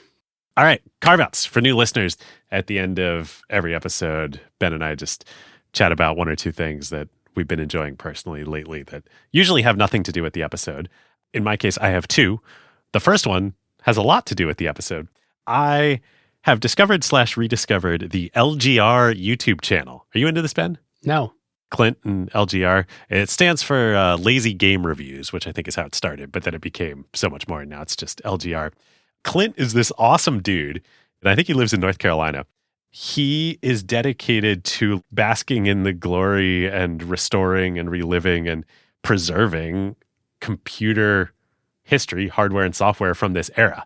The YouTube channel is all like unboxing a Compaq PC from 1992, or like restoring a Windows 3.1 machine. Oh, that's awesome. It's so good. He's got like the best, most soothing voice in the world. He just seems like such a nice dude, and he's dedicated to preserving the era of computing that we are talking about on this episode. It's so fun. That's cool. It's really hard because all hardware fails eventually. So, at some point there will be zero computers out there that can run Windows 3.1 that will boot. And the only way to experience any of these things is through an emulator. And so it's kind of like, I don't know, to be able to capture, high-res footage and stuff of those machines while they still work. It's cool. Yep. Super cool. My other carve-out is Andre 3000 from Outcast. Do you know what Andre 3000 is up to these days? Not at all. No. Oh my God. Okay. So GQ just did a big interview with Andre 3000 because he just released a new album. This is not what you think. Oh. So Andre, a lot of people say consensus top 5 rappers of all time. And Big Boy and his counterpart in Outkast, also great too. But they basically went out on top. So they did Speaker Box The Love Below. Yeah, of course. Which was their double album. I think it came out like 2004, maybe. I was a freshman in college. Hey Ya was on that, right? Hey Ya, yeah, everything was on that. They did one more album, and then they stopped. And Andre would like be featured on some other rappers' tracks over the years, but didn't put out another album for close to 20 years. He just put out an album, and he just did this big video interview with GQ. The album is a flute album.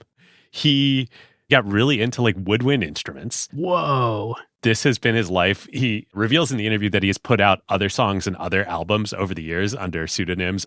And it's like, this interview is so great. It's just so unexpected because the interviewer keeps asking, like, you're Andre 3000. You didn't rap. Why did you stop rapping? He's like, well, I don't have anything to say. Like, what am I going to rap about getting a colonoscopy? Like, this is where my life is right now. And I never wanted to put out any work that wasn't both authentic and great.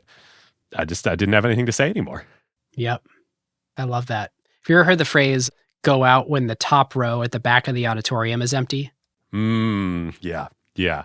And that's kind of what they did. Idlewild, which was the album that came out after Speaker Box The Love Below. Like, it was great, but it wasn't that. And yet, that's exactly what he did. I think it's a Seinfeld quote.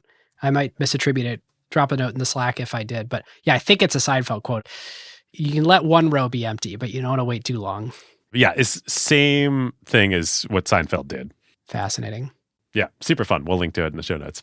All right, I have 3, and they're all sort of different. We've sort of had a tradition on the recent episodes of doing multiple carve-outs, and all of them sort of are different genres.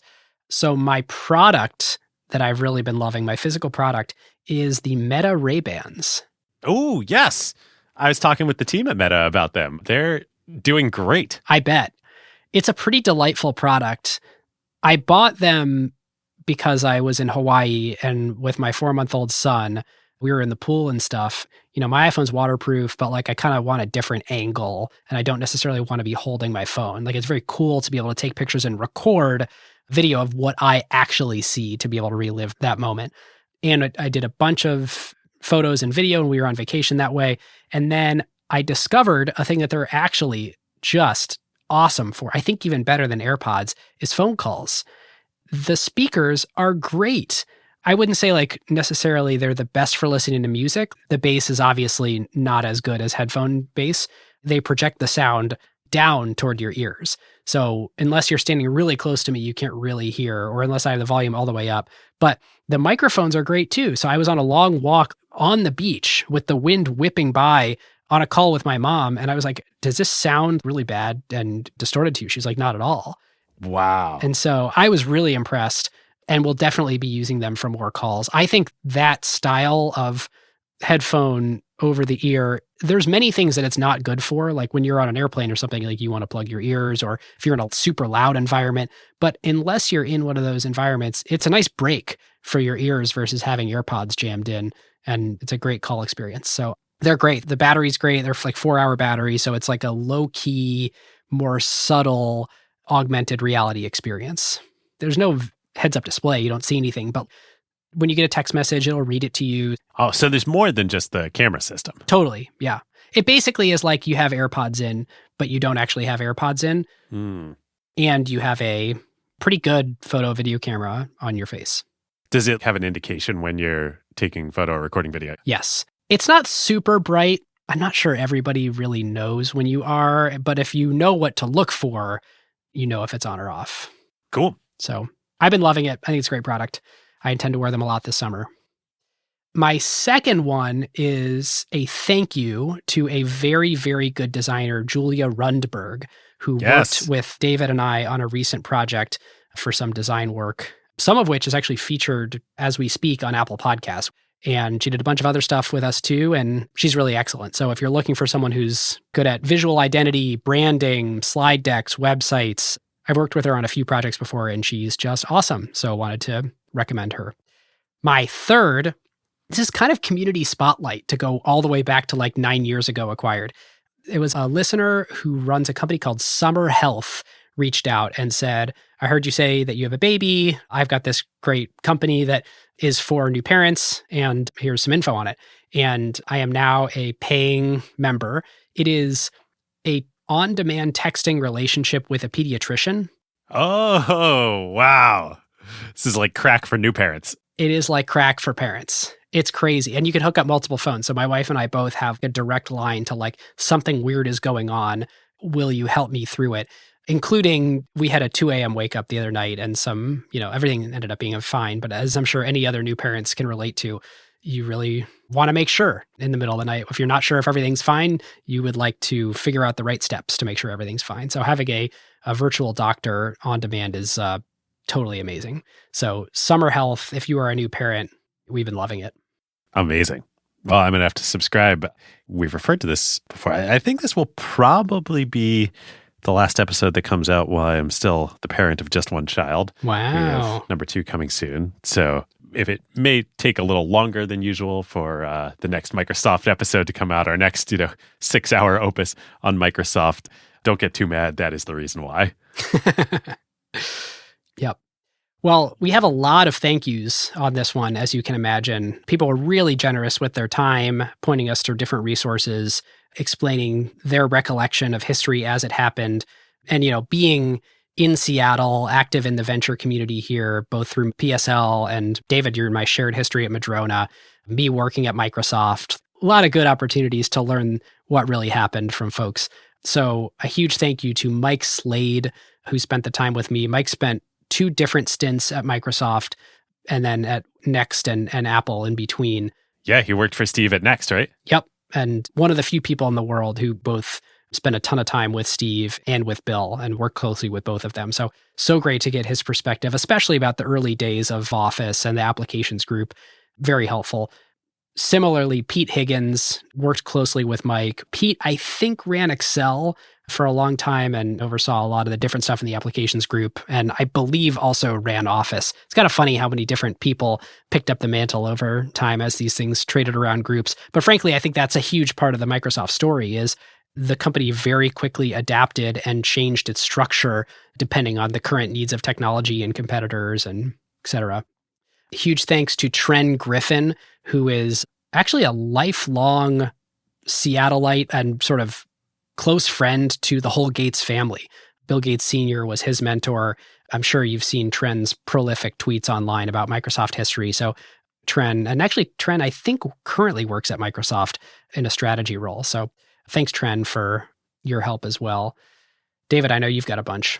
Yes. Also, speaking of former Microsoft folks who are very active on and prolific on Twitter, we talked to Steven Sinofsky, who had lots and lots of great perspective, and we can't wait to share more of it on the next episode. I read like 20 of Steven's hardcore software posts, and then when David and I were dividing up what belongs in what episode, I realized like 19 of them belong in next episode. So Steven, thank you for your early prep work for part 2. Yeah. So much fun internet stuff to talk with that Steven was right there for. I spoke with other people who ran Windows. Terry Meyerson, who's a great friend and a supporter of the show. Terry ran Windows for quite a long time, right? Yeah, when I was there, Terry was EVP over, I think, Windows and Windows Phone. Yeah. Terry was very generous. And he was actually the first person that clued us into just how key Steve's role was in building the enterprise for Microsoft. Yep. And how different the go-to-market motions were for Windows and Office. I think Terry was the one that sort of gave us the insight of Windows, especially in the early days, was basically an OEM game, small group doing an OEM thing. Right. There were like 10 people selling that. Right. And it's still, I don't think, a very big team even today. Yep. Speaking of strategy, Charles Fitzgerald, who's OG Microsoft and a great just platform strategy guy, prolific angel investor in Seattle now. It's fun chatting with him about the early days. Yep. Obviously, Brad Silverberg, who we mentioned a bunch. It was very fun seeing, after spending some time talking with Brad and texting a lot with him, to see the end of the Windows 95 announcement after Bill and Jay Leno are done, for Brad to sort of come out and finish it off. It's fun. It's like watching a time machine, watching that thing. It's really cool.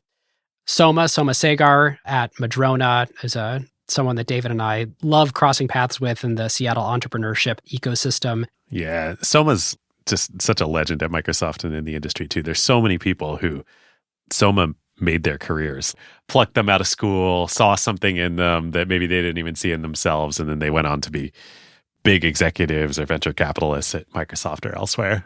Yep. And lastly, huge thank you to Steve Ballmer. To be honest, it was a little bit surreal chatting and hearing about his experience over the whole thing because, I don't know, there's nobody, including Bill Gates, that bleeds Microsoft more than Steve Ballmer, and his just unabashed, pure pride in what they built is infectious. Absolutely. It was so fun talking to Steve. He was so gracious with his time, and it must have been just super special for you too. Like, he was the CEO when you worked there. Totally. And I mean, to be frank, I had a very opposite strategy in mind, but I was a new hire out of college, individual contributor PM. And, it was still the Windows company then. And Steve was championing the Windows strategy. And I was a guy working on Office for iPad. If you like this episode, I was thinking of ones to recommend. It would be pretty funny to go listen to the Forethought acquisition, given all of this context. I mean, it's a short episode when David and I were not good at this yet, and we did our very best, but it is from our early days, and it covers overlapping source material. Yeah. Forethought was the company that made PowerPoint Microsoft acquired. The first major acquisition for the company. Yep. If you are new to the show and looking for great recent episodes that we've done, I highly recommend the Visa one, as discussed earlier, in sort of the network of networks idea, if you haven't heard that, or perhaps the Nintendo or NVIDIA episodes, all of which will be right up your alley if you liked this one. And if you're not at all interested in technology or software, but have somehow managed to get through all these hours with us, go listen to our LVMH and Hermes episodes. Even if you do love technology and software, which obviously you do if you're still here, there's so much to learn from that world. Yep.